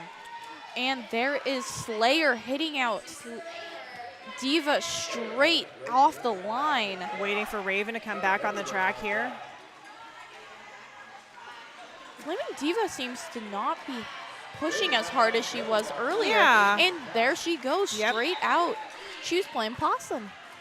Raven with the cap off, signaling to 42, Slayer the pivot. Terrorizer hitting out Slayer. We have a tripod of 092, 975, and 112. That is Apocalypse. Snitches get stitches, and you said 012? No, 112. 112. It's my opposite. Gnarly Quinn. It's my opposite. Oh, you're 211. Mm-hmm. Everybody looking a little tired. Just a little bit. But I could imagine this is a very competitive game. I mean, they're acting like roller derby's hard. I am just kidding. Ooh, I am just kidding. That was a glare. You make it look easy. I have mad respect. I'm not talking to you anymore. Please don't hurt me, Pop-Tart. No promises. And now we have A Smash Crasher on the line with Foxy Dash once again. The Rebel Heart Therapy penalty box is completely clear, so everyone is on the same level. A Smash Crasher just breaking through those lines. Slugbug kind of riding A Smash Crasher out of bounds. Foxy Dash does get lead. Lots of whistles on the track. That is Slugbug with a multiplayer heading to our Rebel Heart Therapy penalty box. It was clear for a minute. Yep. Really just like and now 20 they have seconds. One of each in the box. Foxy Dash with the most beautiful toe stop hops. Calling it off, but A Smash Crasher had already gone through and gotten all 4 of their points. I believe this is Scout's Honor heading to the line. That's new. Oh, what are we going to see here on the replay? We have the beautiful backwards toe stop work. Ugh, so beautiful. Okay, so on this line now we have Northern Frights and Scout's Honor. This is Scout's Honor's first time jamming on this game tonight. Lisa, Raven did a great job jamming. It'd be fun to watch more Raven jamming. Northern Frights and Scouts Honor. Everybody locked down there between the There Jam on is a- Hawthorne Jam line and the pivot And that line. is a big hit by 918. Locked and loaded Locked and loaded, knocking out Scott's Honor. Ooh, and that is a power jam. for Ad Astra. But yet, they're The cap is off again. is off again. I don't understand. And it looks like Northern Frights is looking to. And there's Slug Yep, the star pass happened to Slugbug. star pass complete and good offense by a locked and loaded. That was beautiful, making sure that no randoms came up and hit their jammer. It does seem like Ad Astra is prematurely passing that cap, though. Ooh, That was gorgeous. It's a cut track. Yep, they thought about it. I was saying that on the stream last night is that it's so funny when jammers don't know if they've cut the track right, so they look to the ref for some confirmation or denial. I've seen them do it to you, and you're not allowed to give them any indication, right? And so they sort of read that as I'm good, and then they go and it's like tweet, cut track. I always feel bad when that happens. Ooh, Big that looked illegal, but I don't think anyone was able to see that correctly. Anyways. That is. Oh, Jesus. I thought that was snitches, but it is not. It is That's number 26. uh, Is that Belladonna? I didn't get a good look at a number. Yeah, 26, Belladonna. Helmet says Peaches and Scream. yeah, that's why I was really I confused. was really confused. Yeah, I was like, that person is not on our roster. It looks like we have Radical Wheels Are we going to see replay. it?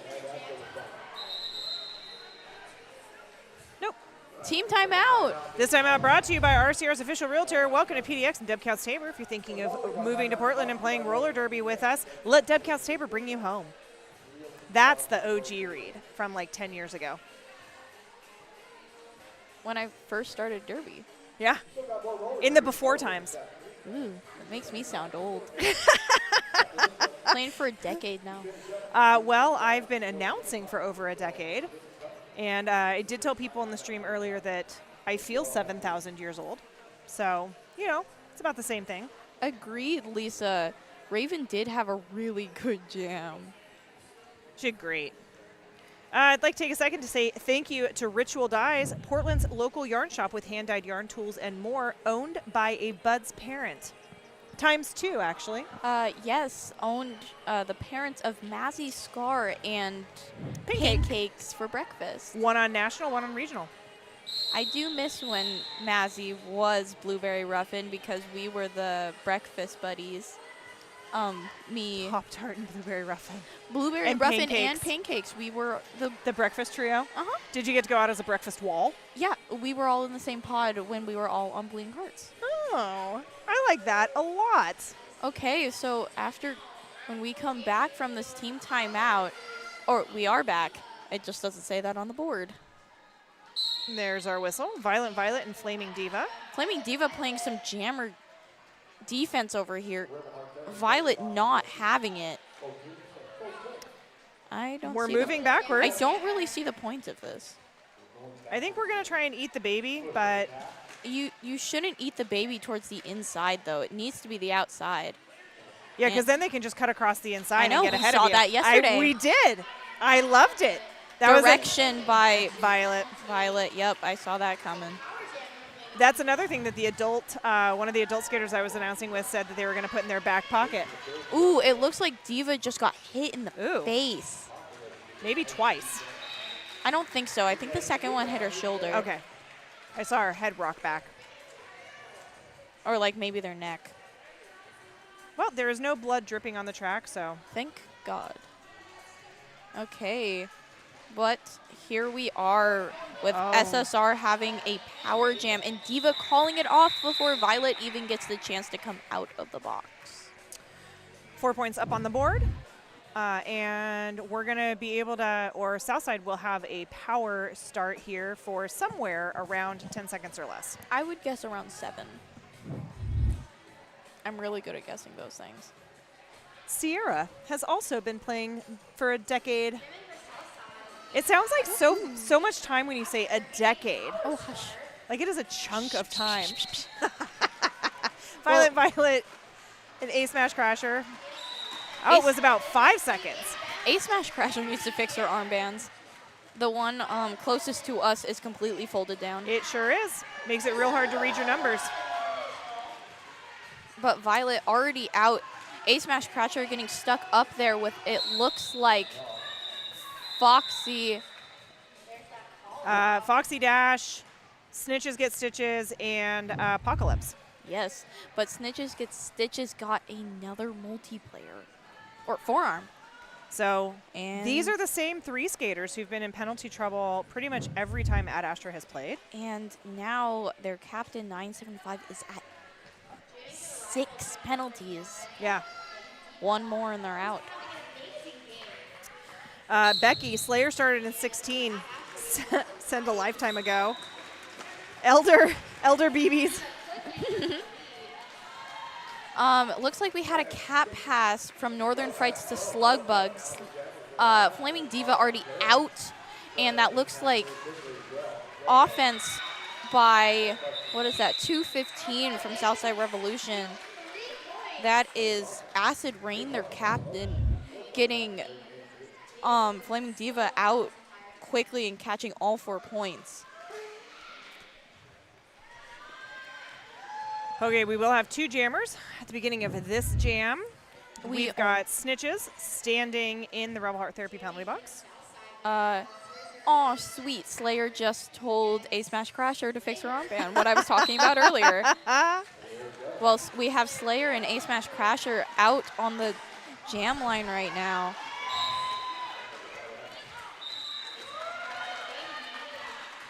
A Smash Crasher lead. Slayer. It's about half a track behind. I'm hearing some whistles. I think 92. that was a multiplayer, I believe. Yeah, so 92. We have 975 looking like they're trying to do some offense for Slayer, getting right through easily, making a tripod up front. Ooh. Locked and loaded, trying to hit to the outside. That is a failure to reform on number 2, Strawberry Bomb. Slayer out somewhat easily. Beautiful Zoom Room Apex jump. Beautiful staying in. I feel like, oh. Another one. And answered by Slayer. 2 Zoom Room Apex jumps back to back. There is the 7th penalty for 975. That is going to be a foul out with just under 13 minutes left in the game. Slayer trying to get those points as quick as possible. A Smash Crasher back and getting out. Foxy trying to finish it and did not want to get that out of play contact. So when it's the captain who fouls out, I mean, that's your captain, right? Who serves captain's penalties? They have to pick a new one. Gotcha. Someone else just gets the C on it. Okay. When we were playing them yesterday, when they fouled out, we had Slayer took the C afterwards. Okay. Yes, Sierra, we actually talked about that completely off mic. The RollerCon game, V-Diva and Quadzilla. Rodent and I, again, had to group think that. Each of us came up with half of a word and were able to complete our full sentences.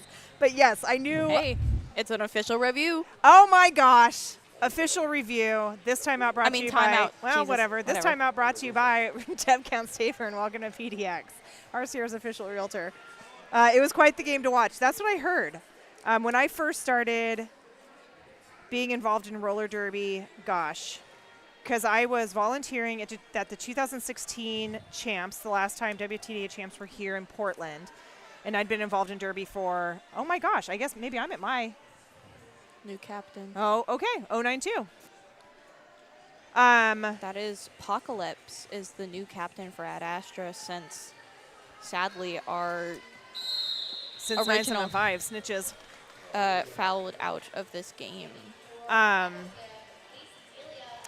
We have Wow, Quesadilla. have I also been involved in roller derby for just 10 years? It's got to be longer than that. Well, we have Quesadilla Okay. versus Violent Violet out for Jam 15 of this second half. And both everybody. stuck. It looks like Slugbug is heading to the box with a direction penalty. So when would a stop block be called? Because I feel like I see stop blocks all the time and they never. It's when the skater is getting pushed against, but their feet are not moving. Okay. If you are physically not moving up the track, or at least like shifting your feet, you will get a stop block. A stop block. Okay.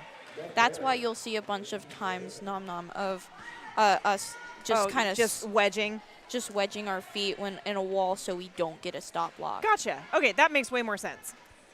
Cap off of Violent Violet. Looking for the pivot that is in the box still.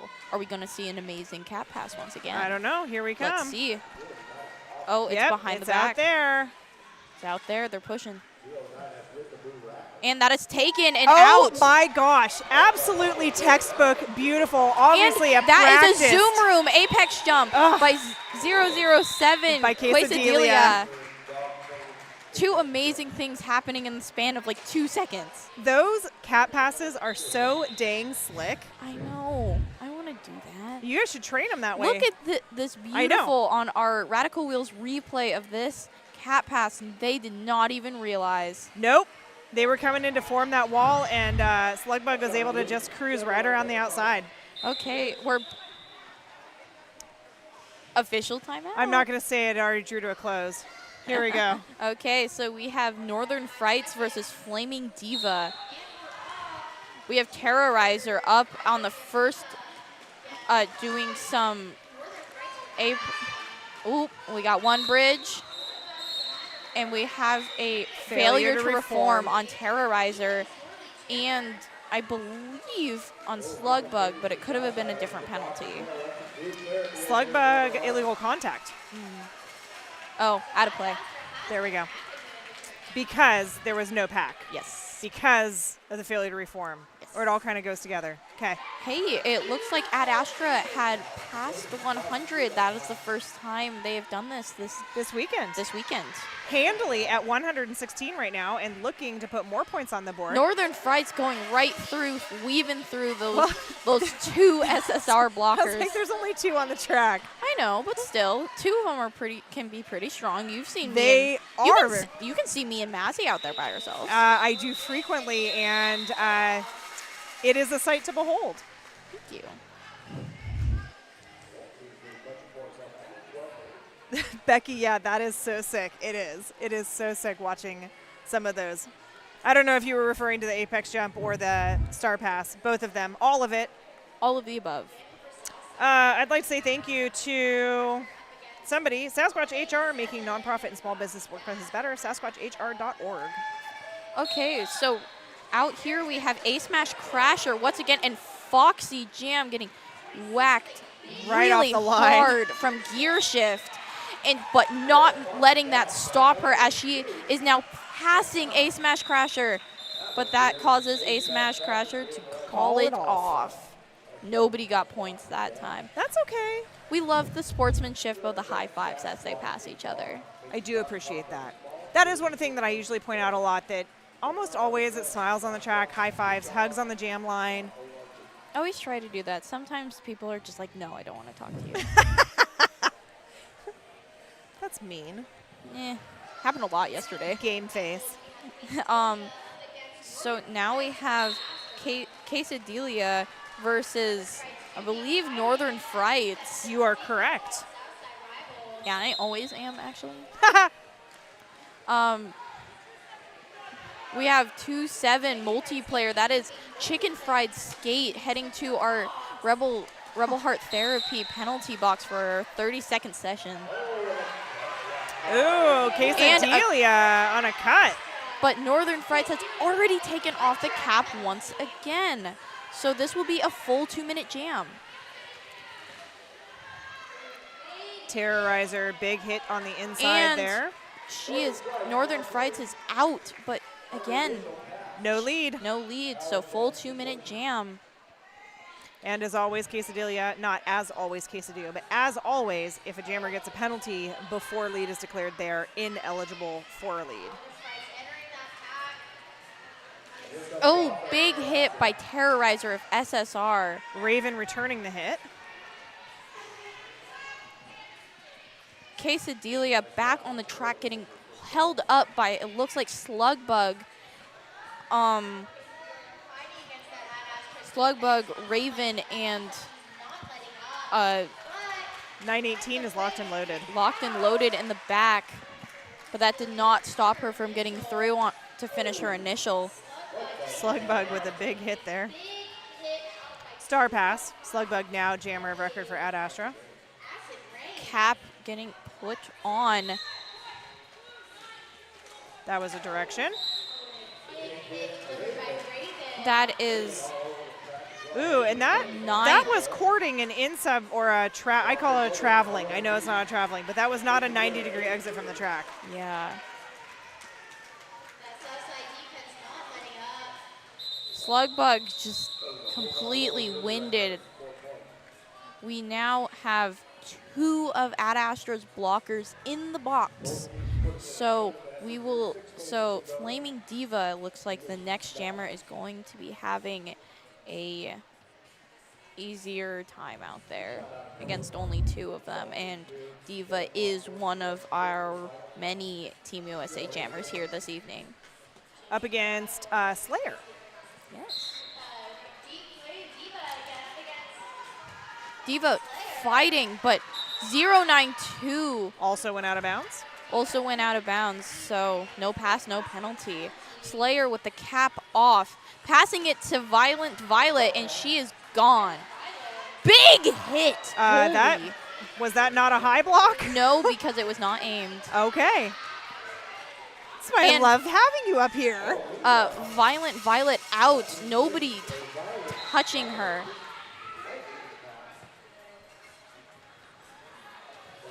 Telling, 92. Ooh, and that is a Zoom Room Apex jump by Violent Violet right after the finished whistle. 92 headed to the penalty box on, I don't know. Oh, it was a cut track. There we go.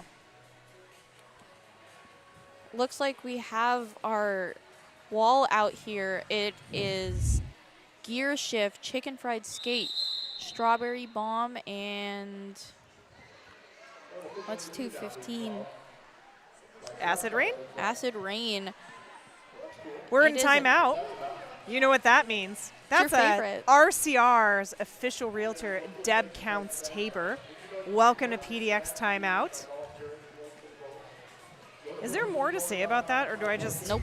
That's it. That's it. This timeout brought to you by RCR's official realtor. Welcome to PDX.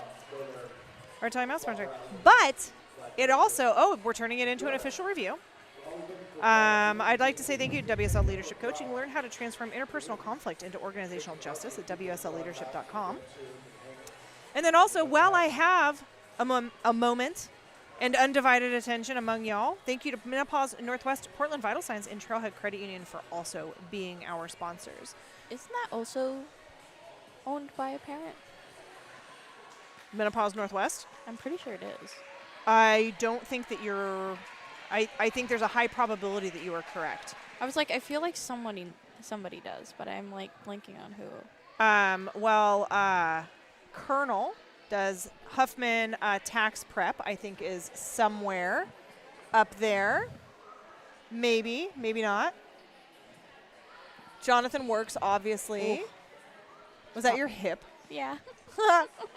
Atlas Riding School.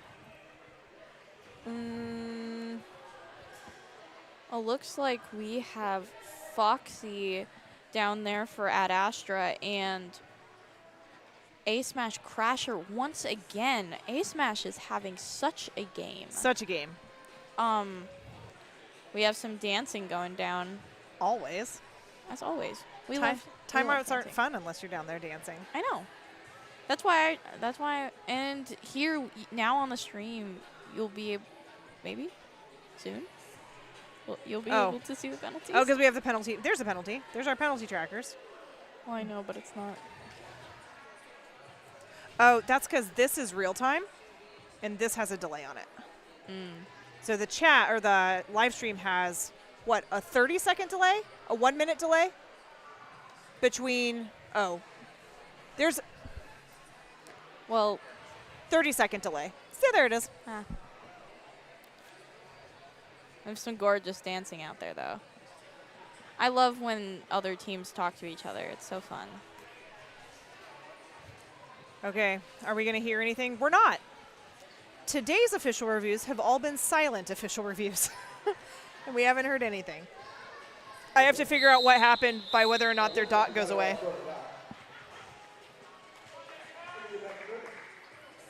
Is the dot going to go away on the whistle? It was Southside calling for an official review. And they lost Gone. it. Gone. And there goes Foxy Dow's with the little jump, but A smash right behind her, about a quarter, not even, 20 feet. 20 feet given. Yeah. Right behind. Oh, so beautiful. Not quite able to keep it in bounds, but so nice. All 4 points collected, though. By both teams. So Yes. a net 0 jam. Members of your regional team running past. Mm-hmm. They're coming back from off skates. My hips pop too. I have messed up my hips from all these years of playing derby, and my shoulders. Oh, some of your hits/falls have been hard to watch. I'm always fine. Slayer and Quesadilla. Slayer Slayer through on the outside. The Astra skaters are getting out so quickly on that outside line. Ooh, they need to drop a bridge. And Slayer with the most gorgeous bean dip, but getting caught up on Terrorizer. 9-2 trying to play some offense. Looks like Killer Quinn was trying to play some offense, but Slayer just calling it off before SSR could call it off.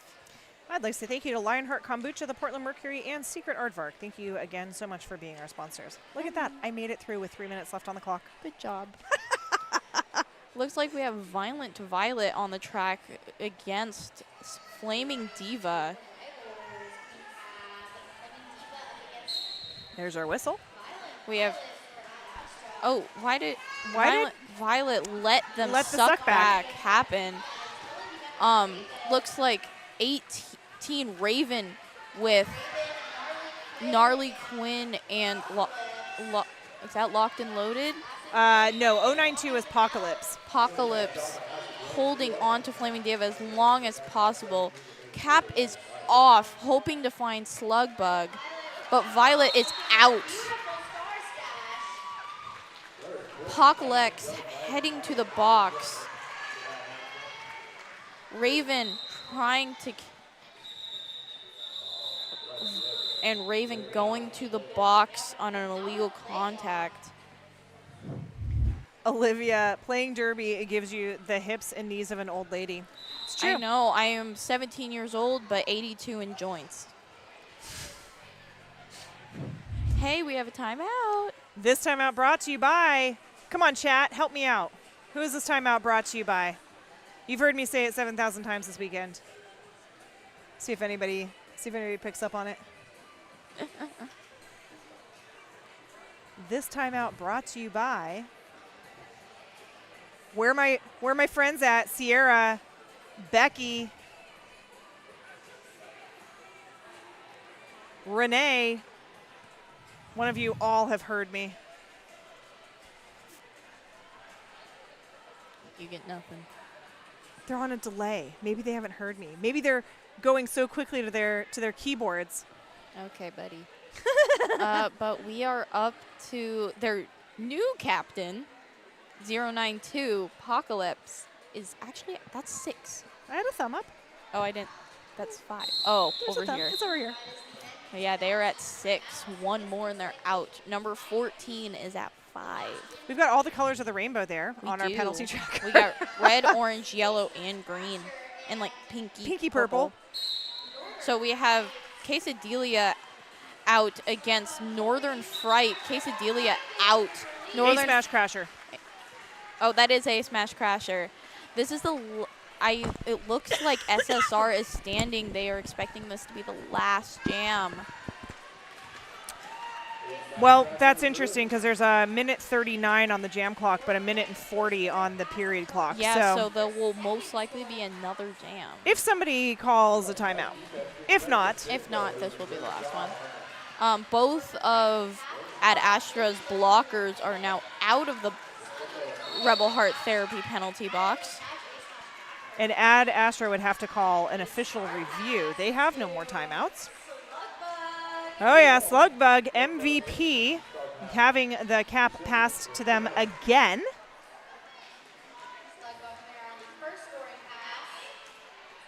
Oh, she did not go out. 092 going back, she did not go out. Slugbug doing like an opposite bean dip on the inside. Very strange, but really cool to see. A Smash Crasher coming back. Big hit by 092. Apocalypse.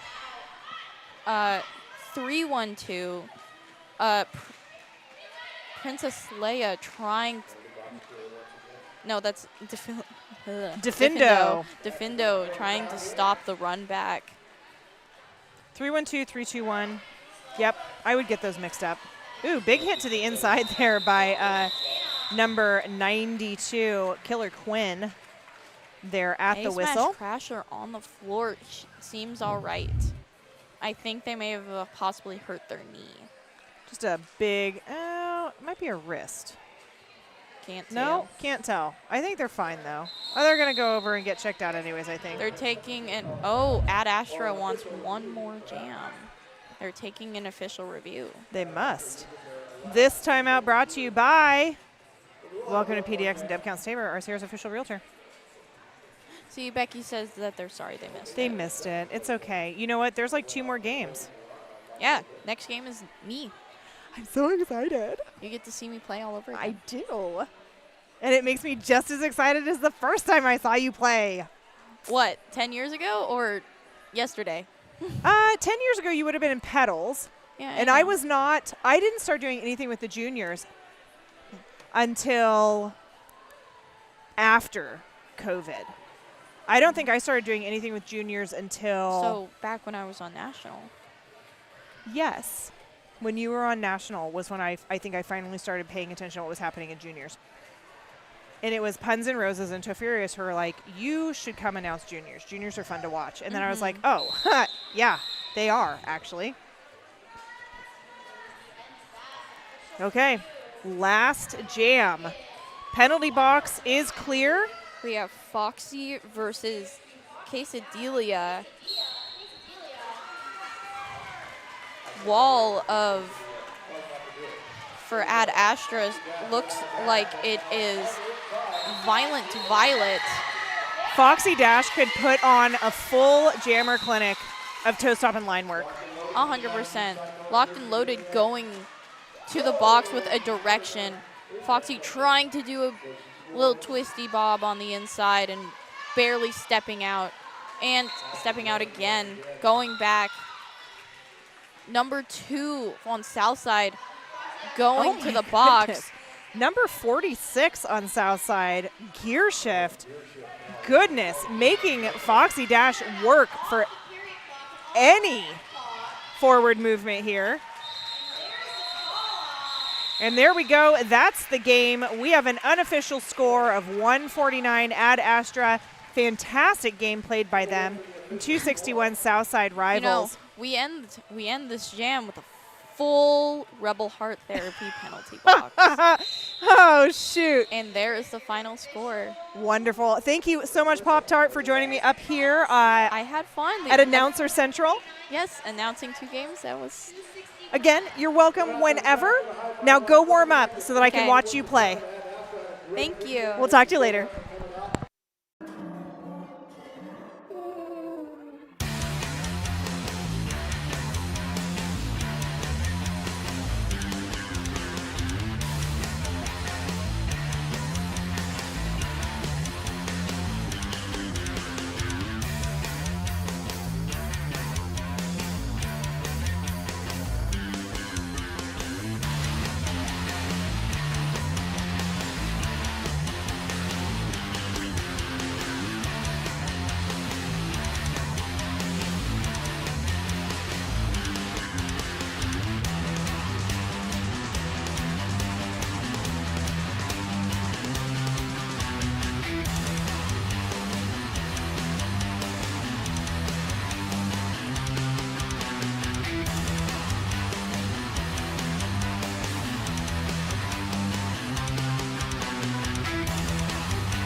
Hey folks, did you know that your head is not normal? No one's is. If your helmet size is a small, but your teammate's size is an extra large, wearing the same helmet shell doesn't just look kind of funny. The functionality of the EPS foam and how it disperses impact energy is compromised.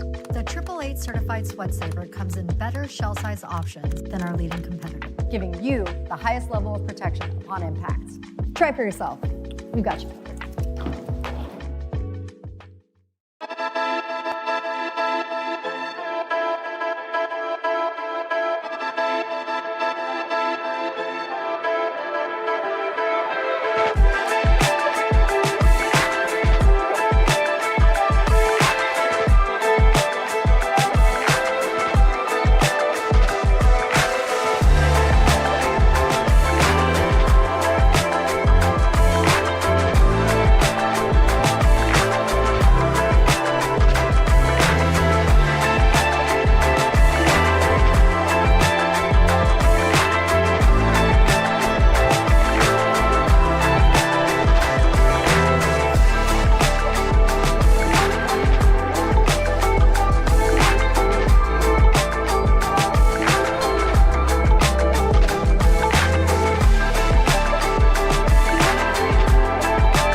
All right, welcome fans.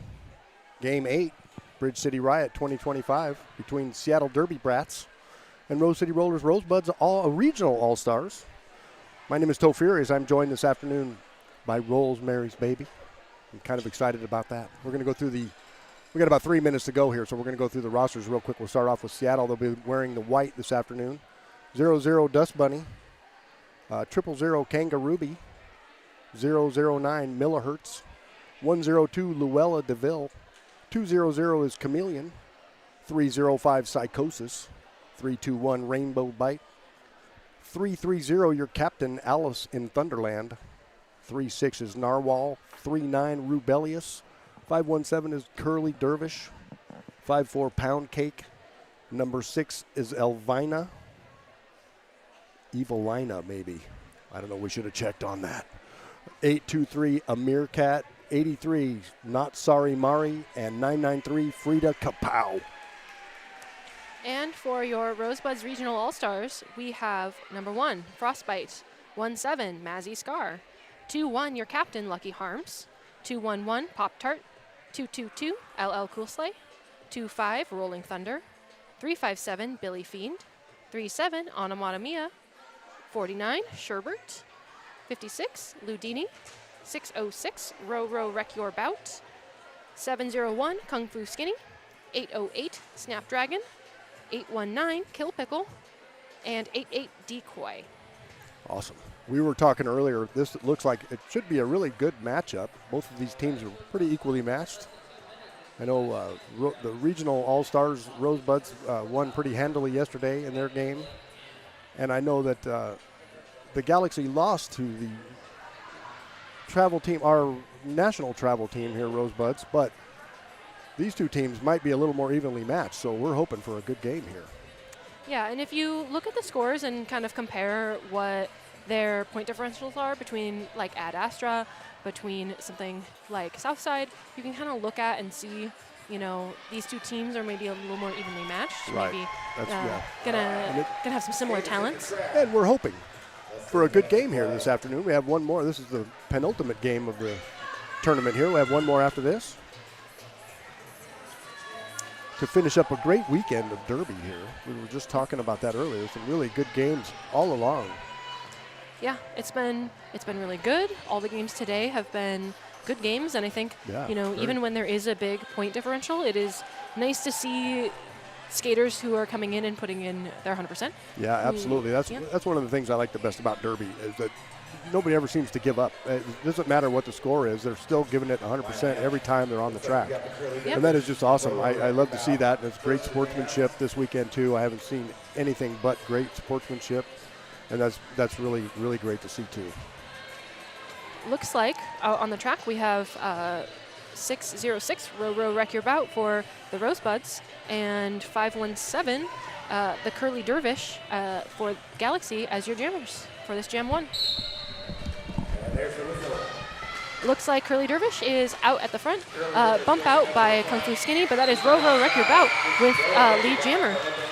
Curly Dervish trying to find their offense, trying to follow, but is getting caught up by Kung Fu Skinny, by Sherbert. No pack is called, while Row hits the back tripod of Galaxy.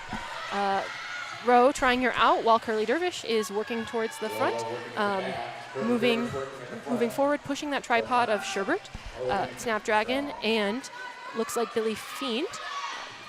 I agree with that. Some good defense by both squads already here. Row getting trapped up by our back Galaxy tripod, while the Curly Dervish has pushed out all of those Rosebuds blockers into a bridge and is now on their initial pass. Now the Curly Dervish is through. And Row with the call-off. Looks like that is 3 points for the Rosebuds and 0 for Galaxy.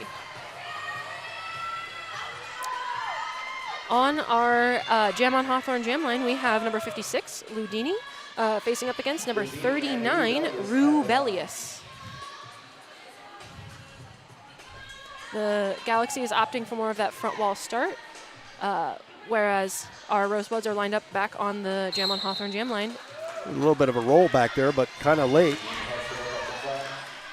Ludini working on that front tripod of Galaxy blockers, while Rubelius is working on that back tripod with their offense. Galaxy doing a nice job of recycling their blockers around on the tripod here. Having to bridge out now. 2 to go. Ludini now with just 1. And they're through. Ludini is our lead jammer. Rainbow Bite leading the charge of offense for Galaxy for Rubelius, while Ludini is hitting that Galaxy wall again.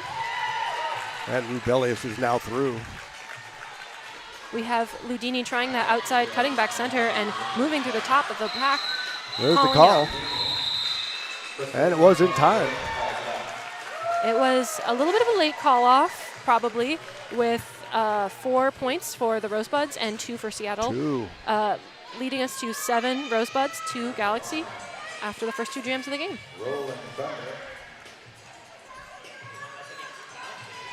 On that Jam on Hawthorne jam line, we have for the Rosebuds, Rolling Thunder, and for Galaxy, we have 54, Pound Cake. Pound Cake. And Pound Cake right up to the front now, working against 2, but now through is Pound Cake. Pound Cake, first lead jammer for Galaxy in this game. And it looks like number 357, Billy Fiend, with a back block, headed to the Rebel Heart Therapy penalty box. Pound Cake on their scoring pass, getting a little bit of help from 00, Dust Bunny. Rolling Thunder, nowhere to go meanwhile here. 009 millihertz for the Galaxy and company here. Pound Cake breaking through with a help from their offense and scoring 4 points. Like number 200 Chameleon as well. Pound Cake hitting that wall hard, taking a little scoot on that outside, and then another 4 points on the board for Seattle Galaxy. Rolling Thunder getting a little help from Sherbert in the back, but is getting caught up on 009. That is Millihertz. Millihertz doing a great job of blocking right here in front of the crowd, getting a good view. That is another 4 points for Pound Cake, making this a 12-point jam so far with 54 seconds left in the jam. Billy Fiend's trying to offer a little bit of offense for Rolling Thunder, but Pound Cake just sliding through that Rosebuds wall, scoring another 4 points, bringing them to 16 on the jam and bringing Galaxy to 18 in the game. Big so that's a big jam. lead change right there, in a big way. And looking at that Radical Wheels replay, we have Rolling Thunder pushing on that back and Pound Cake just hitting Kung Fu Skinny, sliding around that outside and scoring points. That's it. Those replays are awesome. Hope you're enjoying those at home. Go ahead. We have Narwhal and Onomatopoeia this time. LO Cool Slay popping to the top of the pack, getting a little chip on Narwhal. Picked up by Lucky Harms, but that's Onomatopoeia with our lead jammer. Pop-Tart dragging the Narwhal back. Reforming with their blockers into a Rosebuds tripod in the back, while Mia faces up against a duo of blockers bridging out in the front. Oh, Onomatopoeia just picking off blockers one at a time here.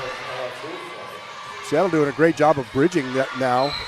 A little bump out by 330, Allison Thunderland dragging Onomatopoeia all the way to the back of the pack, and that is a penalty on... That was Allison Thunderland on that block out. Looks like they received a penalty. And that looks like there is a penalty on Kill Pickle and a penalty on a Galaxy blocker, leaving each wall down to 3 blockers each. 4-0 on that jam for Onomatopoeia. On our Jam on Hawthorne jam line, we have 606, Row Row Wreck Your Bout, going up against 9-3. I'm assuming 9-3 Frida Kapow.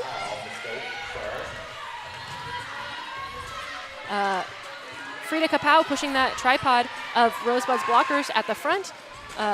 Row making quick work of the blocker stretched out in the back, but getting a bump out by 00 Dust Bunny. Some nice defense by the Buds right here. Sherbert, Kung Fu Skinny and company. Kung Fu Skinny taking a lot of that impact on the chest, reforming the tripod, and that is a multiplayer penalty for 4-9 Sherbert. Still no lead. There it is. There is lead for Frida Kapow. Row Wreck Your Bout getting tripped up by 330, your captain. For Galaxy, Allison Thunderland.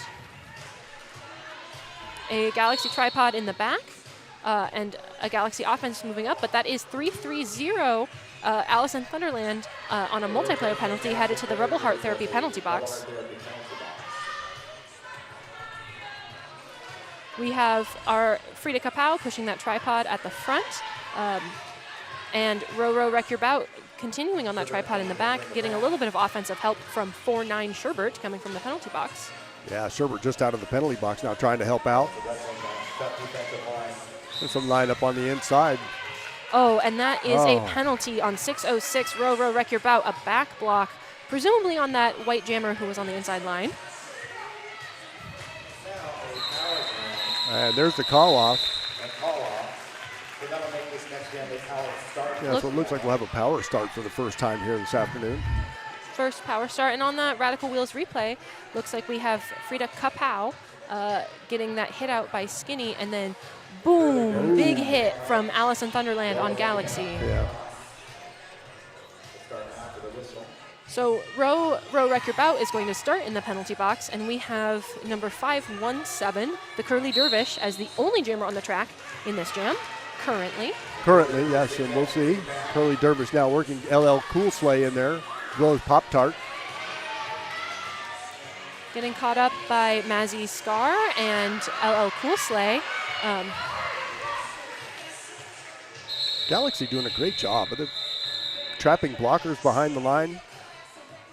Galaxy, so far this game, has done a really great job of keeping the pack in their control, slowing it down in the back, doing things the way they want them to be done. That does look like they're in control right now of the game play. We'll see how that plays out. It's still early, 21 and a half minutes to go yet. Now would be a great time to talk about some sponsors. Yeah, I probably would, huh? I got the list. Let's talk about some sponsors. How about 187 Killer Pads? Often imitated, never duplicated. Stick with the very best. That's 187. We're also proud to announce that our exclusive protective gear sponsor, 888. Certified sweat saver, developed, tested, and trusted by the very best. That's 888.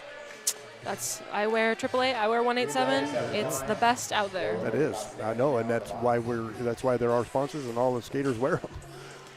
So, moving into this jam, Ro Wreck Your Bout has not finished their penalty, so they are going to start in the penalty box, while we have Rubelius for Seattle Galaxy as the only jammer currently on the track, moving upwards, getting a hit coming from Skinny, but being lead jammer.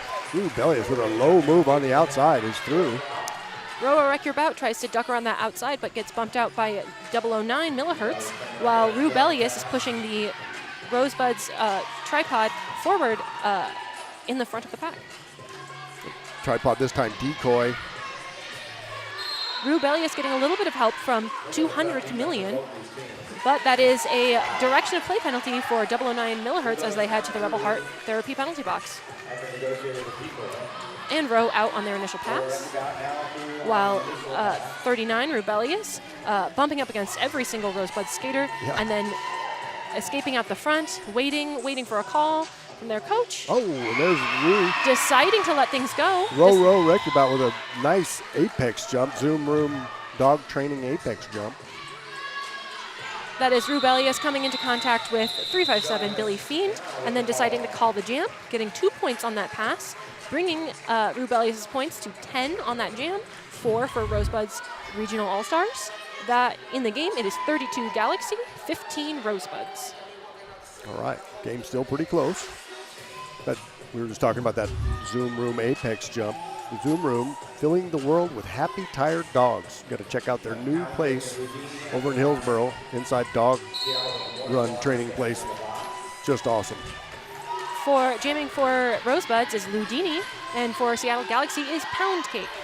Pound Cake hitting that Rosebuds tripod in the back of the pack, while Ludini, with help from LL Cool Sleigh, is working on the Galaxy tripod in the front, gets a bump out, gets recycled all the way to the back. And I hear a penalty, forearm call on Rainbow Bite. Hit out from Lucky on the Galaxy jammer. Keeping Lou at the top of the turn now with just 2 to go. And Ludini is through, lead jammer. a little bit of a star stash, and Pound Cake is out right behind. That is another penalty for a Galaxy skater. I cannot see from here, but Yeah, Galaxy now 2 on. Yeah, 2 in the penalty box, 2 on this track. So there's a quick call off for Ludini there, but a big pack advantage for the Rosebuds on this next start. Call off was maybe a little too late as Ludini scored 3 and Pound Cake scored 2 points on that jam, bringing us to 34 Galaxy, 18 Rosebuds. On our jam on Hawthorne jam line, for Galaxy we have 3-6 Narwhal versus Rosebuds number 25, Rolling Thunder. Rolling Thunder trying to follow Sherbert through the pack. Finding a line on the outside. Getting caught up by 009 millihertz. And Dust Bunny too, 0-0 on the top there. Nice work. Narwhal stuck on the back Rosebuds tripod. Frostbite, Snapdragon, Kung Fu Skinny, really anchoring that tripod. And there's Rolling Thunder now, lead jammer. Well, Rolling Thunder is not lead. Not lead jammer. It is a no pass, no penalty. So rather than passing every single player upright and in bounds, Rolling Thunder passed at least one player while they were down or out of bounds, meaning they had a no pass. There we have a lead jammer There's now. the lead. Narwhal is lead. There we go. And we have Rolling Thunder kind of caught up, getting a little bit of offense from Snapdragon, but stuck on that back tripod of Galaxy blockers. And Narwhal back into that jammer sad place they were in just a minute ago with the tripod from the Rosebuds.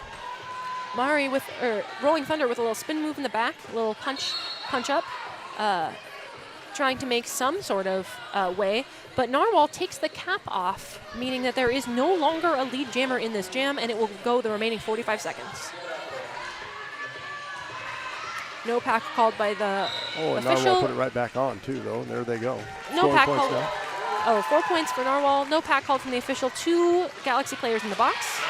And Rolling Thunder now through and scoring for the Buds. Narwhal impacting Sherbert, but getting caught behind the entire Rosebuds tripod. Comes Rolling Thunder around the outside and gets a low line and is through, scoring more points for the Buds. Meanwhile, Narwhal hold up. Number 83, Not Sorry Mari, returning from the penalty box, giving 009 millihertz a little bit of support in their defense. And here comes some more Galaxy players out of the penalty box as well. Still one remaining at the end of that jam. All right, that is 8-7 for the jam, 8 for, updated score, 10 points for Rosebuds, 7 points for Seattle Galaxy that jam, bringing us to 28 Rosebuds, 41 Seattle Galaxy. And that little bean dip on the replay.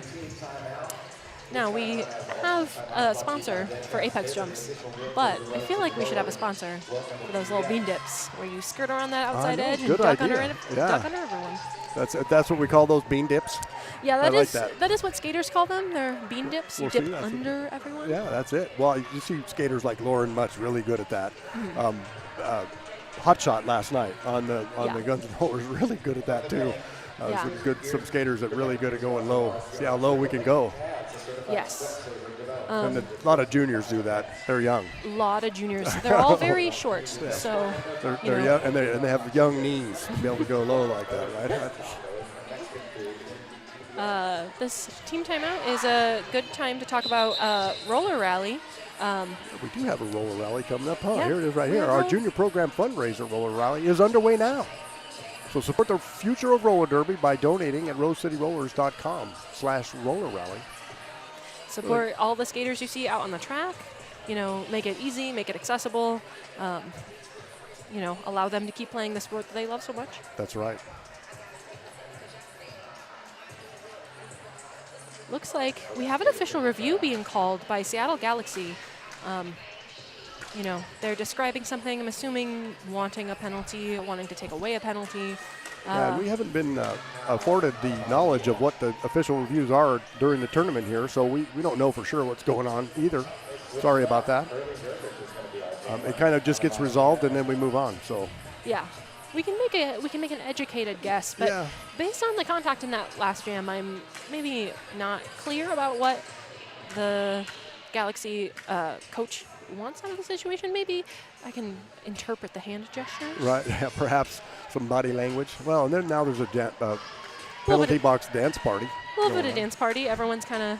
That's how we do. We have our in-house DJ tunes brought to you by Elbow Bell. That's right, Elbow Bell. Also a skater. Probably going to skate later.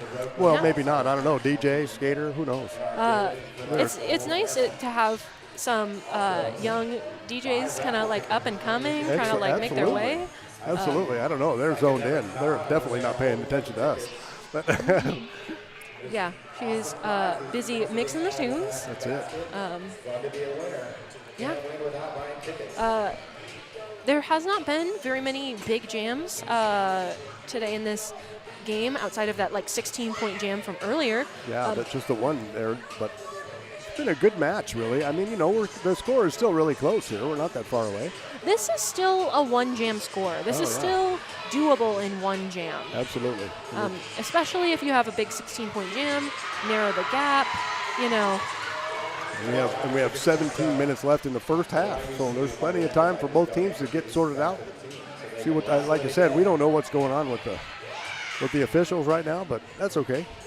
You know, they're having an in-depth conversation. That's what we want from the officials. We want them to be in-depth. Yeah, really and they are definitely talking about it. Whatever it is, they're having a convo about it, so that's good. A 2+ minute official review, in my experience, is a fairly long one. That is. Usually doesn't take them that long to figure it out, but that's okay. Well, so while we're waiting, we can talk about Junior Derby Discovery Day. We were just talking about roller rally. This is an opportunity for kids aged 7 to 17 to try roller derby for free. It's on May 4th. You can come down, watch a game, learn about RCR and try skating. Go to rose30rollers.com/join to check it out. Discovery Day. It's going to be on May 4th. So we know May the 4th will be with you all that day, so that's cool. And it is on the same day as we have a doubleheader here at the hangar of our junior exhibition teams. And all of our junior exhibition teams have selected Star Wars themed names. Oh, very nice. So it is going to be a very Star Wars themed doubleheader. That'll be fun because I don't know if you know, but I am a huge Star Wars fan. I'm like an OG Star Wars fan. I was 14 years old when the very first movie came out. So yeah, I'm like that guy. Anyway, so yeah, I'll be here, and of course we'll be having fun with that. Yeah. Although every time the kids change their names for these kind of theme bouts, it does cause a problem for announcers because we know what their names are when they're normal, but that's okay. We'll figure it out. But it'll be fine. I know so many of these skaters under their legal names, their real names, that sometimes looking out on the track, I think of that first, and I forget what their derby name is. There you go. I'm going to do my best to make sure. Yeah, see, I'm on the other end of the spectrum. I have no clue what their real names are, and it's better that way. So that's good. All right, looks like we're starting again.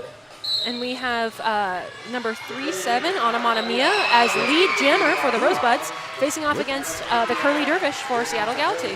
And the Curly Dervish out now as well on the initial, just about half a track or so behind. Anamana Mia hitting the pack hard there.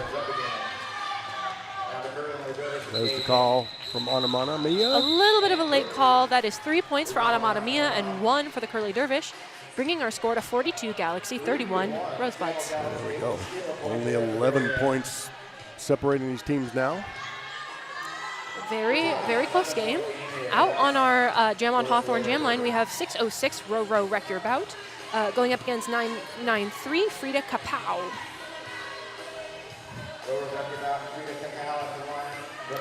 Seattle Galaxy lining up in a 2-2 start, so a paired offense and a paired defense, playing heavy offense for Frida Kapow, whereas Row is moving up the track, getting bumped out by 330 Alice in Thunderland.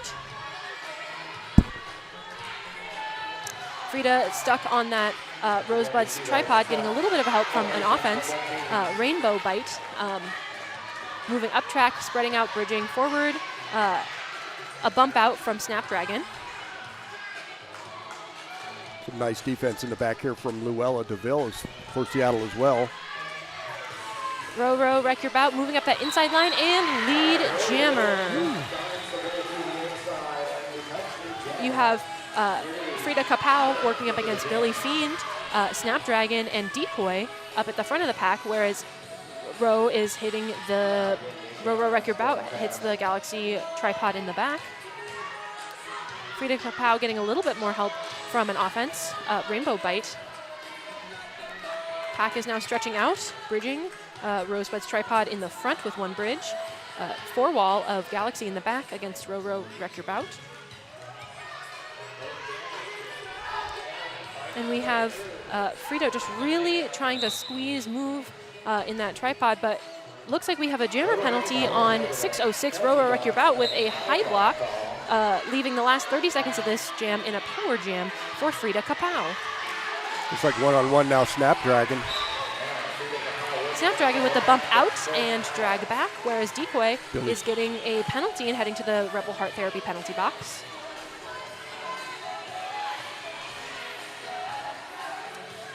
We have Frida Kapow still on their initial pass, working up against Kung Fu Skinny and Snapdragon, trying to get a little bit of offensive help from Allison Thunderland and 102 Luella DeVille, but there it is. Never getting out of the pack.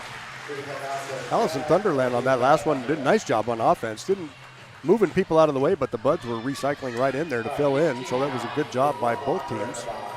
That was a 3-0 jam in favor of the Rosebuds. We have one blocker from each team starting in the Rebel Heart Therapy penalty box. And on our Jam on Hawthorne jam line, we have 56 for Rosebuds. That is Ludini. And for Galaxy, you have Pound Cake. And Ludini quickly out, lead jammer for the Buds. Pop-Tart dragging Pound Cake back, just stretching the pack further and further and further with every movement, getting a little bit of a chip, while Ludini is hitting that Galaxy tripod in the front. Oh. And there's a penalty, cut track penalty on Pound Cake, sending Ludini into a power jam. All right, this may be just what the Buds need to get right back here with Ludini on a power jam. Rosebuds working to goat Millihertz, but Millihertz escaping to the front. Ludini hitting, that is 3-2-1, Rainbow Bite, getting a little chip there, following their offense in Decoy. Nice offense on Decoy's behalf there. A little bit more of a chip and an exit hit from 8-2-3. A Meerkat, but Ludini scores 4 points on that pass. High score right now. Rosebuds tripod in the back, awaiting Pound Cake's return from the box, and big hit. Big hit on the back straight there. Ludini, 009, that's Millihertz with a nice block out.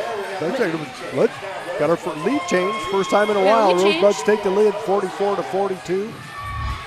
Millihertz, a name that we've been saying already a lot so far in this game for Galaxy, really just all over the place in a good way. Yeah. Out on the Jam on Hawthorne jam line, we have number 25, Rolling Thunder, going up against number 39, Rubelius. Rubelius, big hit from Kung Fu Skinny, while Rolling Thunder comes up against a Galaxy tripod. Oh, but Rubelius finds that low beam dip on the outside there. Yeah, just beam dips right around, ducks underneath someone on their first scoring pass, slices past Sherbert, gets a bump out from Snapdragon. Snapdragon with a nice defense on that one. Rolling Thunder following Sherbert as their offense, trying to get a little bit of space. Rubelius getting caught up on Kung Fu Skinny, who makes a hit out and a hold. Mari working up against a trio of Galaxy blockers at the front of the pack. Looks like Evelina trying to play some offense in the back here for Rubelius, but no avail. Rubelius stuck up against a 4-wall of Rosebuds blockers, while Rolling Thunder is pushing and pushing, trying to extend that blocking trio in the front, working hard, getting a little bit of a knockdown. And that is the captain, Allison Thunderland, with that hit out on Rolling Thunder and that drag back. A little bit of a bump and a fall before the call off. That is 4-0 in favor of Galaxy, bringing our score to 46 Galaxy, 44 Rosebuds. Yeah, so the Galaxy taking the lead back. We're in a really tight game right now. Just 2 points separating these teams. That's like we were saying at the beginning. This is what we expected. This is a great game. These teams are well matched. This could be the game, the best score game of the tournament right here. So Anamana quick up to the front, and Anamana making it through. And number 36 Narwhal for Galaxy coming up against Kill Pickle and Lucky Harms in the front. Yeah. Anamana hitting that back group of Galaxy blockers, coming up against Dust Bunny and looks like Psychosis. while Narwhal is pushing up against a 2-wall of Rosebuds in the front. 2 bridges kind of holding that pack together. Mia now working against 2. Narwhal escaping the pack on their initial pass. Mia working up against Psychosis, getting a little help, and the call off. Mia getting 4 on that jam. Waiting the points for Seattle Galaxy. Seattle got 3 on that jam, so net 1. Once again, a little late call off on that. That Radical Wheels replay is going to be that jam start of Mia just taking that little chip and lead. Just a burst of speed there on Mia. All right, we have a timeout, official timeout. Official timeout.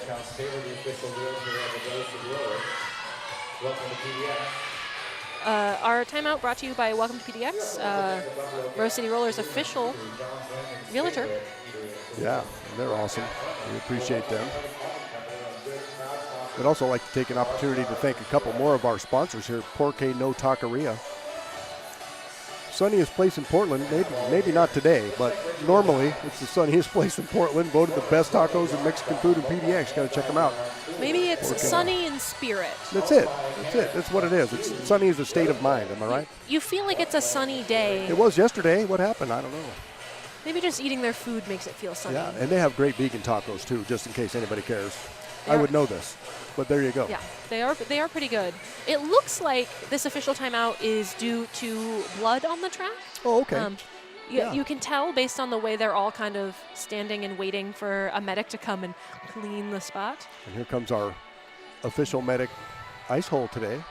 We had a great game last night on your team. Great game on my team, the Breakneck Betties. That's right. One of my teammates, one of my blocking teammates, my pod mates. Oh, your pod mate too. Awesome. So Yeah, that was unfortunately, of course, we didn't get to see you skate last night, but we did see ice hole, and the Betties took the win. Yeah, I am very proud of my team. Yeah. We had kind of a rough start, kind of rocky, a loss, a win, a loss, but now we have 2 wins in a row. Yep. We are on our way up. That's right. And the season's just a little over half over now, so we'll see how it fleshes out. Yeah. Getting back to the skaters on the track, a little bit of a dance party. Our in-house DJ really just killing these tunes. Yes, definitely letting it have it. Everyone is having a great game. If you can't tell based on who we are mentioning the most, Alice in Thunderland, just on the track, doing the work. All the time. Millihertz, yep. Really just putting the work in. Rainbow Bite, Psychosis, these are skaters who are really just every jam working very hard for Galaxy. Absolutely. And on the other side, we can't stop saying Kung Fu Skinny, Snapdragon, Pop-Tart, LL's Cool Sleigh on the track, making the moves. Decoy too in that group, I would say. Right now we have Row Record Bout. And the Curly Dervish once again. Curly Dervish to the outside, bump out by Snapdragon. A little slow to get up while Row is in all tangled up, falling on the outside. Both jammers reset behind their respective tripods. A little offensive help at the front from 83 Not So Mari for Galaxy. Big hit at the back by Evelina. A nice reset Row Record Bout. Now engaging the pack once again. That is the Curly Dervish with lead jammer. Row Wreck Your Bout getting a little bit of offensive help, but a bump out from Alice in Thunderland. As the Curly Dervish is approaching the pack. Big hit by Billy Fiend and that call from the Curly Dervish. And just before Row had found their way through the pack on the initial pass, but quick call off, so that's the end of that. Looks like we have number 808 Snapdragon in the box for Rosebuds. So Rosebuds will start down a player in this jam. On the track, they have Ludini as their jammer. And for Galaxy, they have Pound Cake. Pound Cake having a very effective game, too, as a jammer here for the Derby Galaxy. As we're singing their praises, lead jammer to Pound Cake.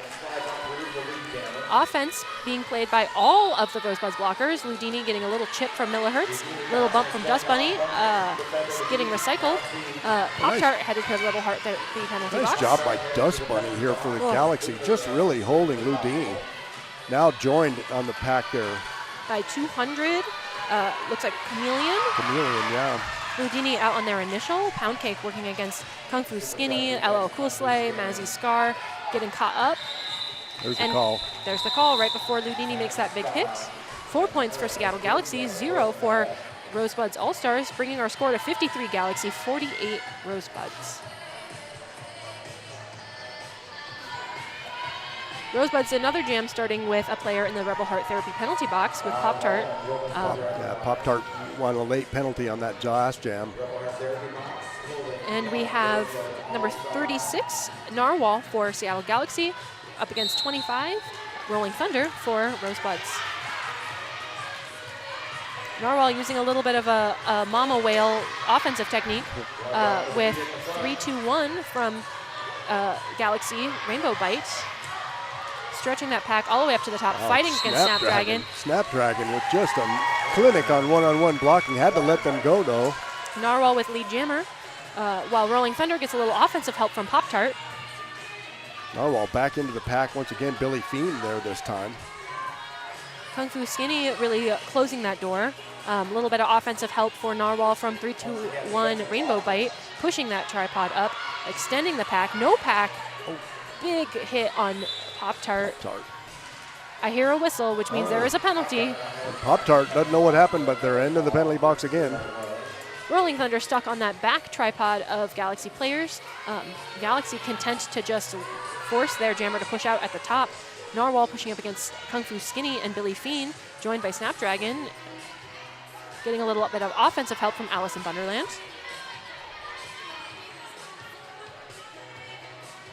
A little bit of a stalemate here as both jammers are kind of just grinding it out. But Narwhal decides, you know what? I'm done. Yep. I'm tired. Decides to call it. Traps Pop-Tart in the box. Scores 4 points on that board. So Seattle now with, looks like 9-point lead, 48-57. You know, when I decided to announce, they didn't tell me I had to do math. I know. The math is a thing.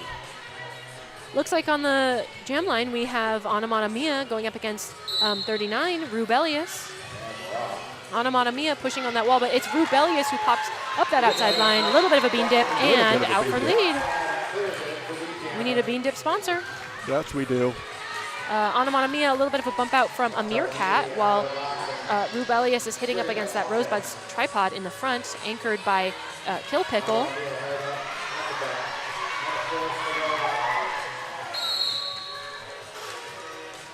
Oh, there's another play. Out of play, going to 2-2-2, LL Cool Slay. Anamata Mia working against that tripod in the back as they suck back, trying to create space. Yeah, that is going to be another penalty for 2-1-1 Pop-Tart, a direction of play penalty. Leaving Rosebuds with only 2 blockers on the track. And I heard another whistle. Another one. Oh, another whistle going to Anamata Mia. And then it seems like perhaps another. So we might have a full penalty box. Looks like Anamata Mia is also sitting in the box. And it looks like perhaps Mazzy Scar is sitting in the box. With 4 players in the penalty box, Rosebuds decides to take a timeout. That might be a good time to take a timeout. Coach Willow trying to talk it over here. We'll have, so ostensibly we'll have 1 blocker on the track.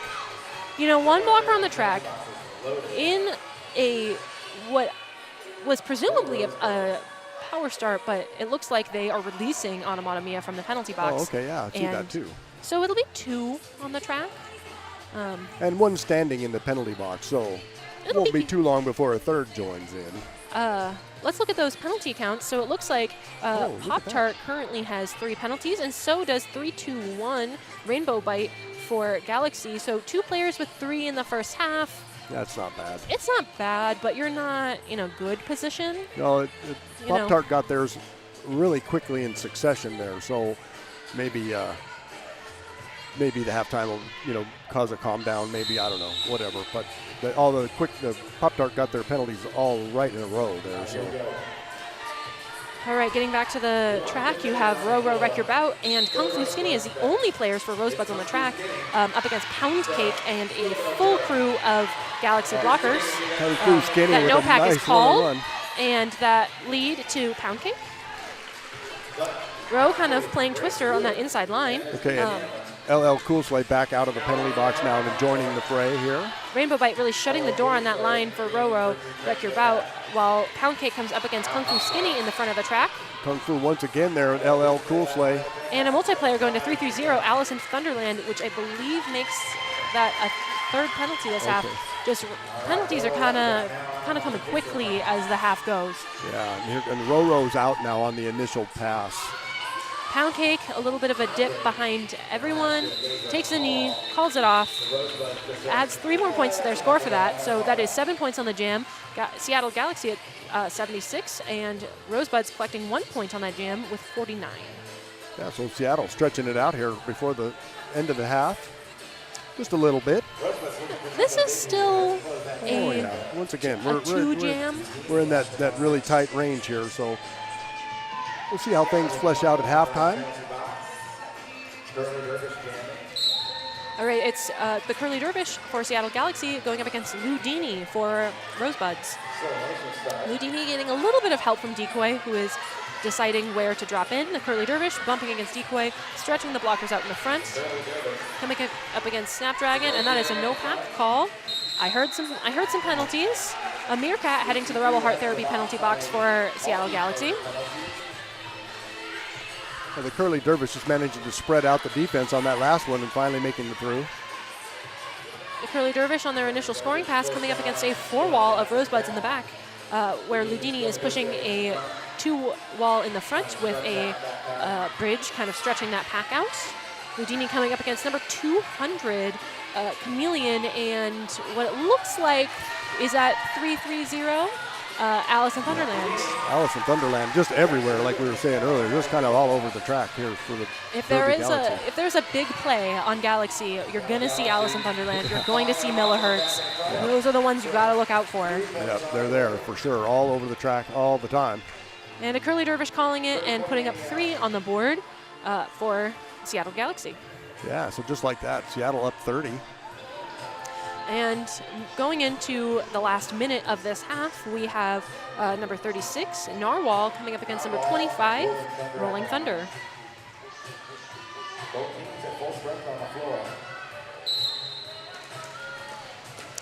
Narwhal heading up the outside line, cutting back to the in, and quick lead for Seattle Galaxy. Rolling Thunder kind of bouncing up against all of the Seattle Galaxy blockers. Narwhal back at it again. And Pop-Tart, 1 to go. Out of play call, and that is 4 points for Narwhal. Rolling Thunder coming up against a stacked 4-wall of Galaxy in the back, getting a hit out from number 6, Evelina. Right, yeah. Seattle's defense is just really locked down here this time. There is nowhere to go. In the last few minutes, Seattle has decided to opt for a 4 defensive strategy. So there they collected their 4 defense. They slowed Rolling Thunder down and then sent an offense up to try to bump. And right now they're collecting back into a 4. And then we're going to see that Rainbow Bite peel off as that offense, try to prevent that rollback. Both teams sort of opting for a less offense rather than more offense in this jam. Yeah, we're just seeing what the jammers can do. There it is. There it is. That jam's over, and that brings us to intermission. So that was pretty exciting. We'll have to see how the second half plays out, what kind of strategy the coaches can come up with at halftime. Yeah, Narwhal is going to add 2 more points to that jam, so that's a 6 total for Narwhal in that jam, bringing us to 85 Galaxy, 49 Rosebuds Regional All-Stars as we're going into this half. It's going to be a good game. I want to take a peek at those scores, see how things are faring. A lot of sneaky last-minute points. Yep. A lot of both teams scoring for a long time, things like that. Yeah, we'll have to see how the second half goes. We'll see you all back here in just a few minutes, about 10 minutes. Thanks. Hey folks, did you know that your head is not normal? No one's is. If your helmet size is a small, but your teammate's size is an extra large, wearing the same helmet shell doesn't just look kind of funny. The functionality of the EPS foam and how it disperses impact energy is compromised. The 888 certified sweat saver comes in better shell size options than our leading competitor, giving you the highest level of protection upon impact. Try for yourself. We've got you.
Testing 1 2, testing 1 2. Inquiry number 80393, company is Seba Guy.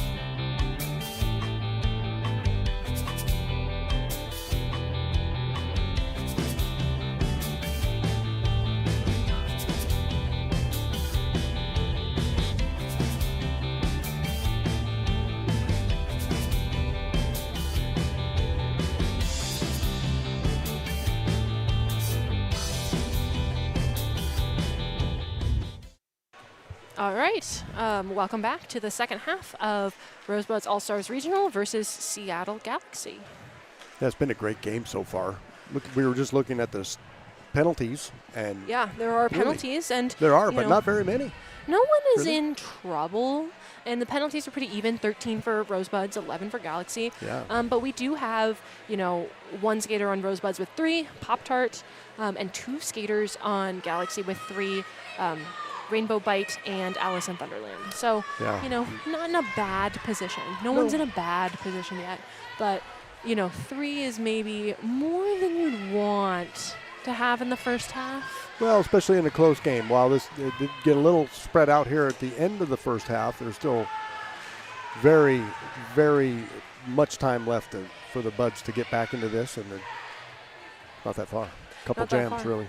You know, and it is a situation where Rosebuds, the penalties are kind of spread out amongst everyone. Yeah. But Galaxy kind of has them focused a little bit more on these 2 skaters. Right, and So- that would be bad. Those are 2 skaters that are having big games here, so Yeah, we'll keep an eye on that as we go and let you know if it starts to get in any kind of situation.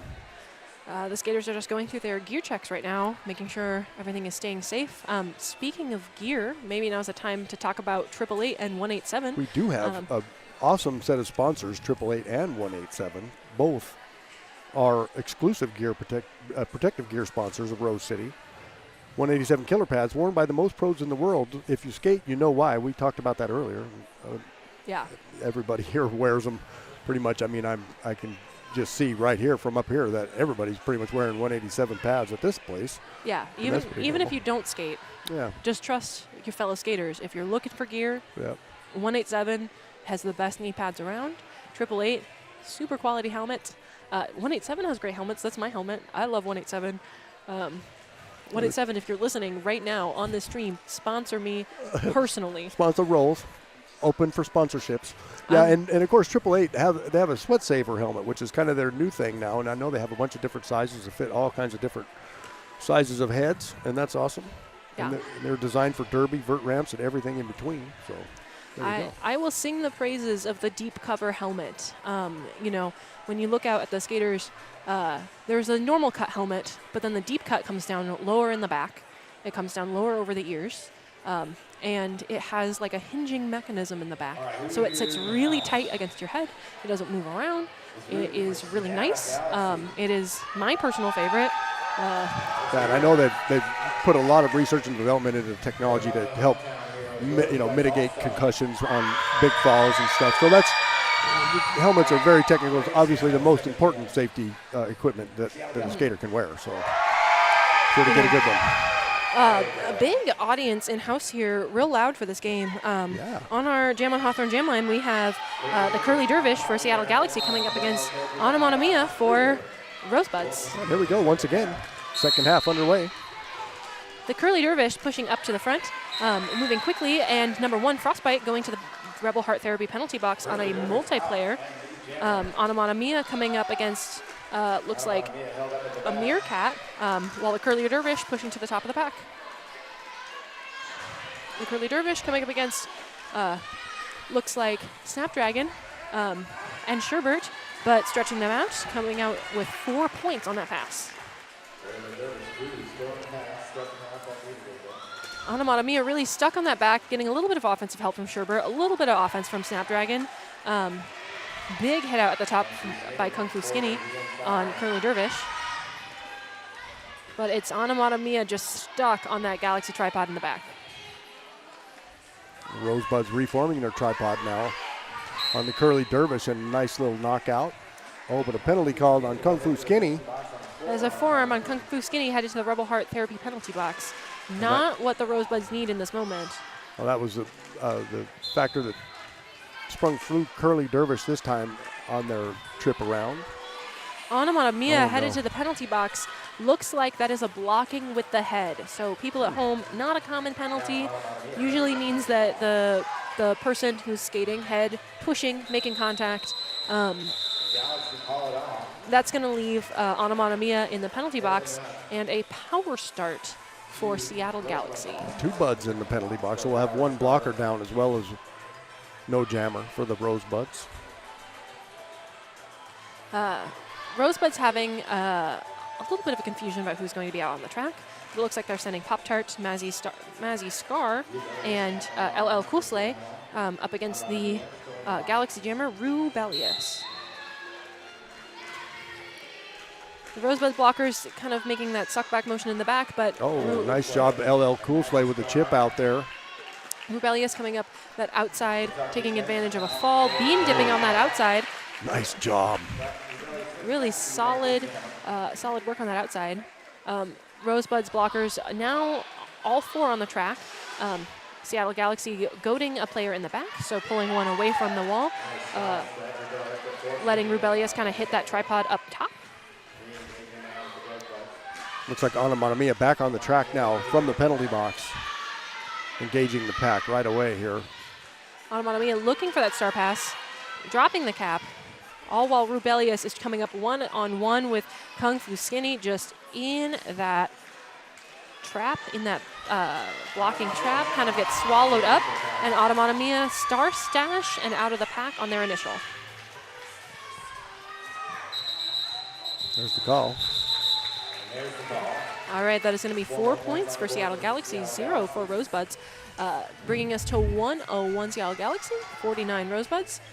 That Radical Wheels replay is going to have Rubelius doing that bean dip right underneath Pop-Tart on that outside. I love that. I'm guessing it's not a new thing, but it is maybe for me. Bean dip, that's awesome. I'm going to use that one. I hope you don't mind. Oh, no, go. All of us call it a bean dip. Yep. Very common terminology. And we have 606 Row Row Wreck Your Bout jamming for the Rosebuds and 54 Pound Cake for Seattle Galaxy. 009 Millihertz with a big hit out on Row Row Wreck Your Bout. But that doesn't stop Row Row Wreck Your Bout from getting lead jammer. Pound Cake being held up there. Pushing, the out of play call, and Pound Cake is out on their first scoring pass. Row Row Wreck Your Bout gets a little bit of offensive help from Decoy, but then decides to call it. Picking up 2 points on that jam. 2 points on the board for Rosebuds. Hey, while we have a moment here, we'd like to thank a couple of our sponsors, Menopause Northwest, Portland Vital Signs, and Trailhead Credit Union. All great sponsors. We thank them very much. On that jam on Hawthorne Jam line, we have number 36, Narwhal, up against number 56, Ludini. So a 2-2 start there from Galaxy, really clearing that line for offense, getting Narwhal out very quickly at the front of the track. Ludini, big hit on Alice in Thunderland. Both skaters hitting the deck, but right back up. Galaxy Ludini now stepped out. Recycling Ludini back while Narwhal is out on their scoring pass. Big hits all across the board as Ludini fights up against 3 Galaxy blockers.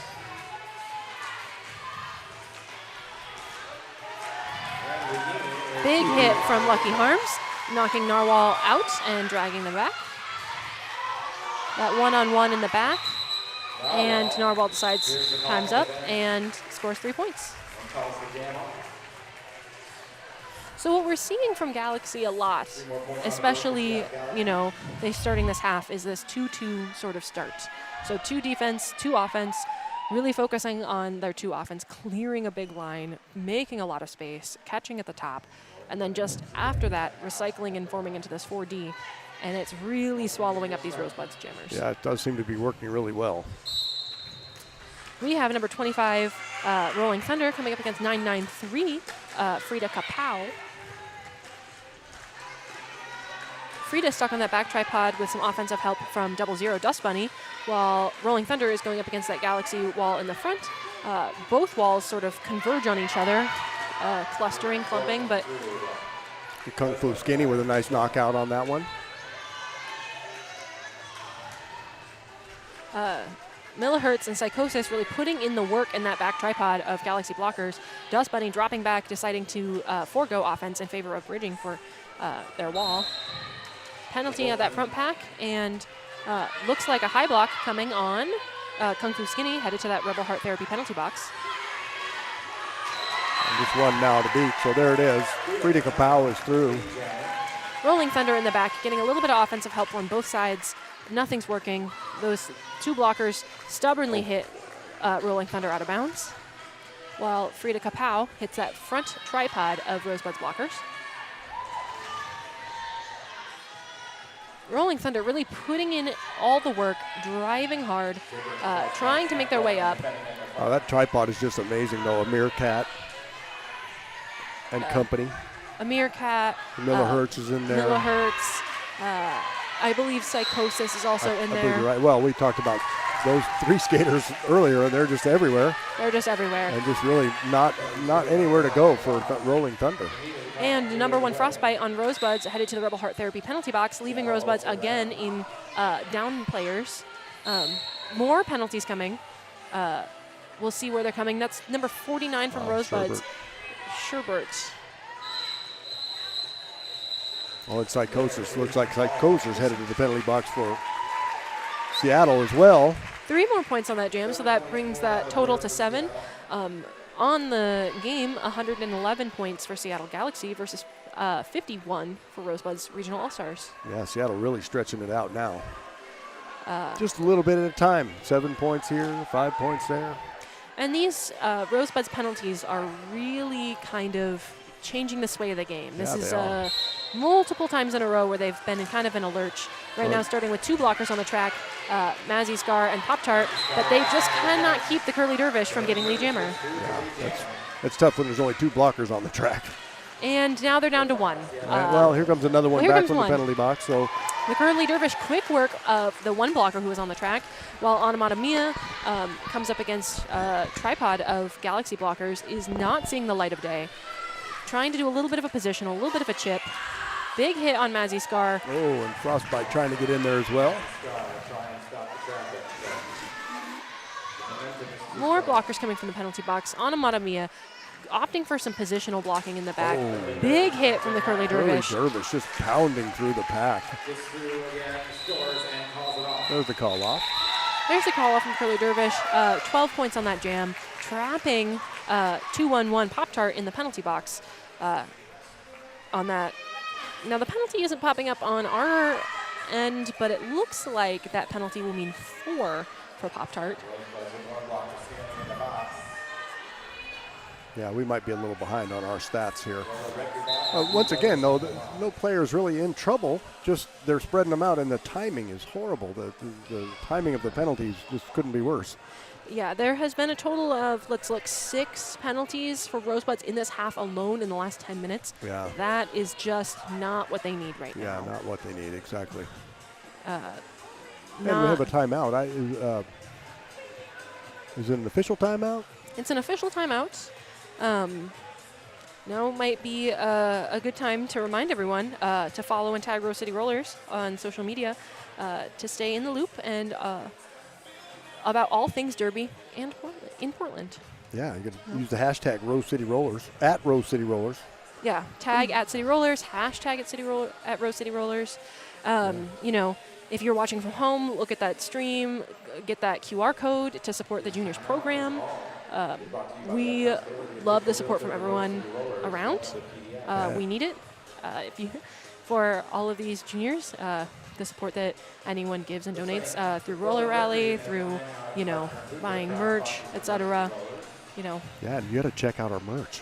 You go to on the website. There's just a ton of stuff. You can have it shipped right to your house. You can pick it up here at the hangar if you'd rather. Yeah, and if you're not, if you're not in Portland, or you're watching this from far and away, wherever, you can always shop online and get the cool stuff. Yeah, there is a new T-shirt that comes in 2 different colorways, designed by one of our very own home team and travel team skaters, Mia Palau. Oh, no kidding. Yeah. I didn't know that. Yeah, there's one that's like a lavender and it's got pink roses on it, and one I see him from here. Right there in the front. Yeah, awesome. Yeah, Mia Palau's awesome. Tattoo artist. Yeah. I got one. Nice. I haven't yet. No? But Well, I tell you what, you got to get in line because it's very busy. She's always busy. This timeout, I think they're sorting out some penalty-related things. It looks like there is some maybe technology issues, but I'm not sure either because all the officials are up and looking at what's going on right now. We can keep going through some of these different ads. Do you love our sponsors? Tag them on social media. Use the hashtag RCR sponsor. Yeah.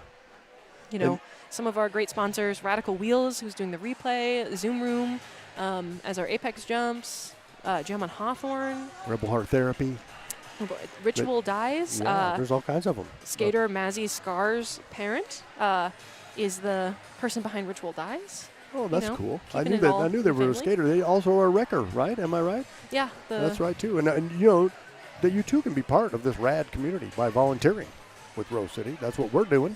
And you can do it too. You just go on to rosecityrollers.com/volunteer, and there's all kinds of stuff. It takes an army of people to put on an event, especially at one like this with all the teams coming in here in 2 days of games all day long. We need volunteers, so if you want to come on down, it's an awesome place to be. They can't get rid of me. We're just having too much fun. And if any of you at home are interested in volunteering, I recommend the merch booth. It's just just laid back in there. You get to hang out. I think it's the best seats in the house. Well, you are like up close to the derby action. It's like nice. It's quiet in there. Yeah. That's true. I don't know. I have to disagree. The best seats in the house are right where we're standing right now. I will say that is true. This is pretty hallowed ground up here. But you too can be an announcer if you want. We are always looking for new people to come up and help us out. Yeah. And it's a lot of fun, and we just have a good time at Rose City. Yeah, and if you want some of that sweet mezzanine seats, then you can join the stream team. Yeah. Help produce the stream that we're currently talking on, become a non-skating official, do some stats, do scorekeeping. It takes a village to make these games happen. It takes lots of people and lots of dedicated people, and that's why everything's so good here. It's fun. We have a good time. There's a lot of good people. We're always looking for new people, though. Like I said, it always seems like we're short. Enough. We just never have quite enough, but we get it done. Yeah, we always get it done. If you are willing to come and set up before a game, you can just do all that work sweeping and then sit back and relax and watch the game. Yeah, that's it. That's what I did when we first started. We first started way back when. I came in and I was an usher, and then I decided I thought, well, I got to find something else that's easier. And then they were looking for announcers. So I went, well, there you go. That sounds like something I could do. Next thing you know, 8 years have gone by, and here we are. So, yeah. Yeah. We are getting reports that it is a technical issue. So we're having some sort of issue with some part of what's happening. So we're just going to keep. The scoreboard looks good. I don't know. That's usually what it is. But that looks good. So it must be something else. All the officials are up here now and trying to figure it out. Yeah, up here, all the stuff has to be just so the officials are very accurate, and all the scorekeeping and stats and all that have to be just right. So, yeah, and if you are not aware at home, we do electronic scorekeeping, electronic penalty box keeping. So that way, having it electronic allows us to view the penalties from where we are announcing, allows the skaters to view them from our screens that are near the benches, just makes things smooth. because it is all, the internet and technology, it does have a propensity for messing up. Yeah, well, it is what it is, right? I mean, technology's great until it doesn't work. But there you have it. So, like I said, it does appear from all outside view that we're good, but I don't know. Maybe they're figuring it out now. Yeah. Looks like we got our dedicated, And we just got the thumbs tournament up head. that maybe things are going to go here, so we'll see. Our tournament head, Red Pool, coming up to fix the problem himself. Yeah. One of our other tournament heads, Rita Slayworth, also coming up, making sure the problem gets fixed. And we'll just stay chatting while we're waiting for this official timeout to Yeah, it looks like kinda we're wrap going up. to get going, I think, here. Everybody's coming back to their positions now. Skaters are ready. They've been ready. Here we go. There they go. They've gotten the word that we're ready to go again. All right, on that Jam on Hawthorne Jam line, it looks like we have 606 Row Wreck Your Bout coming up against someone I cannot see from my vantage point. Looks like it's 3-9. 3-9, yeah. Rubelius. And Rubelius having a great game as well at the jamming position. We have, just a great set of blockers, and Galaxy really offering a lot of offense for their jammer right off the top, coming right back to that tripod, kind of just slamming the door on Row Wreck Your Bout, as Rubelius is left to come up against a trio of Rosebud blockers. That's all right here in front of the crowd, too, right? A little bit of offensive help from Chameleon for Rubelius, while Rowe follows that outside offense and gets lead jammer. And Rubelius now out as well, just a short distance behind, maybe 10 yards. Both speeding quickly to the pack. Row Wreck Your Bout hitting quickly and calling it, squeezing out 1 point. 1 point. I'm not an official, but I would have said 2. I know I thought there was 2 there as well, but I'm not gonna second guess the officials either. And that Radical Wheels replay is Row Wreck Your Bout getting the jammer on that outside. That was nice. On our Jam on Hawthorne Jam line, we have Ludini for the Rosebuds and Narwhal for Galaxy. Both jammers kind of hitting the walls and moving up the track. Ludini opting for that outside, kind of punching up the track, while Narwhal is stuck on a trio of Rosebuds blockers. Rosebuds opting for 4 defense in the back. Narwhal getting a little help from Luella DeVille. Meanwhile, Ludini run out of bounds that time. By Allison Thunderland. Yeah, imagine that. Big hit from Kill Pickle on that inside, dragging Narwhal back. Ludini cut track, headed to the Rebel Heart Therapy penalty box. And Narwhal now through, taking lead jammer for Seattle. Rosebuds forming that tripod sort of behind the Galaxy blockers. Galaxy letting Narwhal hit first before starting to play that offense. Rosebuds opting to play kind of a paired defense, sticking 2 at a time. Mazzy Scar trying to get that hit out on the inside. Makes a tripod with Lucky and Kill Pickle. Gets the hit out and recycle while Ludini re-enters from the penalty box. Going to recycle their LL Cool Sleigh. Looks like the Rosebuds defense has calmed down a little bit here in the beginning of the second half. Better job of holding the jammers right now. Rosebud's doing a good job of practicing recycling. Yeah. Keep the earth green and clean. Yep, keeping the tripod together is a big thing. The Galaxy jammers are taking advantage of that strung out pack. On our Jam on Hawthorne Jam line, we have double 88 decoy jamming up against, looks like, Pound Cake, if the audience member screaming is correct. Yeah. And it is. Pound Cake coming up against Kung Fu Skinny and Sherbert. But slipping past a little bit of a bean dip and lead jammer. Kind of right through the middle on that one, Pound Cake. Once again, the defense getting a little spread out. Decoy getting a little space in the front, a little bit of a slip, caught up against, looks like double O Dust Bunny. Decoy pushing that tripod. Sherbert and Billy Fiend getting that run back on Pound Cake, joined by Snapdragon and Skinny, Kung Fu Skinny.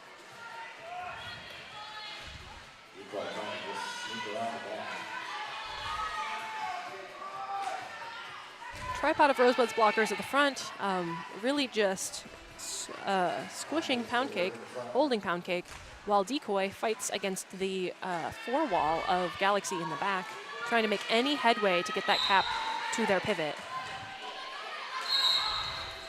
Out of play called in the front, but no let go, so Kung Fu Skinny gets an out of play penalty and heads to the Rebel Heart Therapy penalty box. Decoy out though too, and there's the call. And it looks like another skater is joining Skinny in the Rebel Heart Therapy penalty box, someone from Galaxy, so each team is going to be down one on this jam. And looks like we have a new jammer for, another new jammer for Rosebuds, 222 LL Cool Slay, coming up against 993 Frida Kapow. Alongside Frida Kapow. Both teams with one blocker. Both jammers hitting tripods. Frida Kapow getting a little bit more forward momentum, but that is LL Cool Slay tiptoeing up the outside line and getting the jammer. Frida Kapow finds a free inside line after all Rosebud blockers take a little bit of a tumble. Oh, LL Cool Slay finding that line on the inside. Rosebuds opting to keep the jam going. Nice. Big hit from Pop-Tart, taking Narwhal out of bounds. Nice blocking by Lucky Harms on that last pass.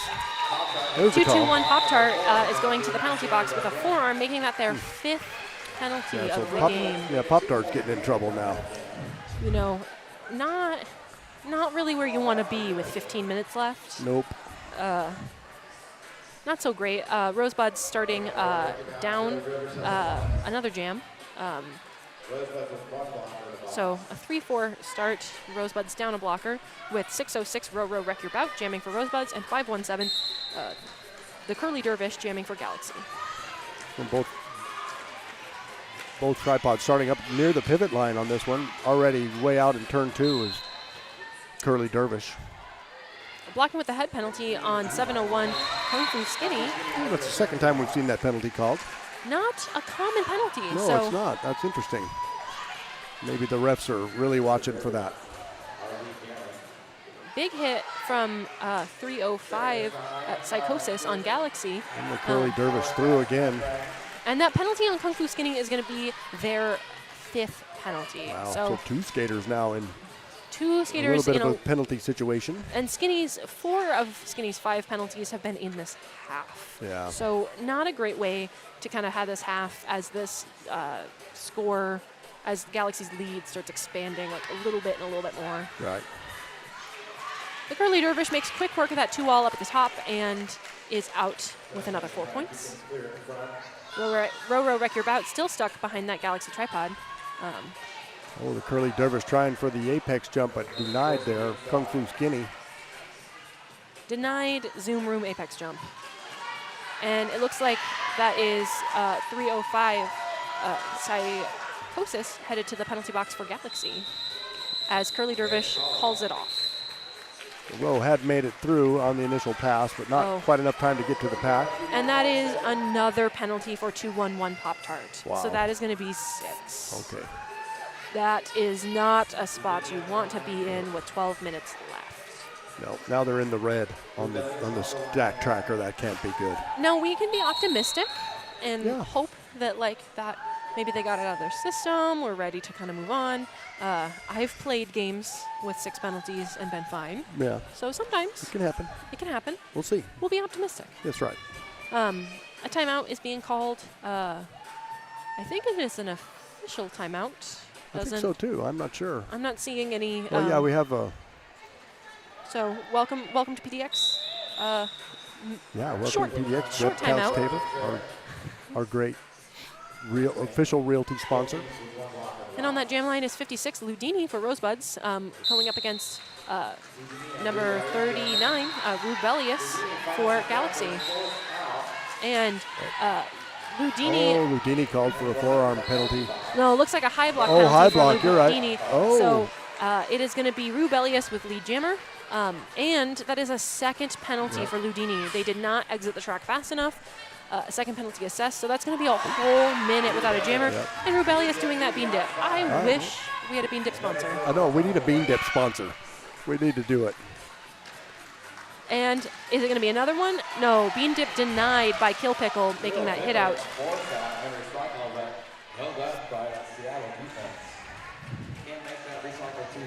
Rosebuds clumping in the back, trying to fight through that offense that Galaxy is providing. Galaxy with big hit to open up the inside.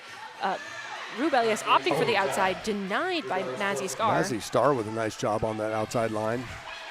Mazzy Scar is not letting Rubelius have any inch of space. There's the call. Rubelius decides to just say that's enough. And honestly, a good move.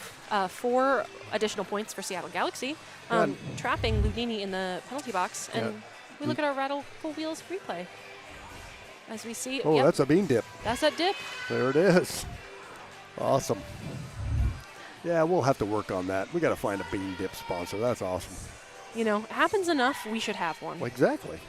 Ludini's still in the penalty box, which means that at the start of this jam, Pound Cake is the only jammer out on the track. And quick lead. Pound Cake. Looks like Rosebuds have opted to pivot Anamata Mia on the track. Pound Cake, quick work on the outside. Ludini re-entering the track, hitting up against that back tripod of Galaxy blockers.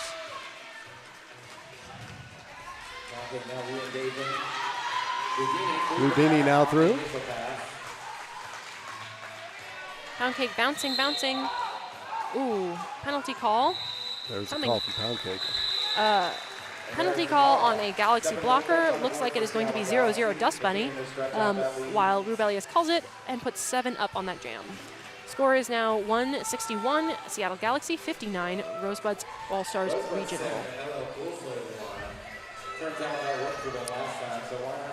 So it looks like on the Jam on Hawthorne Jam line, number 222 LL Cool Sleigh, successful enough last time. We're going to see a repeat performance. Going up against 36 Narwhal for Galaxy. Narwhal having a great game for the Galaxy. But there it is, LL Cool Sleigh quickly out and his lead jammer for the Buds. Sometimes you try a few things, your jammers are maybe having a hard time, the other team's figured your jammers out, you toss a pivot out, hope for the best. Heck yeah, well it seems to be the case. I mean, I know LL Cool Sleigh has been a jammer in the past, maybe just not on this team. Pivots a lot, so has some experience jamming.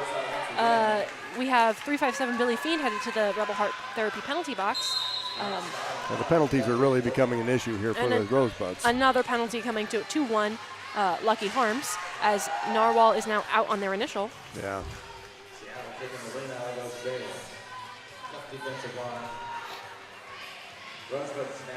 Really slowed down in that kind of entering turn 2. Narwhal makes quick work, 4 points up for Narwhal. LL Cool Sleigh opting to continue jamming. 2 blockers on the track for Rosebuds. Decoy and Snapdragon trying to get some work, but the offense from Rainbow Bite and number 83, Not Sorry Mari, proves to be too much. Getting Narwhal through very quickly. There's the call off from LL after the penalty box had cleared, so we should have a full contingent of skaters on the track this time for the next jam. So that's 8-4 in favor of Seattle Galaxy, but fair enough with the call. Yeah. Sometimes you just need to get your players out. And in a game with a spread like this, making up 100 points in 8 minutes would be an incredible feat. Yeah. So having everyone on the track is a good priority. Yeah. Need it. Can't do it without them all on there, that's for sure. So here we go. Here we have 606, Roro Wreck Your Bout against 993, Frida Kapow. But that is Roro Wreck Your Bout eking out the lead. Both jammers racing around the track, moving quickly. Galaxy setting up in the back. Hit There's and Ro call. with a quick call off. Big hit, big call. 2 points for Rosebuds, 1 point for Seattle Galaxy. So a net 1 on that jam. Seattle steals one as well, so that's only a 1 point advantage on that jam. And they did give Rowe 2 points on that time backing in. Where we were talking last time, they only gave her one. Yeah. Looks like they are trying some new things. So we have number 17, Mazzy Scar, jamming for Rosebuds, and number 517, the Curly Dervish for Seattle Galaxy. Number 321 on Seattle Galaxy, Rainbow Bite getting a forearm penalty and headed to the Rebel Heart Therapy penalty box, while Mazzy Scar by that inside line to get lead. Nice work on that. Really worked hard against the defense and then just found that line on the inside. You know, blocking Automatomia, both a good jammer, good blocker. Tripping up the Curly Dervish, but the Curly Dervish stretches that pack out to get through their initial pass. There they go again. Mazzy Scar through once again, and the call off. Gets 3 points. You know, had a no pass, no penalty there, on someone. So 3 points. But decides to call it off, trapping a Galaxy player in the penalty box. That replay there with a nice little move to the inside by Mazzy Scar to get through. Very nice. And our Jam on Hawthorne jam line, we have 606 Row Wreck Your Bout up against 39 Rubelius. They decided Row Wreck Your Bout is working well, and they're going to keep playing Row, while Rubelius fights up against that tripod. Row Wreck Your Bout gets lead jammer. And we have Rubelius fighting up against that tripod of Rosebuds blockers in the front, while Row Wreck Your Bout, quick work of that inside line, 4 points on the board. Very nice. Penalty coming from somewhere. And number 1, Frostbite, headed to the Rebel Heart Therapy penalty box. Well, the Buds just can't stay out of the penalty box here in the second half. The second half has been a lot of penalties. Mind you, they entered the first half with 13, and they currently have 30. Yeah. So, you know, we're picking them up at maybe an increased pace. Really not that many more than the first half, but it sort of seems like it. It's a cumulative effect now, so. There has been a lot of jams in a row with penalties. Row Wreck Your Bout up against that 4 wall of Galaxy, while Rubelius is still fighting up against Kung Fu Skinny, Sherbert, and Decoy, who are really just holding them. Yeah, the Buds are doing a great job of killing this penalty. The Rosebuds have really killed this penalty. Yeah, they have. Really worked. Row takes advantage of a no pack to make some forward progress, but gets bumped out by Rubelius. Oh, and run way back by the jammer. So a little jammer run back. Yeah.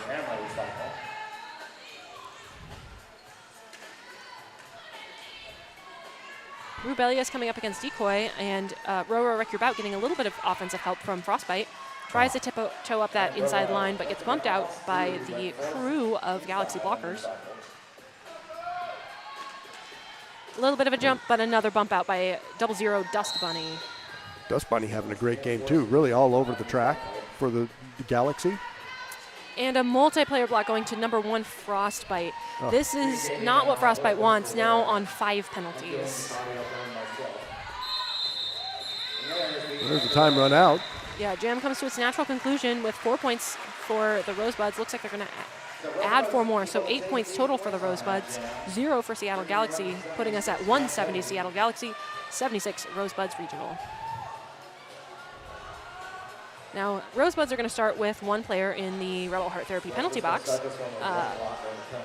that Frostbite?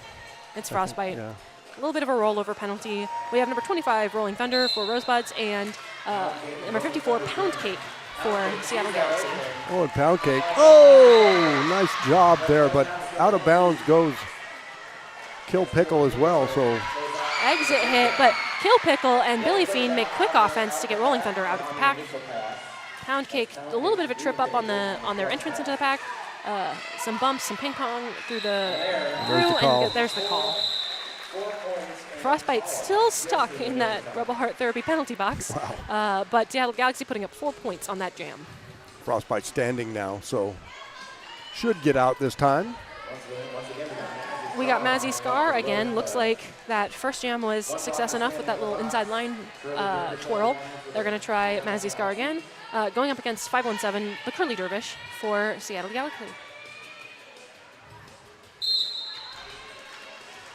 Offense from Dust Bunny on the outside for Seattle Galaxy, while the Curly Dervish pushes up against Kung Fu Skinny and the trio of blockers. Kung Fu Skinny getting a forearm penalty, and that is now Kung Fu Skinny's 6th penalty. And more Lucky Harms more too. blockers to the box. So Lucky Harms on a failure to reform penalty, as well as 8-2-3 a meerkat for Seattle Galaxy. Once Curly again, Dervish just 2 lead. blockers on the track for the Buds. That's a tough duty for the blockers that are left. Sherbert and Frostbite.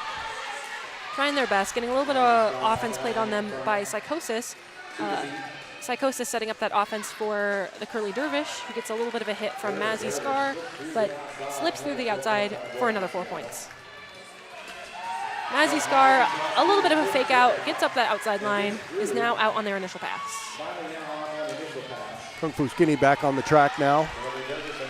A little bit of that inside line slip for the Curly Dervish, and then the call off once their blocker exits the penalty box with 12 points on that jam, putting Seattle Galaxy at 186, Rosebuds, a regional, at 76. So now we have 2 Rosebuds players at penalty trouble, and 1 getting pretty close. Not where they want to be, but there is only a minute left. Yeah, we only have a minute to go. So it shouldn't probably matter too much at this time. Anamana Mia once again for the Buds, and Frida Kapow, their jammer for Galaxy. Frida Kapow takes a little bit of a tumble, and 808 Snapdragon heads to the penalty box for a low block. Frida Kapow pushing Dill Pickle up at the top, making work, but slips by for lead jammer. Meanwhile, Anamana Mia nowhere to go here in the pack. Frida Kapow getting a little bit of elevator doored by, looks like 222 LL Coolslay and 357 Billy Fiend, but still manages to bounce around the pack and get out for 4 points.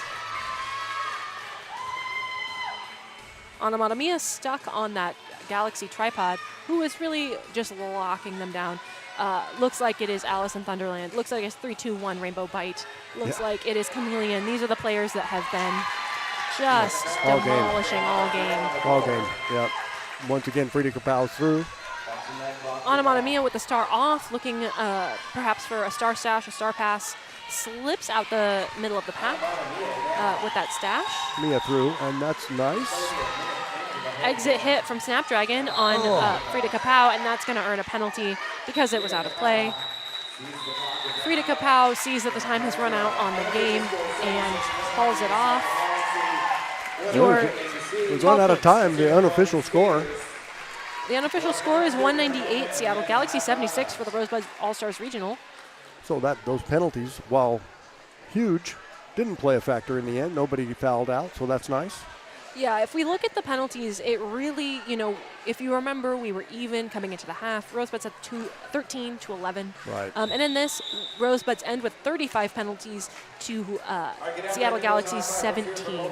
Right. So Seattle Galaxy was like, we are going to calm it down, slow the penalties. They really did.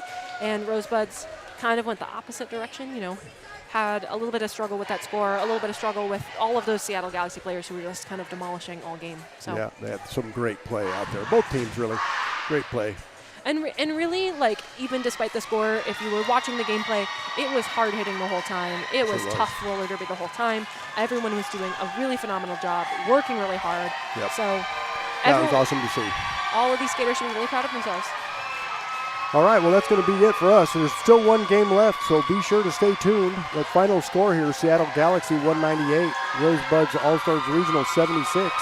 Next game is going to be the Rosebuds national team up against Southside Rivals. Revolution, that's right. So, yeah, thanks a lot for joining us. I've been Toe Furious. And I've been Rosemary's Baby. Thanks a lot. We'll see you all soon.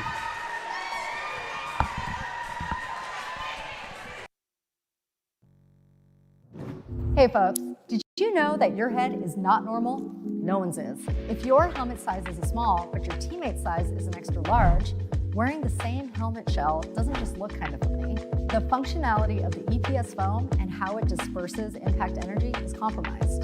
The 888 certified sweat saver comes in better shell size options than our leading competitor, giving you the highest level of protection upon impact. Try it for yourself. We've got you covered.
Hello, and welcome back to our final game of Bridge City Riot, the Rosebuds All-Stars National versus the Southside rivals.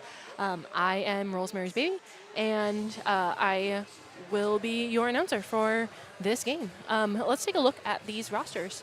We have 101 TNT, 105 Pancakes, 15 So Feisty, 177 Havoc, 220 Nicotine Kills, 314 Elbow Bell, 321 Spitfire, 327 Scooby-Doo, 408 Zo Diggity, 46 Donna Dange R Us, 503 Scar, I think that's 619 Chloe Catastrophe, 7 Vi, 867 Teen Titan, and 900 Fizzgig. Those are going to be your Rosebuds National All-Stars.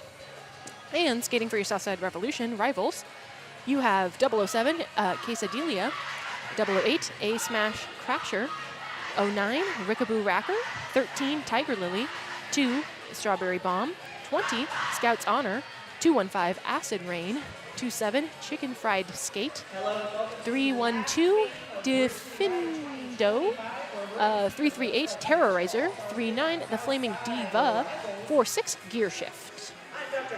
So those are going to be your skaters for this game. We have about 1:30 left until we start. I am also going to be joined on the stream by a skater from last game, Pop-Tart. Pop-Tart is joining us a little bit late. They had to take their gear off. They had to get ready, had to kind of prepare. So, we will have me and Pop-Tart. We're going to go ahead and skaters are lining up. They're excited. They're ready. Would you like to say hello, Pop-Tart? What's up? Yeah, and we are getting close, getting ready to start this game. Yeah, I am going to make sure we have our rosters, make sure we have our numbers, and we will get started shortly.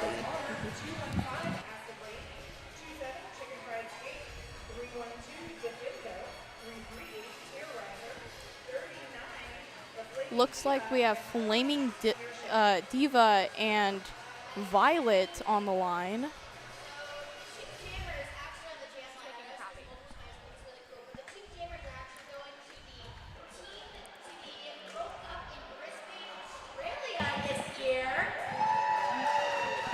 And that is, both of the jammers out are on the Team USA charter and both going to Australia. We have for Rosebuds, number 7, Vi. And number 39, the Flaming Diva. Flaming Diva making quick work moving forward on the track. Flaming Diva pushing up against that top wall, popping out of the top, Southside lead. We have Vi fighting up against Star Pass to 177 Havoc, and we have Havoc, big hit on 1-3. Havoc popping off with the toe stop hop right on the inside, with Diva calling it off before Havoc has the chance to get any points. So that's going to be 3 for Southside Rivals and 0 for Rosebuds. So, interesting start here on this second jam of the game. We have all players up at the pivot line. We have number 408, Zo Diggity for Rosebuds, and looks like, hard to see the numbers from up here. Looks like we have, that's A Smash Crasher.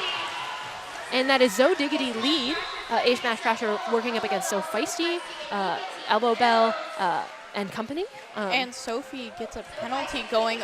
So Feisty going to the Rebel Heart Therapy penalty box. So that is Zo Diggity out of the pack with 4 points. Deciding to let A Smash Crasher hit against the back of that pack, but decides to call it off before any points are scored. Bringing us to 4 Rosebuds All-Stars National, 3 Southside Rebels. And looking at that Radical Wheels replay, we're going to look at that jam start. Just real quick, real tidy. Outside, lead. Out on the track, we have 007 Quesadilla for Southside Rivals and 321 Spitfire for Rosebuds. So Feisty still in the box for a forearm penalty. Rosebuds tripod in the back, holding Quesadilla, but that is Spitfire pushing to the front with lead jammer. Quesadilla fighting up against the back, getting a little bit of offensive help from number 4-6. Big hit from Fizzgig and pull back. Quesadilla still working on the inside, but looks like that is a cut track penalty, putting Spitfire into a power jam. Spitfire jumping around number 13, their captain, Tiger Lily.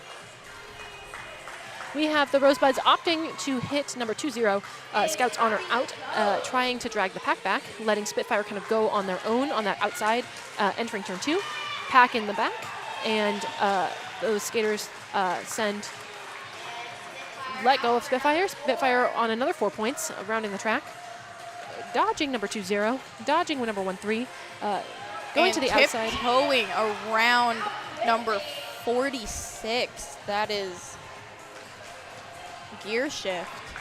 Out with another 4 points. Quesadilla out of the box, rounding the track. Spitfire hitting the pack again. Big hit from Fizzgig once again, causing...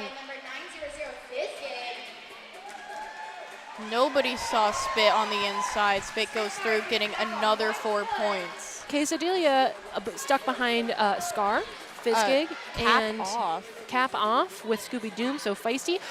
That is a Zoom Room Apex jump. That is, wow, big Apex jump, almost like it in slow motion.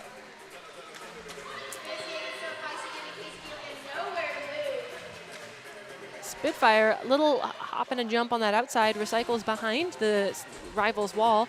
Quesadilla still pushing up against So Feisty at the front of the pack. 215 causing Spitfire to go out. That was a hit by Acid Rain. Spitfire with a massive jam, 24 points. Porque no Taqueria, the sunniest place in Portland, voted the best tacos and Mexican food in PDX. Not sunny today, but the food will make you feel like it's sunny outside. On our jam line, looks like we have Donna Dangerous and number 39, the Flaming Diva. Rosebuds tripod rolls back on the Flaming Diva. Donna Dangerous ducks to that outside, lead jammer. The Flaming Diva out quickly, about a half lap behind. Rosebuds opts to drop an offense, try to break things up. One hit. Big hit by 2-7. That is Zoom Room Apex jump by the Flaming Diva. Zoom Room filling the world with happy, tired dogs. That was a penalty on number 105, Pancakes for Breakfast, with an illegal contact. Wow, and I think we're going to get another Radical Wheels replay of that bump right there on Donna, and then are we going to see that big Apex jump right there from the Flaming Diva? That is going to be a 4-4 jam, 32 Rosebuds, All-Stars, 7 Southside Rivals. Right now we have A-Smash Crasher and number 7 Violet out on the line. And that is a quick, easy toe stop as Violet catches lead. Forearm on 503 Scar, going to the Rebel Heart Therapy penalty box as Vi hits the back of that rival's four wall. Jammer cap is off, but they just go right through the outside. We now have 2 of the Rosebuds in the box. Vi on another scoring pass as A-Smash Crasher fighting up against Havoc and Fizz at the front of the pack. Havoc and Fizz are out of play, and A-Smash Crasher is out with 4 points. Vi getting recycled by number 13. Fizzgig now entering the Rebel Heart Therapy penalty box with, it looks like, a pack penalty. So I believe an out of play. Scar putting in the work against A-Smash Crasher. A little chip from Pancakes. Tiger Lily trying to play some offense to get their jammer out, but the Bud's wall is not having it. The cap is off once again. The Southside Rivals wall is really swallowing Vi up and then they decide to call it off. Happy with the points that they have. That is going to be 10 total for the Rosebuds and 7 for the Southside Rivals. We have a clear box going into this next jam. Currently, so far, the penalties, there have been 4 penalties on the Rosebuds and 1 to the Southside Rivals. So, pretty light game. pretty light game so far in the first 8 minutes. We have Zoe Diggity in number 408 for Rosebuds, and we have 007 Quesadilla for Southside Rivals on our Jam on Hawthorne Gym line.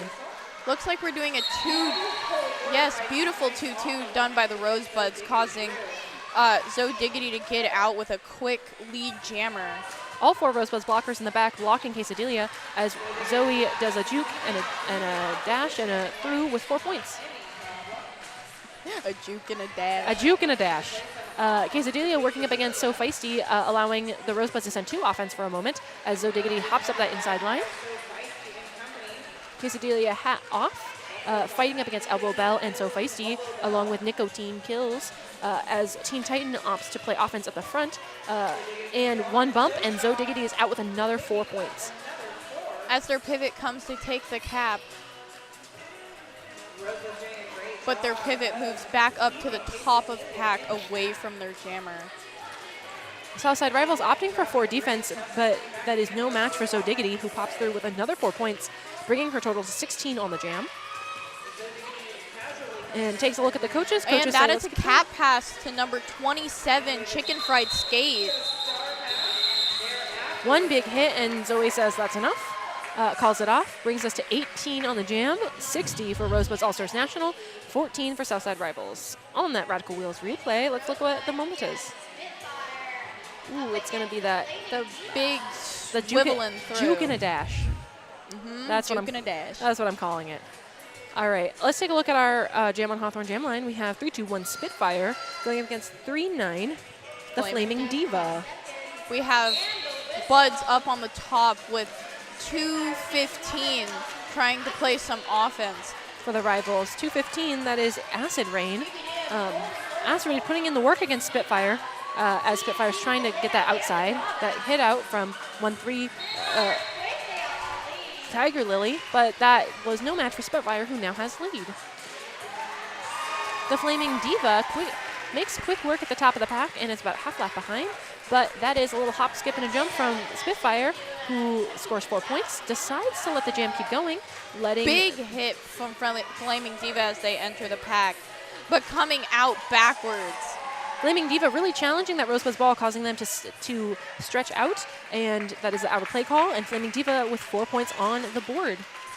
Spitfire gets a big hit, says that's enough, claims another 4 points, making that an 8-4 jam in favor of the Rosebuds All-Stars National Team. Buffalo Gap Saloon and Eatery, John's Landing's favorite eatery and saloon. Looks like we're going into an official timeout, which means that this is a Welcome to PDX timeout, sponsored by RCR's official realtor, Welcome to PDX, and Deb Counts Taylor. And it is still going. What are you thinking about this game right now? So far, it is a hard game. Both teams are working very hard.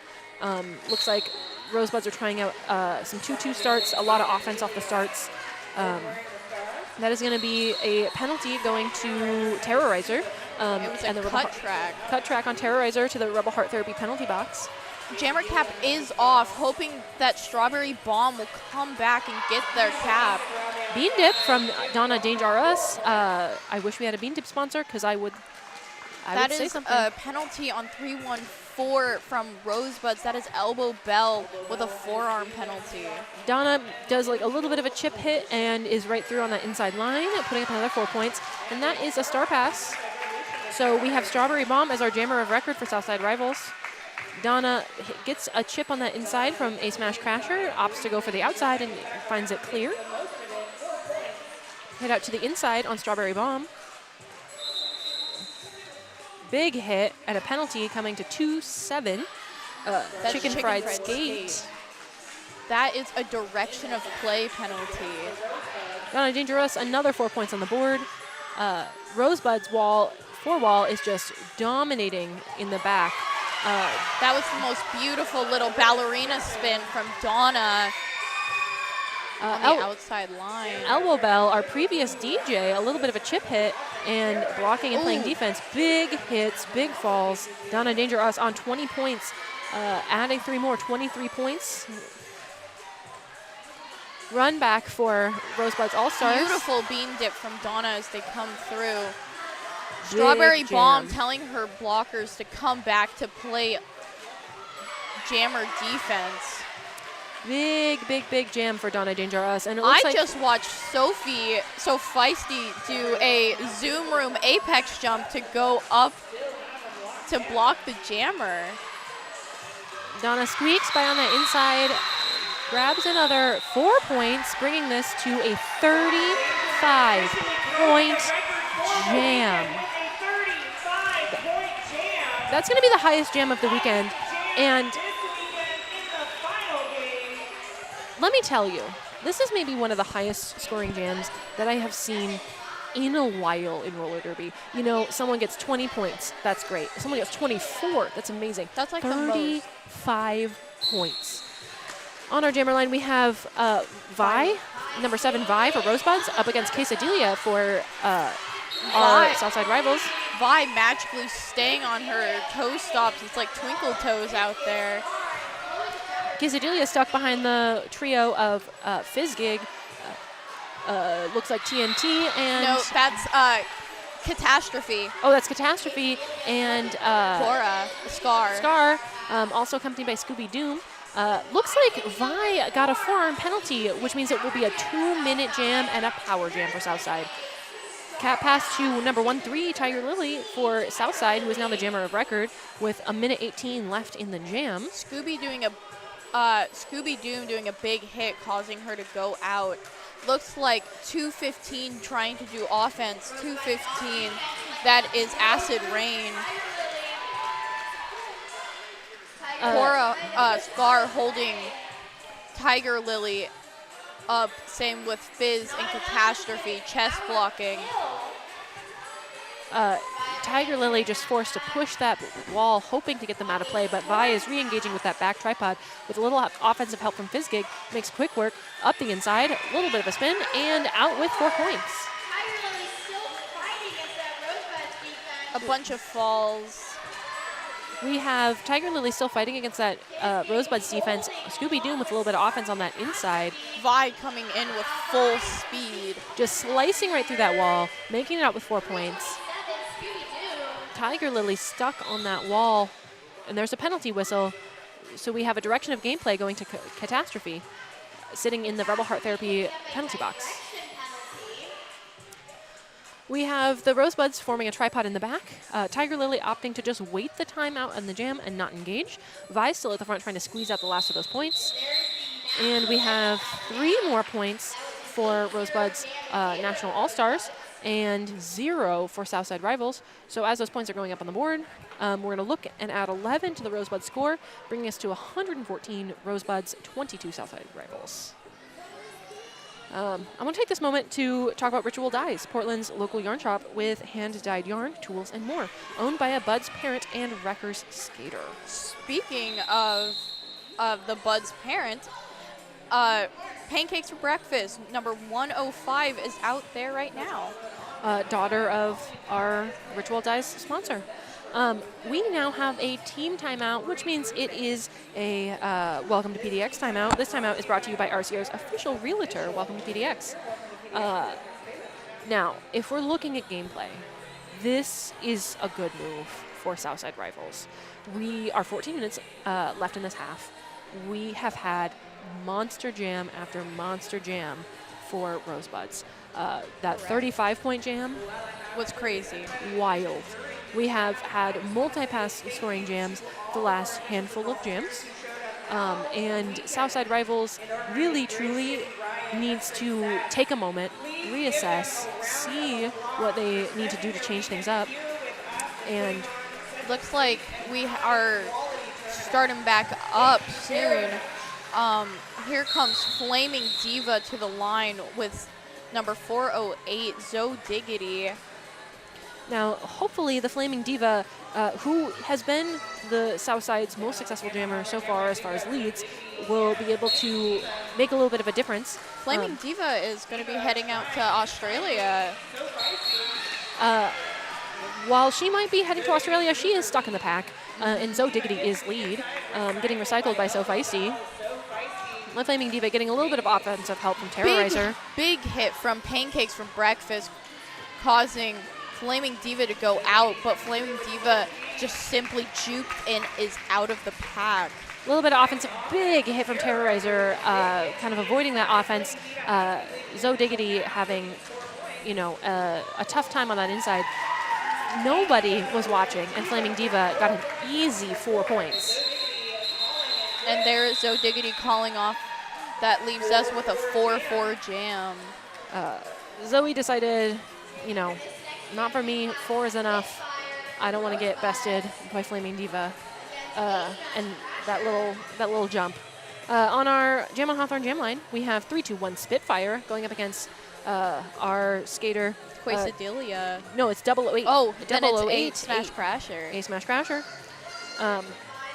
Our group of Southside blockers opting for a back tripod while the Rosebuds give 2 offense for a moment, rushing to the top, capturing a Smash Crasher at the top, pile up in the back, but Spitfire is out with lead jammer.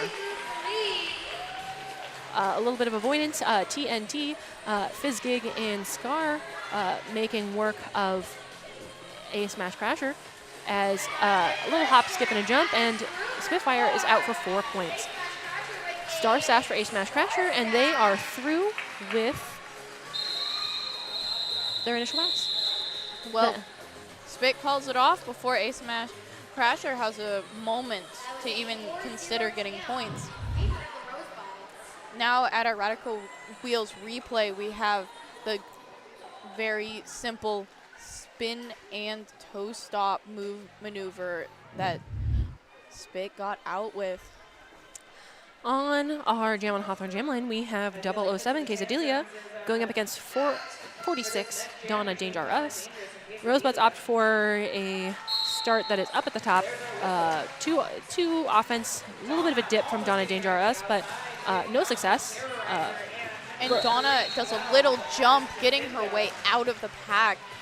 Quesadilla still fighting in the back against, it looks like Nicotine Kills, Pancakes, and So Feisty, your captain. A little bit of a bean dip around number 2, Strawberry Bomb. Donna gets caught up on the inside, bumped out.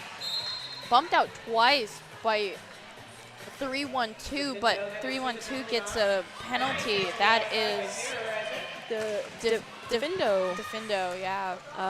Defindo in that Rebel Heart Therapy penalty box, leaving Donna Dangerous playing up against just 3 blockers at the top. Gets out, gets 4 points. Those 3 blockers come back to try and free Quesadilla.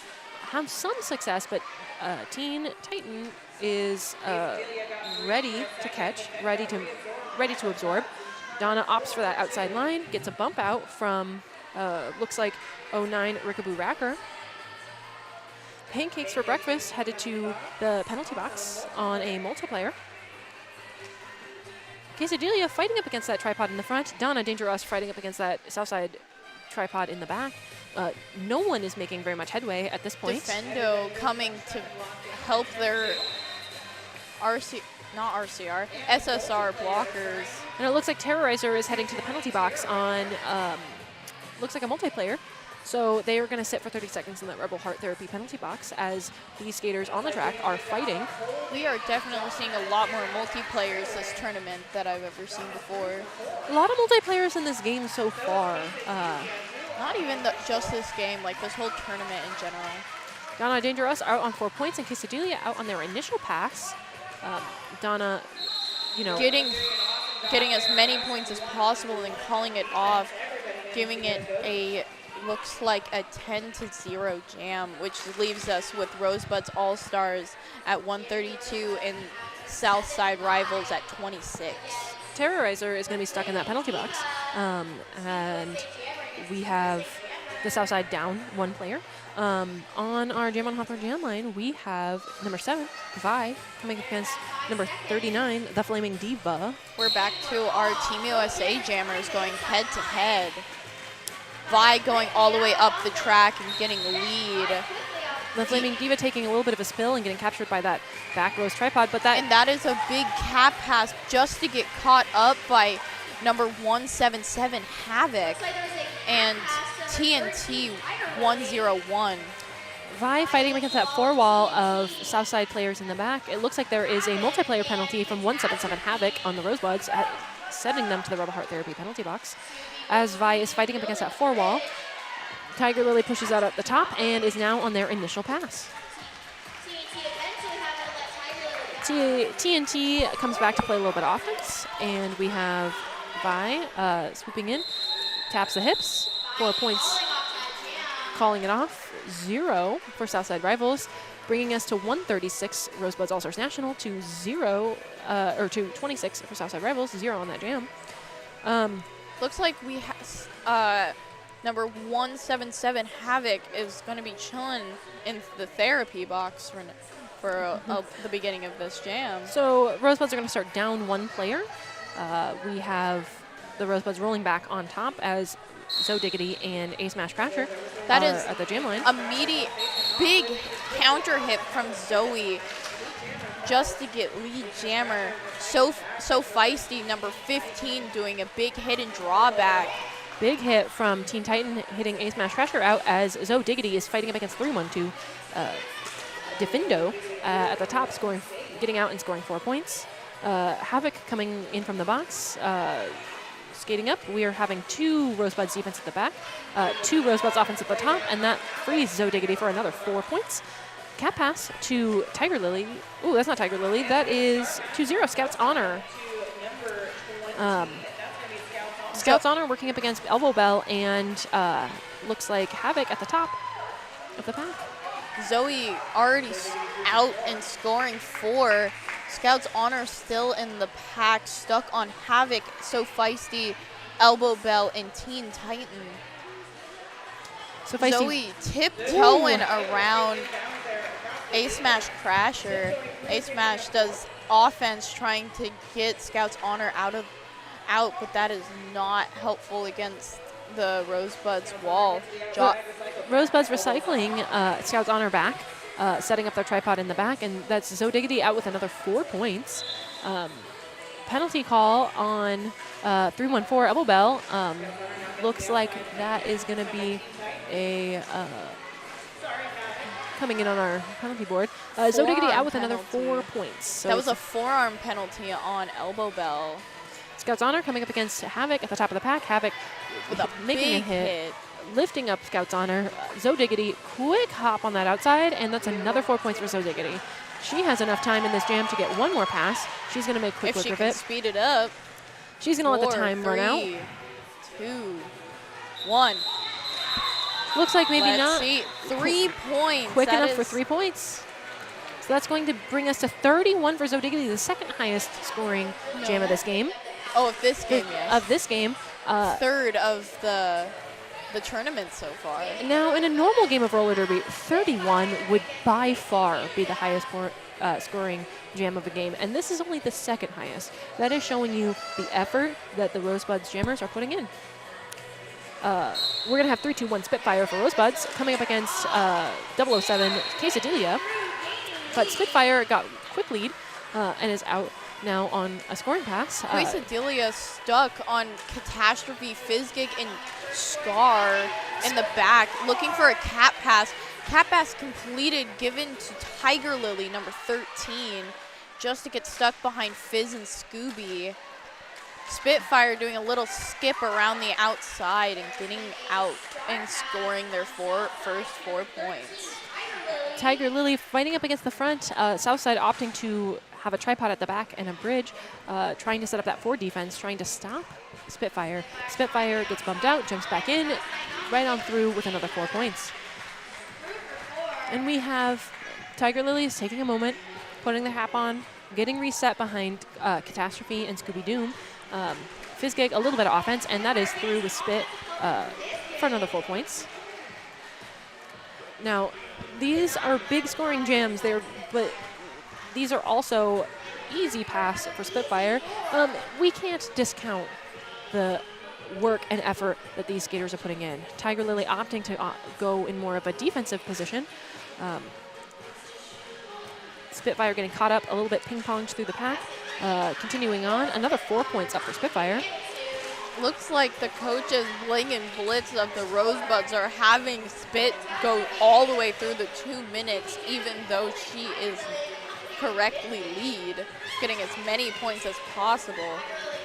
Spit kind of bouncing through that pack, getting out for another 4 points. We have Scar at the front with Scooby Doom fighting, slowing down that wall, Fizzgig joining, Catastrophe joining. Easy pass on the inside, duck to the outside, and Spitfire is out for another 4 points, bringing us to a 32-point jam. We're counting down the seconds, and that ends the jam. So 32 has happened 3 times this tournament this weekend. So we have 32, 31, 35. These points are racking up. And Rosebuds also at 199, Southside Rivals at 26. It's very surprising, a very high number to get during one jam. You know, it's really showing how fast the jammers are, how much work they're putting in, how much work the defense is putting in. Everyone is working really strongly at all of these things. We're going to go ahead and take an official review. We're going to take a chance to thank our sponsors, Welcome to PDX, Debcount Tabor, and our official realtor of PDX. Let's also take a moment to talk about Junior Derby Discovery Day. Kids ages 7 to 17 can try Derby for free at Discovery Day on May 4th. Watch a game, learn about RCR, and try skating. Go to rosecityrollers.com/join to check out Discovery Day. Now, I'm going to be coaching a team on Discovery Day. So if any of you are in the audience and you would like to watch roller derby, you want to check it out, you know, all of us here, we do announcing, we do coaching, we do skating, and it is going to be a Star Wars themed double header. So I also officiate. Yeah, we have Pop-Tart officiates. We all do everything. So just sort of letting you know. Looks like Southside decided to take that official review as a timeout. Fair enough. You only get one official review per half. You might as well use it or you lose it. So taking that moment to reset, you know, they want to kind of find their group again. They had some good jams earlier. They got some scores earlier. They had 26 points. Let's see if the Flaming Diva can make a difference. So Flaming Diva going up on that outside line while Donna Dangerous against the 4 wall at the front, but that's Donna Dangerous with lead. Big hit at the back. We're going to go ahead and take a moment. Let's talk about some of our other sponsors. We have AAA. AAA is our exclusive protective gear sponsor of RCR. The certified sweat saver developed, tested, and trusted by the best. It's what I wear. It's what Enzo wears. And it's the best. And along with AAA, who is our exclusive protective gear sponsor, we also have 187 Killer Pads. Also our exclusive gear sponsor. 187 Pads, often intimidated, never duplicated, stick with the best. We love to see our injured skaters come up on their own term. They're going to go take 3 jams off at the little medics booth in the corner. Sometimes the hit is just not what you're expecting. Agreed. So it looked like a hip. A little bit rough, a little bit hard. We're going to go ahead and start a new jam. Rosebuds are opting to start in like a line of blockers. That means they're going to be doing snake. They're going to be, apparently, a new start. We have Vi for Rosebuds, number 7, and 008, A Smash Crasher for Southside Rivals.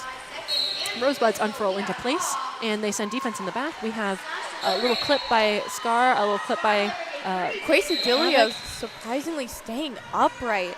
A Smash Crasher now with a cut track to the box. Rebel Heart Therapy penalty box, so that gives Vi a power jam. Easy work for Vi, 4 points, coming out on a tear. Scar is pulling Tiger Lily to the back of the pack, pulls the pack back, tongue twister, sends the front Southside Rivals skaters out of play. Vi, another 4 points. Southside now opting to have a tripod in the back. A little bit of offensive help from Fizzgig, and they are out of the box, but a hit from someone and Vi gets a hot track penalty, it'll be a jammer do-si-do. Run the full 2 minutes of this jam, which means that A Smash Crasher will have 30 seconds of time by themselves on the track before we finish out the jam for the next minute and 4 seconds. A little bit less than 30 seconds. Just slightly. Just slightly. Because if you do the jammer do-si-do. But even with all of SSR's attempts to offense to get them out, the Rosebuds blockers are not letting A Smash Crasher out of their wall. So we have a trio of blockers with TNT, Fizzgig, and Scar, who are putting in the work on A Smash Crasher, while Vi makes work on that outside and is through for 4 points. And you have Southside sending some offense, trying to get some movement happening to defense. Vi bumps into them, takes the inside, and another 4 points. Now, Rosebuds are really doing a good job of recycling in this game. So hitting out the jammer, dragging them back, making that tripod, making them work for every single inch. And that is a cat pass to Tiger Lily. It looks like Terrorizer is holding up with number 46, which is Gear Shift. Gear So Shift. Terrorizer and Gear Shift get a little bit of a hit out. Vi decides to call it. We're now going to have, let's see, a 19-point jam. So it's going to be 218 to 26 on the game so far. Southside rivals have not scored in quite a while. Yep. Let's hope that 007 Quesadilla can be the difference. On our Jam on Hawthorne Jam line, we have Quesadilla going up against 408 Zo Diggity. Rosebuds flood upwards for their start, kind of split the center, and Zo Diggity's out quick with lead. Quesadilla comes up against So Feisty, who gets a hit out and a recycle. So Feisty and Elbow Bell making a strong tripod in the back alongside Pancakes for breakfast. Team Titan is bridging, coming back, protecting that wall, protecting the inside as Zo Diggity gets 4 points. Hey, Zo Diggity, and that is a Zoom Room Apex jump for Zo Diggity. Zoom Room filling the world with happy, tired dogs. These skaters, though, are not tired. Zo Diggity threw again before I could even finish that ad read with another 4 points. Quesadilla stuck on the back of Pancakes, and Titan with a little bit of a bump out from Elbow Bell, stuck in that back. Zo Diggity fighting up against that, cutting across to the center, and out with another 4 points. There are 10 seconds left in this period. Let's see if they will finish out the period clock or the jam clock as Zo Diggity is coming up for another easy pass and another 4 points. Looks like Scout's Honor is trying to get some movement, trying to get some effort. Forearm penalty being called on someone who is not going to the penalty box yet. I don't think anyone can hear it. Oh, and that is a forearm penalty on called Pancakes. on Pancakes. Zo Diggity with a bean dip. I wish I had a sponsor for a bean dip. And coming in, and that is that Zoom Room Apex jump. So And that is another Zoom Room Apex jump that is going to be a star pass to Strawberry Bomb. Looks like a Strawberry Bomb. And that is a third one. 3 Zoom Room Apex jumps in one jam. And that brings Zo Diggity to 32 points, tying up her other 32-point jam that she had. And now we are in intermission. So it looks like we are going to have a quick Radical Wheels replay. Is it going to be? Yep, it's a that Apex beautiful jump. Apex jump. So, let's just take a second to say Rosebuds, 250, Southside Rivals, 28. They scored points. They did this score jam. points on that jam, so they, after a long time being scoreless, got 2 points. Let's not discredit Southside. They are playing with 12 skaters instead of 15. They're working very hard. They have very strong jammers who are putting a lot of work in, and every single time they are putting in a lot of effort with offense, putting in a lot of effort with their defense. So just a moment to kind of praise what they're doing. But the story of the game are these 32-point jams. Yes. That is truly the story of the game. Multiple 30-point jams are going to make a huge difference in the long run. Well, me and Rolls are going to head off, and we'll be back. We'll be back after this short break. Hey folks, did you know that your head is not normal? No one's is. If your helmet size is a small, but your teammate's size is an extra large, wearing the same helmet shell doesn't just look kind of funny. The functionality of the EPS foam and how it disperses impact energy is compromised. The 888 certified sweat saver comes in better shell size options than our leading competitor, giving you the highest level of protection upon impact. Try it for yourself. We've got you covered.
right, welcome back to the second half. We're finishing up a raffle pull right now as the skaters are checking their gear. I was really hoping the raffle was going to be me. I bought tickets. I wanted that backpack. Well, I think they may pull another one later, depending, but it does not look like the original person that bought the raffle ticket is here, so they will not be getting their prize. You know what? I will hold on to my tickets under the hope that maybe, just maybe, they'll pull another one later. All right, let's start talking about this game. Let's go over these penalties, maybe just a little bit. There's 11 penalties for Rosebuds. There are 6 for Southside, so very low penalty game. A lot different than our last game. And all of the penalties together for SSR is the amount that I had last game. Yeah. You know, Southside, very low penalties, which is a good thing. They're on the track. They're there. They're ready to make contact. Especially since they're so low on numbers, they need everyone out there. They need every single person. And then on Rosebuds, there is only one person who is maybe in trouble. 105 Pancakes. That is someone, you know. But it's only 3. It's only They're 3. chilling. You know, if this was 4, this was 5, maybe we would have a different story. But it's only 3. So looks like we're getting out there. We are lining up. And we are officially back. So this looks like Flaming Diva for SSR in Donna Dangerous from Rosebuds. Pancakes is going to go ahead and start this second half in the box, and so Rosebuds are only going to have 3 on the track. Southside opting to have that back wall, and Rosebuds taking that front positioning. Refs are checking things. They're looking at things. Let's see if that halftime, if that ability to sort of take a break, take a breather, is going to be the difference for Southside. They really want to turn this tide and get some points scored. And the whistle goes off. Flaming Diva out on the outside with lead jammer and Donna Dangerous getting trapped up by Scout's Honor. And very quick cap pass that 177 Havoc. So Flaming Diva hitting Elbow Bell, hitting Donna Dangerous. And that is a Zoom Room Apex jump from Havoc. Both jammers scoring 4 points on that jam, on this pass. And that is another Zoom Room Apex jump from 177 Havoc. As a reminder, Zoom Room is filling the world with happy, tired dogs. Visit their new Hillsborough location. So we have had a chance to talk up Zoom Room so much in this game. It is just, you know, that's what's happening. That's what's up. We see on the Radical Wheels, we just saw Diva's beautiful backwards toe stop spin on the outside line. On our Jam on Hawthorne Jam Line, we have 008 A Smash Crasher going up against 7 Vi. And Vi coming out of the pack backwards right around Strawberry Bomb. So TNT and Fizzgig, accompanied by Catastrophe, slowing up A Smash Crasher, but Vi kind of shoves their way up the inside and is out for 4 points. A Smash Crasher stuck behind that trio. Fizzgig. Looks like they're leaving the whole inside uncovered. Fizzgig quick offense. Ooh, 1 hit from 312. Big hit. Defendo before Vi gets like a little bit of a recycle and then out with another 4 points. A Smash Crasher stuck behind that Rosebuds tripod. Cap off, looking for a star and pass. That is an official star pass to Strawberry Bomb. During that star pass, Vi scored another 4 points. We have about a minute left in this jam. Strawberry Bomb stuck behind that tripod. Scooby Doom trying to play a little bit of offense, trying to break up that Southside wall. A Smash Crasher with a hit on number 7 Vi. Southside keeping a strong wall over here, trying to hold Vi, but Vi just gets right through. Now they're all coming back to play offense to try to get their new jammer, Strawberry Bomb, out. Strawberry Bomb doing jammer defense and hitting out. Vi not letting that happen, just called it off. You know, I also would like to not recycle if the jammer hits me back out. If I could control it, I would also call it. So I just thought it was interesting because you usually don't do eat the baby on the inside of the track. You know, Vi still scores 16 points in that jam, bringing us to 274 Rosebuds All-Stars National to 34 Southside Rivals. Right now we have number 408, Zoe Diggity, on the line, going against 007. That is Quesadilla. And that is Zoe Diggity up the center with lead jammer. Quesadilla getting caught up on Looks the like wall. Looks like it is So Feisty, Pancakes, and Titan kind of holding that tripod together while Havoc gives a little bit of offense, and Zoe Diggity's out for 4 points. Zoe just coming in through the middle, straight out. Quesadilla getting trapped up by So Feisty, and then is a penalty call on, looks like Zoe Diggity with a back block. So this will be 30 seconds of a power jam for Quesadilla and a 2-minute jam, finishing out the remainder of a minute and 20 seconds in this jam. Big hit from Havoc, drawing Quesadilla out. And we're going to go ahead and move, give some privacy and move to some sponsors. Let's talk about Roller Rally. Roller Rally is our annual junior program fundraiser, and we need your help hitting our goal. Our junior program includes almost 200 youth skaters ages 7 to 17 who are some of the strongest, most talented young athletes in PDX. Help us keep youth roller derby accessible and support Roller Rally today by texting ROLLER25 to 44321 or visiting rosecityrollers.com/Roller Rally. We appreciate your support. And I know that both Pop-Tart and I on the stream, we both appreciate the support. Pop-Tart, you were a skater. You can probably speak to that. Yeah, 100%. I have been playing derby for a decade now, and Roller Rally and the fundraisers we do here definitely do help, especially for the traveling fees that NTT and RTT use throughout travel season. And it's just really important to keep things rolling. You want to support the future of roller derby by donating. We rely on those donations to help support various parts of our league, including Skaters with Scholarships, including our Rent and Roll program. So if you weren't aware, Rent and Roll is our ability to allow skaters to rent gear. So it's a free gear library. You can get everything except a mouth guard, because those are nasty, and those are for your mouth and your mouth only. And we actually give them out, so you get to, if you pay for it, you can actually keep the mouth guard for yourself, and then you can just rent out anything from skates to a helmet. Yeah, we have a brand new set of helmets in there from our sponsor, 888. 888 is our official gear sponsor of protective gear sponsor of Rose City Rollers. The Certified Sweat Saver helmet from 888 is designed for derby, vert ramps, and everything in between.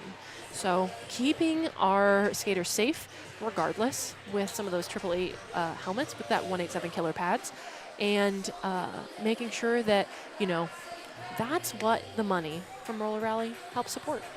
So if you're interested, lots of reasons to support Junior Roller Derby. We're going to go back out on the track. So Diggity is starting in the penalty box, which means that Southside Rivals have a power start. And it looks like they are opting to put out the Flaming Diva. Smart move, in my opinion. Very smart. Zoe's chilling in the therapy box. She's going to be chilling in there for 30 seconds. Do you think that's long enough?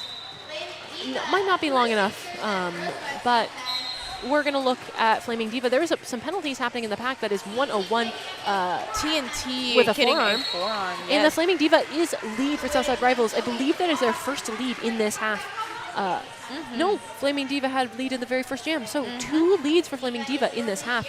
Big hit on the outside, hit out by Scar, followed by Scooby Doom. Tripod resetting in the back. Zoe Diggity approaching, getting swallowed up by that wall. A little bit of a hit from Tiger Lily, and that is the Flaming Diva at the front, working against Scar. Zoe Diggity out on their initial pass.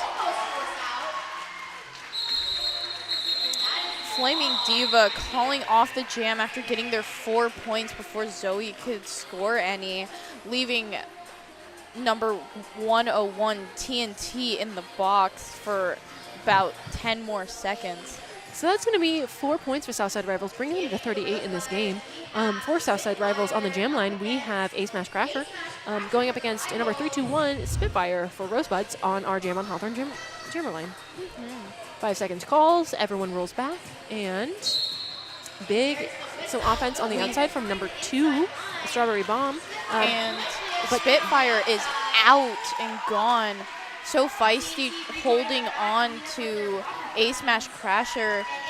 A little bit of a tangle up at the top between So Feisty and Elbow Bell. Big hit from 312. I believe that it Spitfire. is. Oh, on their team, 312 is Defindo hitting Spitfire. You know, Not enough to hit them out, but to slow them down. not to slow 'em Spitfire is down. 3-2-1. I said 3-1-2. Hey, you know, numbers are hard. I'm just going to be honest. I had to do math earlier, and wow, that was a struggle. I mean, that's why you're an English teacher. I am. In case the stream was wondering, I'm an English teacher by profession. Math, not my strong suit. 283 points for Rosebuds All-Stars National and 38 for Southside Rivals. Donna Dangerous up the outside and lead jammer, while 215 Acid Rain works against that Rosebuds wall. Donna not even getting touched.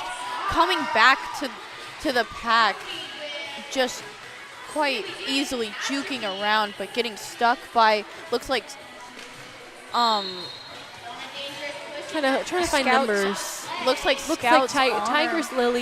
Tiger Lily had that, but that was a penalty, so Tiger Lily is going to serve 30 seconds in the Rebel Heart Therapy penalty box, while Donna Danger Us with 4 points is on another scoring pass. Fizzgig playing offense on the 2 up top, but Donna's just going straight around. Acid Rain getting recycled to the back by Scar, allowing Fizzgig to play another round of offense. Donna Dangerous not touched, another 4 points. Looks like Scouts Honor and number 46. Well, it looks like Scouts Honor got a Gear shift. got a cap pass. So Scouts Honor now your jammer of record, while Donna Dangerous with another 4 points. And Tiger Lily coming back from the penalty box, coming in trying to make a difference. Fizzgig one-on-one. Very easy outside, not even slowing down. Donna is going out, getting 4 more points. Scooby and Catastrophe both kind of stopping up Scout's Honor, but that is going to be a penalty on number 46, Gear Shift. Going to take a seat in the Rebel Heart Therapy penalty box as Donna Danger Us juking to the outside. Dip, and through with a little bit of a spin move. I wish I had a Beam Dip sponsor to say. But instead, I will just read, Black Cat Plumbing, your local neighborhood plumbing company, and proud sponsor of RCR since forever. And some of these skaters, they could Beam Dip forever. Exactly. And we have made it to 311 for Rosebuds All-Stars. And for Southside Rivals, they are at 38. So 28 points on that jam for Donna Danger Us. We have a Southside Rivals player still in the penalty box, which means Southside will start down this jam. Rosebuds with the pack advantage, kind of moving at the front. Vi for Rosebuds going up against Flaming Diva for Southside, and both jammers are off. Vi getting stuck behind, looks like. Flaming Diva, a little bit of move on the inside with lead, but Vi is right behind and is not taking that as And true. they are running. This pack is a fast pack. Vi hitting the wall first, getting the points. Flaming Diva getting hit by Pancakes, getting swallowed up by Elbow Bell, but Vi is through with 4 points. Flaming Diva opting to keep the jam going, trying to get any points. Says maybe not. And calls it off to get 2 points. Despite all that work, Flaming Diva 2 points, Vi 4 points, net 2 for Rosebuds All-Stars. As we move into this next jam, I want to take a moment to talk about our social media. Follow and tag Rose City Rollers on social media to stay in the loop about all things Derby in Portland. If you're here, if you are watching on the stream, take a picture, share it, tag us. Let's look at the jam line where we have 008, A Smash Crasher going up against 408, Zo Diggity, A Smash Crasher to the front of the pack, working on that tripod very quickly at the top. There is 900 Fizzgig playing offense for Zo Diggity, and there she goes, getting lead jammer. And we have A Smash Crasher stuck up on Fizzgig on the group of Rosebuds blockers. Bean Dip for Zo Diggity. That tripod holding a Smash Crasher is TNT. TNT, Catastrophe, Scar, and Fizz. Really just making A Smash Crasher's life a little bit harder right now in this moment. Southside really trying to make something work, sending for defense, Scar opting for offense, So Diggity juking back, forth, and through with 4 points as Ace Smash Crasher is swallowed up by the Rosebuds wall in the back. I do have a question for you, Rolls. How is it watching Zoe, since you have been one of her coaches since she was 7 years old? It is certainly interesting. Zoe, for those on the stream, has always been a phenomenal jammer. If you think, wow, she looks good, that's because she's always been that way ever since she started. Always been a #1 jammer, always been the one you want to go to. Even when she was 7 years old, she was the jammer who would put up those big points. But right now, she's not putting up big points. She is headed to the Rebel Heart Therapy penalty box for the cut track penalty. And since she sat down with less than 30 seconds on the clock, the next jam will be a power jam for SSR. So right now, SSR is having an opportunity to get Ace Smash Crasher through. A little bit of a apex jump, a Zoomer apex jump from Scar to get that block as the Rosebud's tripod tries to swallow them up again. Ace Smash Crasher still trying to work, still on their initial, not getting through, putting in the hard work. A little bit more of a recycle to end that jam, and no points for Southside Rivals. An additional 2 for Rosebuds All-Stars, bringing the total to 18 on that jam for Zodiggity, who is starting this jam in the penalty box. I believe she only has like 2-3 seconds left. Very, very few seconds left, which means that Rickaboo Racker, who is going to be our jammer of record for this jam, will have a small power start. But also, this is Rickaboo Racker's first time out as a jammer this whole game. I think they might have taken a cap pass earlier, but this is their first time being like official jammer of record. And there goes Zoe getting lead jammer. Rickaboo Racker working up against Elbow, working up against Havoc, getting a big hit from Havoc and recycled as So Feisty joins Elbow Bell and Pancakes in their blocking contingent. Pancakes and So Feisty going back and forth about who's chest blocking Rickaboo. So Feisty with the, are they not going to call that? Oh, okay. An interesting move from Rickaboo Racker, recycling while on the track, but, you know, we're just up here. We're the announcers. We're not the refs. I mean, Pop-Tart is a ref sometimes, but not in this game, so we're just going to kind of sit back, let the refs do their job. Havoc with a big hit, and Zodiggity out for another 4 points. Rickaboo Racker trying to get some help from Defindo, from Strawberry Bomb, from the Southside blocking contingent, but the blocking contingent has to pause for a moment, try and get a hit on Zodiggity before returning back to their playing offense. Rickaboo doing a, that is definitely a cut track. Rickaboo Racker headed to the Rebel Heart Therapy penalty box on a cut track penalty. Rickaboo saw it and knew it as they heard the... Sometimes you do a penalty and you just know. You just know when it happens that that's going to be a penalty, that like, you know, there's lots of photos of us on our faces and we're just like, ooh, bad choice. Yeah. Zodiggity out with another 4 points, just easy work of that. The Rosebuds offense is working very hard to get Zoe out, to get them moving. Looks like your captain, number 15, So Feisty, leading the rain. And a bean dip from Zodiggity. I wish I had a bean dip sponsor. I'm just going to be honest. If you're out there listening and you're like, I can sponsor a bean dip, you should. Because I wish I was saying something. Zodiggity, a juke here, a juke there, and out for another 4 points, ending the jam, running the full natural conclusion. That is going to be 28 points for Zodiggity, 0 for Southside Rivals. I want to mention Junior Derby Summer Camp. Registration is now open. We have 6 weeks of summer camp for ages 7 to 18, all skill levels. Go to RoseCityRollers.com to register for summer camp. If you register, you have an opportunity to maybe, just maybe, have me be the coach. So if you're like, and wow. get to hang out with me. And get to hang out with Pop-Tart, let me just say, we've been interested. Spitfire out with lead, skating against the Flaming Diva, but it looks like Spitfire has a cut track on that initial pass. So that means that lead jammer is still up for grabs, which gives hope for the Flaming Diva, which is up there fighting for lead. Looks like they're up against TNT, Scooby Doom, and Catastrophe. Looks like Donna Dangerous is bridging their blocking contingent, but they all fall back after the Flaming Diva gets lead. Ooh, having Donna as a blocker, that's a new one. looks like Rosebuds are trying some new things, having Donna as a blocker. It is 101 TNT with that catch and hold. That is Catastrophe, also making that hold.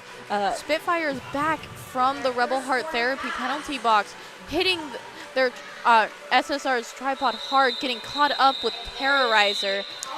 Southside decides that's enough, I'm done, And calls it off. 4 points for the Flaming Diva and Southside rivals, 0 for Rosebuds All-Stars National, as we have 008, Ace Smash Crasher, lining up against number 7, Vi, for Rosebuds.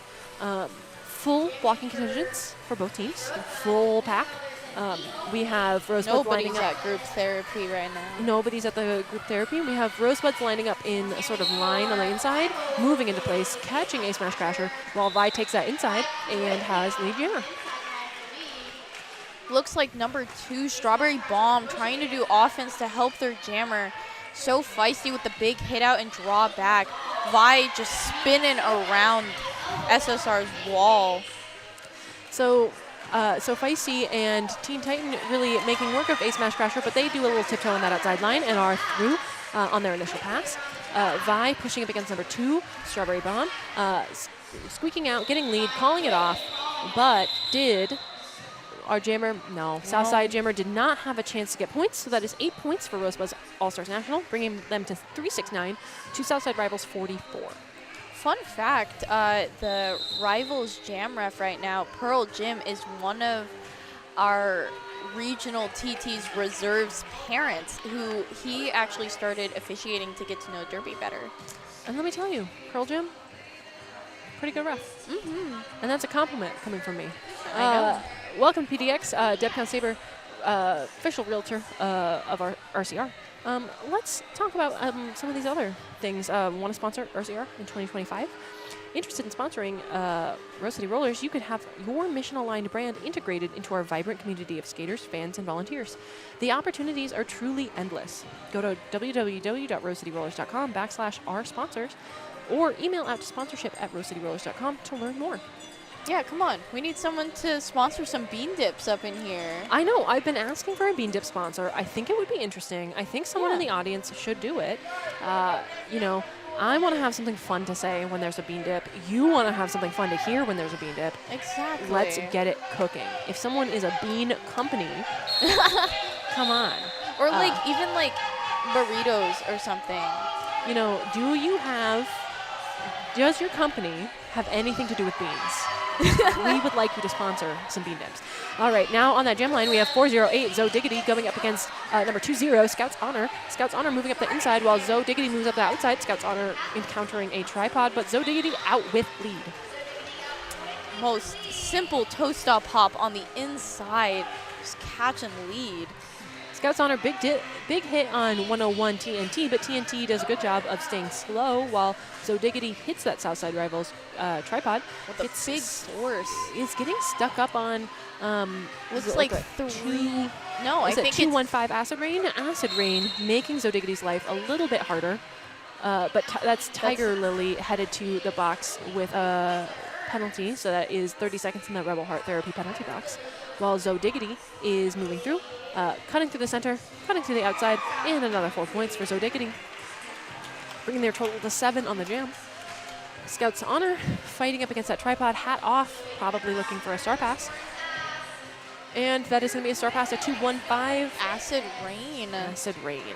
Acid Rain, big hit on 101 TNT, big hit on Scar, making some moves in the pack, getting caught up in that back. Scooby coming up, trying to help Zoe. Zoe jumping back on her toe stops. Zoe through for another 4 points, while the blocking contingent from Southside moves back to provide a little bit of offense. But that is Acid Rain getting caught up on Scooby Doom and pushing Scooby up into the pack. Zoe going through almost if SSR did not even realize she was back. A little bit of a hop from both jammers, and they're both through. So Diggity opting to call it off, leaving that jam at 19 points, putting Rosebuds All-Stars National at 388 points to Southside Rivals 44.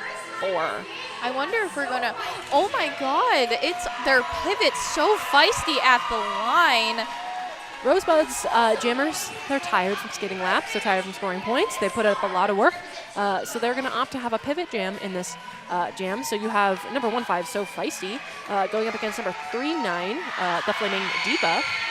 Well, lots of cheering in the audience right now. Well, do we count Sophie as a not actual? Well, So I know Feisty she's a pivot this used year, to be but a she was a jammer. full-time jammer last year, and you can tell by the way she jams and how she hits up. That is going to be a penalty to 105 Pancakes for a forearm. That's going to be the 4th penalty for Pancakes in this jam. You in can this, tell by game. Sophie's jukes and toe-stop work that she used to be a jammer. So Feisty through with 4 points, and then you have the Flaming Diva caught up on our blocking contingent. That's 3-1-4 Elbow Bell, and I think that is 177 Havoc up at the top with Teen Titan providing a bridge. So Feisty making work of the 4-wall of Southside in the back, but that's the Flaming Diva through on their initial. We have So Feisty looking for directions from the coach, making a hit, making a call, Pancakes and getting released from the Pancakes box. out. Amazing. And That then it's going to be 10 points for So Feisty on that jam. And with that, we have a timeout from Southside Rivals. You know what that means? That is a welcome to PDX timeout for Deb Counts Tabor, our official realtor and sponsor of RCR. Welcome like to that- PDX. I feel like that sponsor gets the most talk because there are so many timeouts and official reviews. Today, this game especially, between Jam on Hawthorne, between Rebel Heart Therapy, we also talk a lot about Deb Counts Tabor and Welcome to PDX. This timeout could not be more perfectly timed. There are about 9 minutes, a little more than 9 minutes left in this half, in the rest of this game. And I think that, in general, when you're down by this much, when you have a short roster, it's the time. It's really, you might as well use every timeout you've got. You know, take the time to relax, take the time to reset, take the time to have some of your pivots who've been jamming, take that extra breather, that extra water. Then you can start again fresh. On our jam line, we have 008, Ace Smash Crasher, going up against 3-2-1, Spitfire. We are back from the team timeout that was called by SSR. We have all of the skaters lining up at the back. Fizz playing offense, Spit going right through just to get stuck on Tiger Lily. And that is Ace Smash Crasher up the outside line with lead jammer. First lead for Ace Smash Crasher in this half, as we have Spitfire recycled by 1-3 Tiger Lily. Spit doing a little jump around the outside. Ace Smash Crasher is lead, but is just getting stuck up. Ace Smash Crasher on that outside and is in control of the jam and is deciding to continue moving. So Spitfire is continuing, trying that outside, trying that inside. Hit 312. That is Defindo. Another big hit from Defindo on 3-2-1 Spitfire. As Spit thinking she's out on that inside line just to get big hit from once Tiger again. Lily.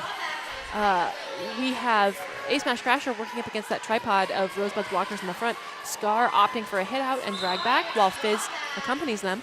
We have a high block called on Spitfire. This is a power jam for Ace Smash Crasher. This is what SSR needs right now. It's a power jam. Ace Oh, Smash I Crasher think they has might lead. be calling it, actually. The coaches are giving instructions. We're going to see, looks like they're opting for a call.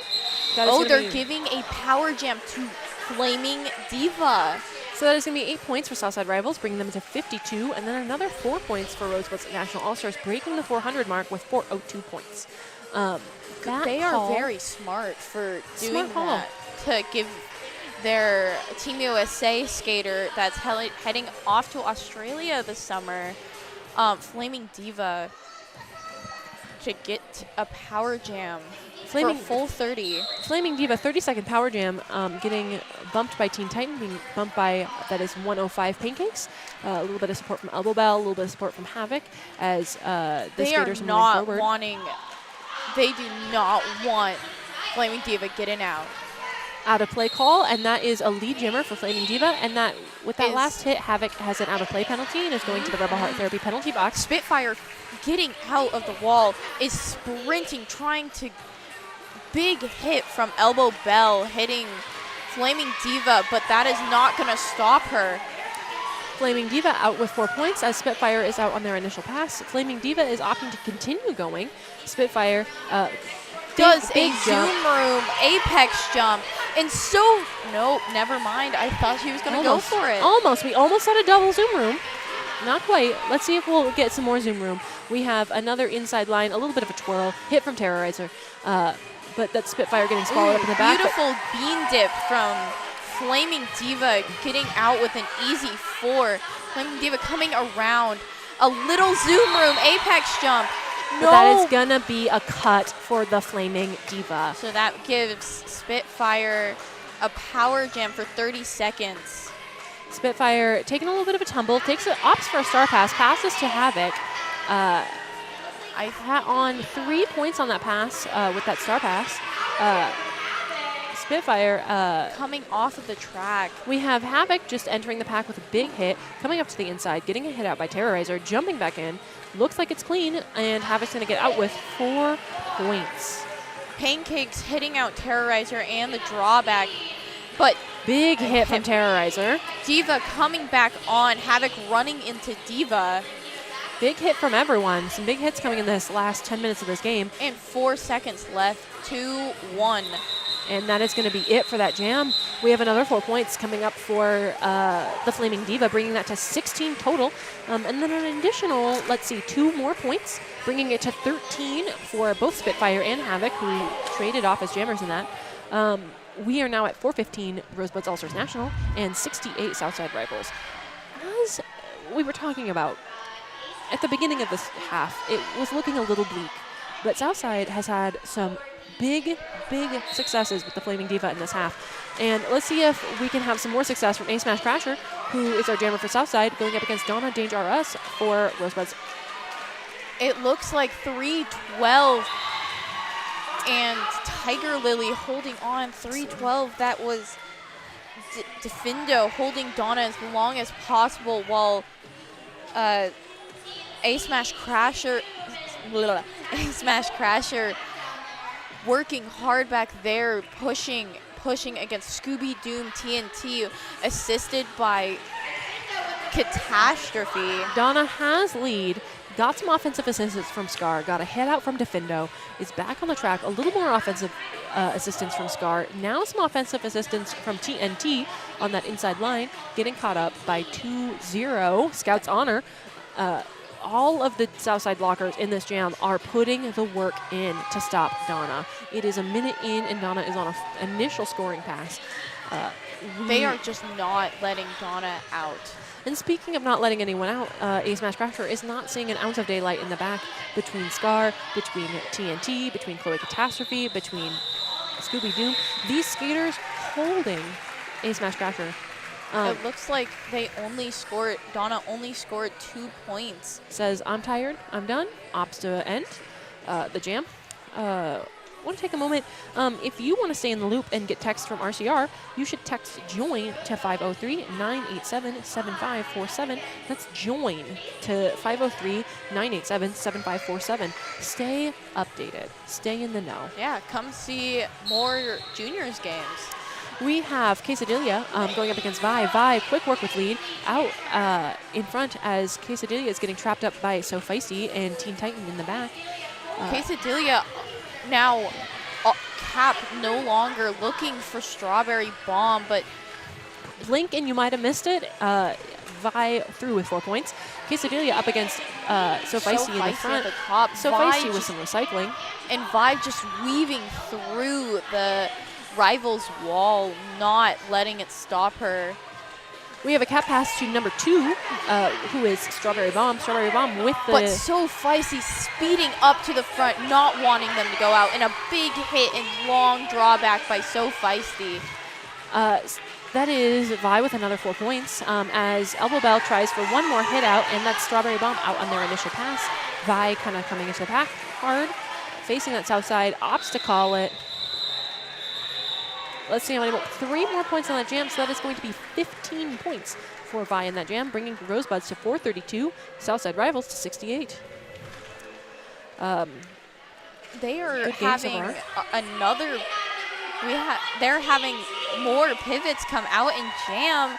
we have one of our skaters that have been here at Rose City Rollers for a very long time, number 101 TNT, going against the definite hard hitter, The Flaming Diva, getting stuck up by Scooby, and there goes TNT containing lead. Cut track penalty onto Zero Scout's honor as TNT is rounding the track for their scoring pass. The Flaming Diva in the back, cap off. TNT, a little bit of a jump, a little bit of a hop, inside line, 4 points. The Flaming Diva trying to get some sort of way, a little bit of a punchy hit, trying to get that cap off. Catastrophe just sitting on that looks like 215. That is Acid Rain trying to get a cap pass. And cap pass completed. Acid Rain is now your jammer. Big hit by 900. That is Fizzgig.